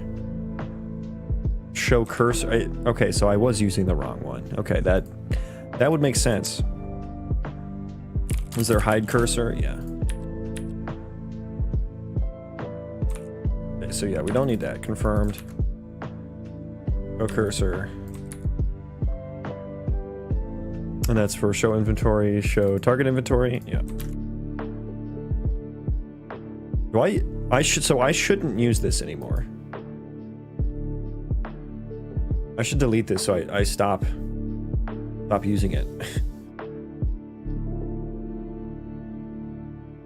Inventory. So if I compile that should go away, right? Yeah, let's delete that so I stop using it, because that's not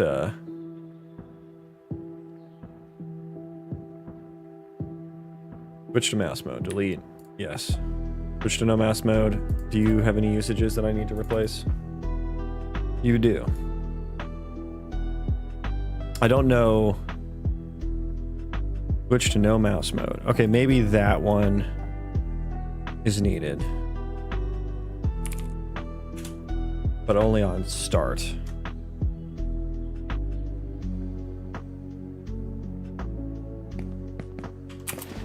Okay, yeah, I can still, yeah. Okay, cool.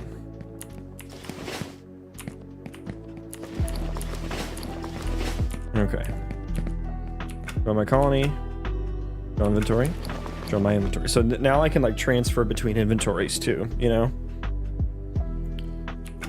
And then I can show, you know, I need these to be smaller. They're a little bit too big on the screen right now, but then I can fit, you know, I can equip things on him from my inventory and stuff, you know?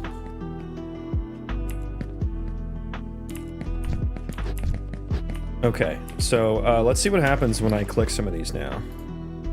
It crashes, yeah. Okay, so same issue here as what was happening. Same issue here is what was happening. Okay, so I guess that this feels like it's an issue with the data getting updated or something, because once I fixed the once I made the area building panel storage settings work properly, it stopped happening. So I think I'm probably just not updating the input data, or maybe there is no input data getting updated. Hello, welcome in. Hi, dog. I don't know how to say your name, but welcome in. Willkommen, mein Freund. Item incrementer. That's the little widget. So it's where is it? It's on the NPC character, right? Handle item settings changed. Yeah, can I go to that? Yeah, nothing's happening here. So I need to get entity data BP using myself. And then getting the inventory entity data. Let's do a validated get, or is valid. Okay, so if that's valid, well, let's store in a local variable so we don't continuously get it. So promote to local variable, and we'll do validated get there, or just, I guess just an is valid, just an is valid there. Yeah, that works. That works. Okay, so if that's valid, get inventory data, get allowed or get desired inventory items. Nice. Okay, so here's where we update it, right? So storage settings item, get storage settings item, get tag find the tag in here. Or rather, we should check, you know, get new value less than or equal to 0. Branch that. If it's less than or equal to 0, we're removing it from the map. So we'll go here, remove from this tag. What are you using to develop the game? This is Unreal Engine that you're looking at. So Unreal Engine has blueprints and C++ that I use. Okay. So yeah, if it's less than or equal to 0, we remove it from the map. And then I guess I need to...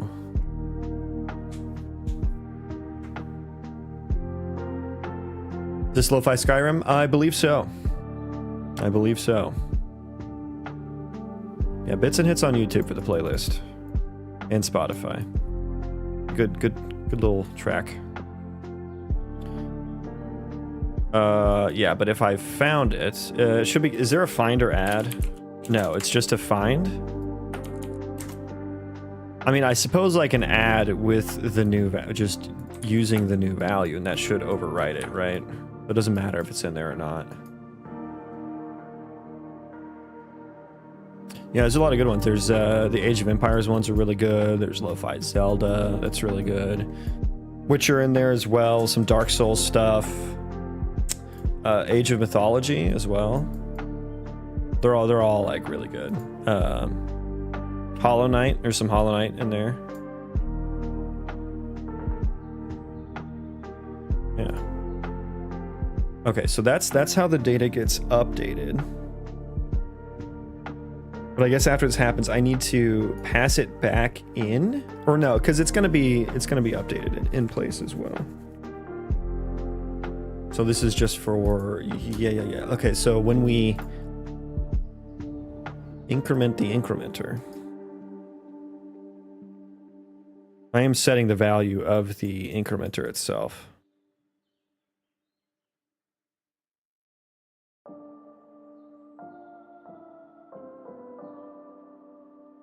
Get desired item count. Yeah, and if it's not in there, I assume 0. Okay, that's good. And I am calling that correct. That should be an entry. That use incrementer, get desired item count. Yeah. And then I need to handle if get all is pressed, but we'll do that next. Let's see if this works now. So where's my guy at? There's a Lo-Fi World of Warcraft too, which is also quite good. Okay, join my colony. Show me your inventory. I just want to press. Okay, so yeah, that's not working. God damn. This is... Why is this... Why?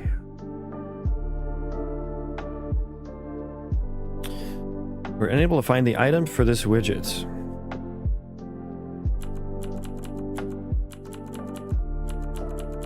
Okay, yeah, we're gonna have to rebuild again here. So I guess we'll remove that refresh. Maybe I shouldn't use that refresh anymore, even if it is working for the other area building storage settings. It said I should use events.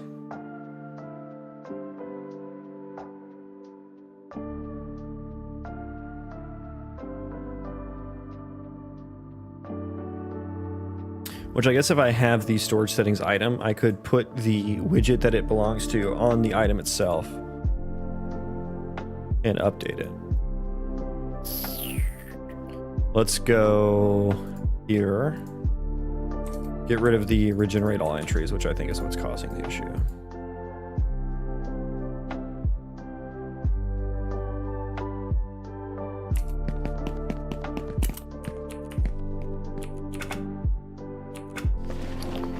Plus, yeah. It works now. I can plus. And so the idea with this, probably kind of hard to see on YouTube Shorts, sorry about that. But the idea with this is that, you know, you may want your character, or your colonist to hang on to certain things in their inventory. And you need this hierarchy to be able to do that, right? Like, you may want them to have one axe, one pickaxe on them. And so the way this is going to work is, like, when you press one of these, you know, this is 1 here, but it's 0 up here. So ideally, if you press 1 here, like, this should never be higher than its parent. So that should have set the parent to 1. And the parent is like, how many total of these? So if you hit 1 on any, so ideally, if you don't care about the pickaxe, you'd hit plus all, and all would do all children. So that's the idea. It's kind of small. So maybe those should be a bit bigger. The inventory part is too big, and then this part is too small. Honestly, this should be scrolling. That should scroll. I guess I changed it to fit desired, but yeah, then you can, you know, and then this number should never be, like I said, it should never be lower than the children. So if I did minus to 0 there, it should set all children to 0. And so maybe you want them to say, maybe you want, like, I need you to have a pickaxe and an axe on you. And so that is the total of the children. So you're saying 1 pickaxe, and I want 2, so 1 axe. I think that makes sense. And you're saying 1 of any axe. But now I need to do all that logic for, like, the incrementation of it. The incrementation of it.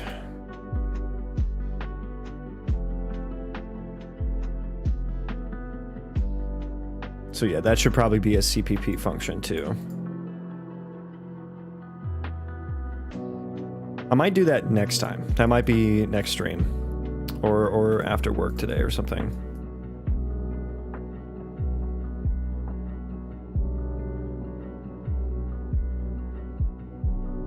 Let me get that overflow working. I think that's an easy-ish thing to do here. So what did I do on the area panel to get it to overflow? Did I wrap it in, like, a size box or something? Or I just set it to clip to bounds. That's what I did. So let's set you are set to clip to bounds. Okay, how do I make you, oh, is it fill? Do I need to fill? I think I need to fill.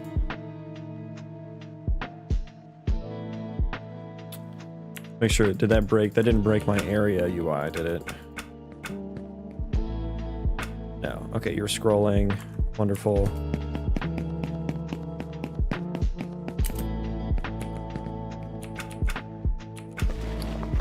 Oh my god. Okay. Yeah, that didn't that didn't do what I wanted it to do. Okay. That was too much. That was too much. So you're set to fill here. What are you set to on area panel? You're set to auto on area panel. Okay, so that was never the answer.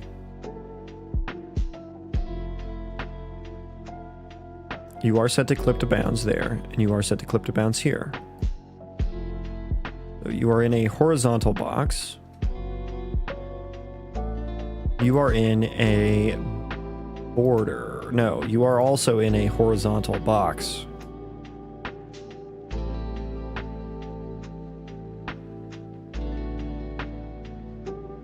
Which has a size box on it with a height override.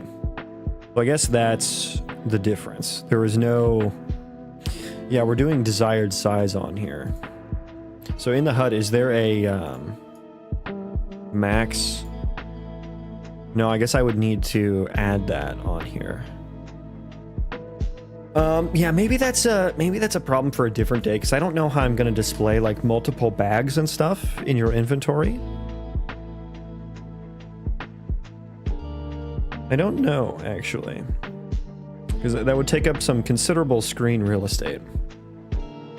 I think maybe just an overall, like I said, the inspect panel, and the item inventory are both too big. So I need to just go and redo all that anyway. So maybe I think I'm going to kick that one down the road. Kick that can down the road for a different day. I think that would be a better time to do that.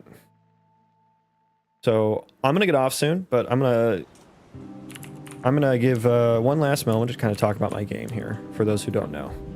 So for those who are joining in and don't know what I'm doing here and what I'm about, I'm making an RPG Colony Sim Roguelite combo with procedural destructible terrain and AI generated quests. So this is just one small section of the procedural world. Here's me. And so all this is procedurally generated. Here's the world map. I'm generating a radius of about that big on the world map. So about this big here. So it's a very large world. Each pixel on that map is a terrain chunk. And so that the world map is how it gets it. Is the terrain destructible yet? It's like I've proof of concepted it, so I'll see if I can get it to work. Kind of is the answer. It doesn't work well at all, but it technically does. There you go. Nice. It worked the first time that time. Yeah, there is the destructible terrain. That's the proof of concepted part. Like I need to actually like rerun the vertex data generator. So that's like that generates what material the terrain is made out of. So I need to rerun that for like the new verts and stuff like that. Well, I guess it actually did.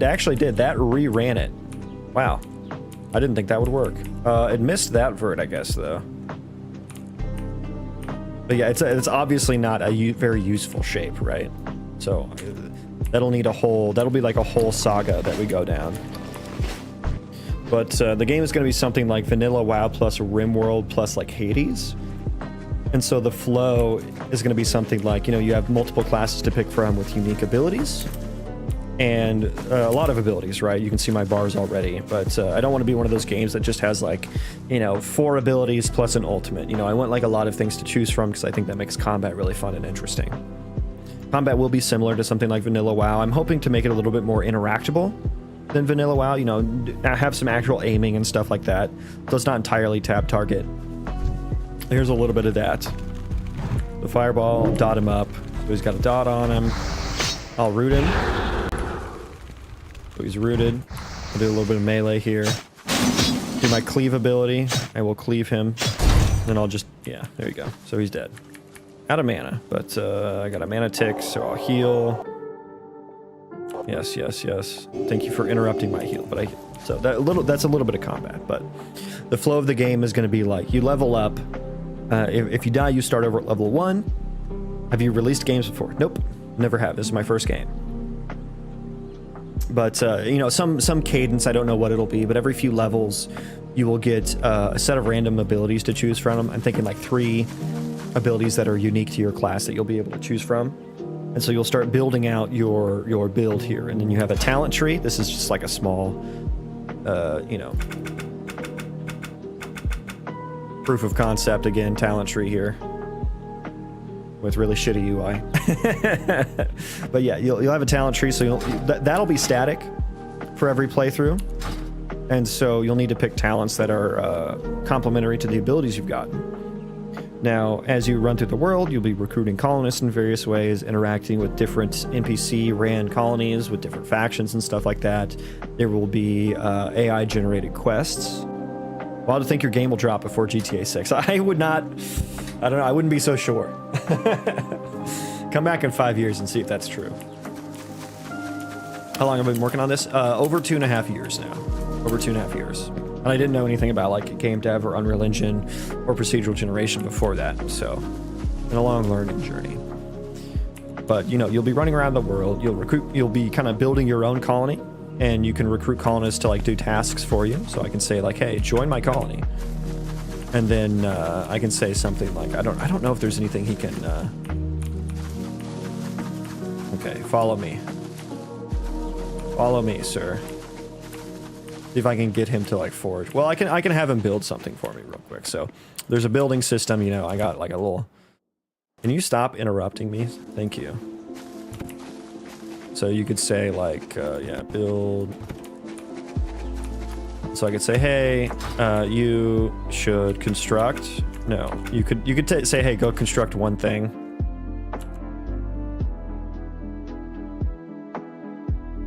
And he should do that for you. Oh my god, what is this? What is this? Okay, thank you for not even constructing it though. That was nice of you. Construct anywhere. Yes, just go build all my things for me. Are you really gonna do that? You really? Oh yeah, I forgot it doesn't like the floaties. Hang on, they don't have support. Hang on. That's something I need to fix. Okay, now do it. It should work fine now. They have support. Yes, he's constructing it. He's constructing it there as well. Cool. But yeah, you will have, all these colonists will have skill levels for like tree chopping, constructing, you know, planting and harvesting and all that kind of stuff. You know, blacksmithing and stuff. And so as you go through the game and you build your colony, when you die and restart, your colony will still be there, and whatever multiple colonies you may have built, right? I want to incentivize the player to explore all these different areas and potentially build colonies in the different areas and have your different colonies like trading and traveling to each other potentially. And so when you die, like your colony will still be there when you come back, so it can potentially be kind of another form of meta progression. There will be some sort of currency or something you earn in the world to do some level of meta progression like some other roguelite. Not really sure what that looks like yet, but maybe I'm gonna do like some sort of time skip when you die, some like static time skip perhaps, and so your colony might get raided while you're dead, right? And depending on how well you've set up your colony for defensive stuff will depend on, you know, maybe you come back and some of your colonists are dead. And I want the whole world to be running at a time, so it runs the real thing. Like, it's not just like a random roll of the dice, you know, do some of your colonists die? No, it's not some equation. Like, I actually want your colonists to fight back against entities when they attack, no matter where you are in the world, no matter if you're dead or not, you know what I mean? So I'm hoping that makes the world feel really alive. And it makes it really interesting. I do want it to be multiplayer so that you can play with your friends. So I do want you to be able to kind of set up your own server kind of thing. Am I taking on devs or solo building? Just solo building for now. I don't really know what the future looks like for that. Just kind of gonna keep going. Add shops to buy items from your camp. No, but you can craft items with colonists and your own crafting skills. But you can potentially buy stuff from other colonists, other camps, right? That you don't own, and that you aren't the owner of.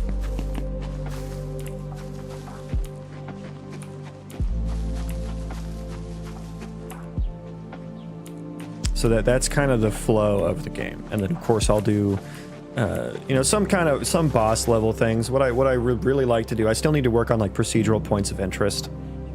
You know, spawning some bandit camps and some interesting things to explore and interact with, but I want to do like procedural dungeons as well. And my dream would be to make some like procedural Zelda-like dungeons. You know what I mean? Like like Zelda puzzles, where there's monsters and stuff in the dungeon that you have to fight, and there's a boss in the dungeon, but the way you navigate through the dungeon, it's not just running room from room. There's like some Zelda-like puzzles in it or something. You know what I mean? I think that would be really cool. But again, that's very far down the road, as is procedural points of interest. You know, I'll get to that somewhat soon. But what I've been working on recently are colony tasks. I'm working on the storage settings. And so you can build these areas in the game. And this is just how the player will represent, hey, I want you to go plant crops in this area. You know, I have these different allowed tasks here. You can specify the area and be like, hey, I want you to chop trees in this area, right? Right now I have constructing and foraging working on some level, so they could forage for like mushrooms and stuff and collect food. But now I need them to actually put it in like colony storage. So these areas can also be used for storage. So if you have the haul task allowed, it'll create this storage settings hierarchy where you can say like, hey, maybe I only want, well, that's supposed to update. I forgot I turned it off, but yeah, maybe I only want wood. Like this is just my wood stockpile, right?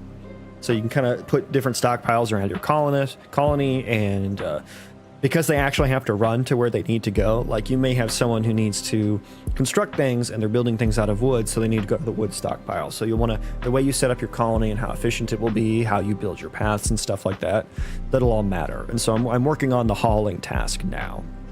And as part of that task, I need to know what you as the player want to store on your colonists, right? So this colonist He doesn't have anything in his inventory, but if I were to send him to go forage, he would start putting. I don't know why is my tooltips are completely wrong here.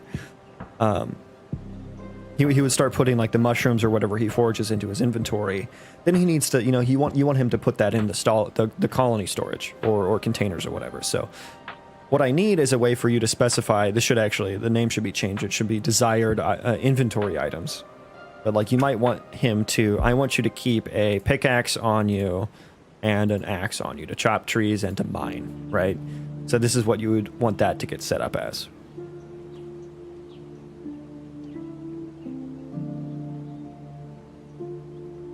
And that's how he'll understand, hey, what do I need to haul back to storage? What do I need to keep in my inventory? You might want to add some potions in there, right? Keep a couple health potions on you in case you run into trouble, kind of thing. Stop adding events that run in the world naturally at random times. Giving loot would be cool. Yeah, I intend to do like colony raids and stuff like that, and like the points of interest will have some interesting things to do for the player. Potentially, like I said, AI generated quests, so potentially some events that happen from that as well. All on the table. A lot to do though, so I know it's a big scope creep, but I really enjoy working on it. So that's kind of the deal with this game for those who are maybe tuning in who don't know. We don't fully know. But I have to go to work now, so I gotta hop on out of here. What I'll be working on probably tomorrow is I'll be working more on what I just showed off with the inventory, the allowed inventory settings. So this shows, but it doesn't do anything yet, right? And actually, these values are wrong. Interesting. If I update that, are they updating? Yeah, that did not work correctly. So yeah, that's what I'll be working on. That's what I'll be working on tomorrow, making that actually work. Once we get that done, and we can actually specify what the things to keep in his inventory are, then we'll get to the actual hauling task, which I started like a week ago and still haven't gotten to because I realized I had to refactor all my items in my item hierarchy into gameplay tags and stuff. So I'll be working on that tomorrow. So hopefully we get through that tomorrow. And then probably this weekend, I imagine I'll be doing the actual hauling task. And so, before you can actually build containers in your colony, these voxels that you have here are actually going to be like little storage spots. And so I'm thinking I'm just going to take the icons for like what shows up in your inventory. Like these are a bunch of arrows, but I'm thinking that you just want to place that. Like I'll just make a fucking default cube and just slap that icon on them, you know what I mean? And just set it on the ground. And so each of these spots will be like a slot in your inventory. And then I also have like, you can build containers, but they're kind of broken right now. I can't even build it, but it's a bit broken right now, but I do have some containers that I need to fix. And eventually, I guess if you research how to build them or whatever, there will be some colony tech tree or something. Then you can put stuff in those, and maybe it'll store things better, take up less space, and then also potentially prevent it from taking too much durability damage, which is a system I'll still need to write.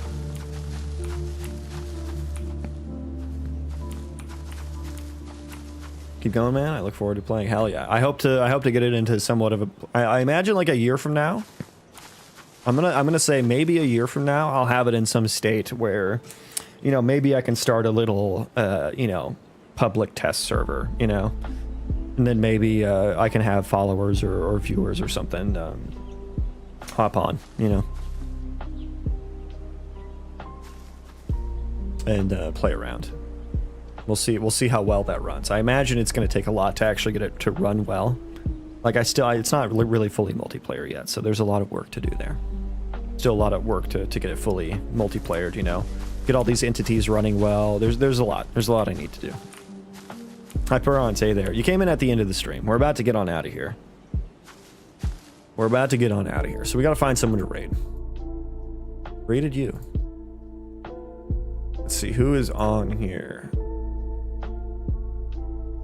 Luckland's on, so we'll send you guys over there. I'll be down to test for sure. Yeah, I mean, keep checking in every so often, and I'll definitely turn on the bat sirens when that's the case. We'll see how many people my server can handle out of the box. We'll see. No, I know. I gotta go to work. I don't want to do it either. So yeah, we're gonna raid Luckland over on Twitch. And for those on YouTube, thanks for tuning in. Well, thanks everyone for tuning in. Thanks everyone. Thanks for hanging out. Enjoyed it. It was a good stream. And hopefully I'll see you guys some other time. So yeah, have a good day, everyone. Take care.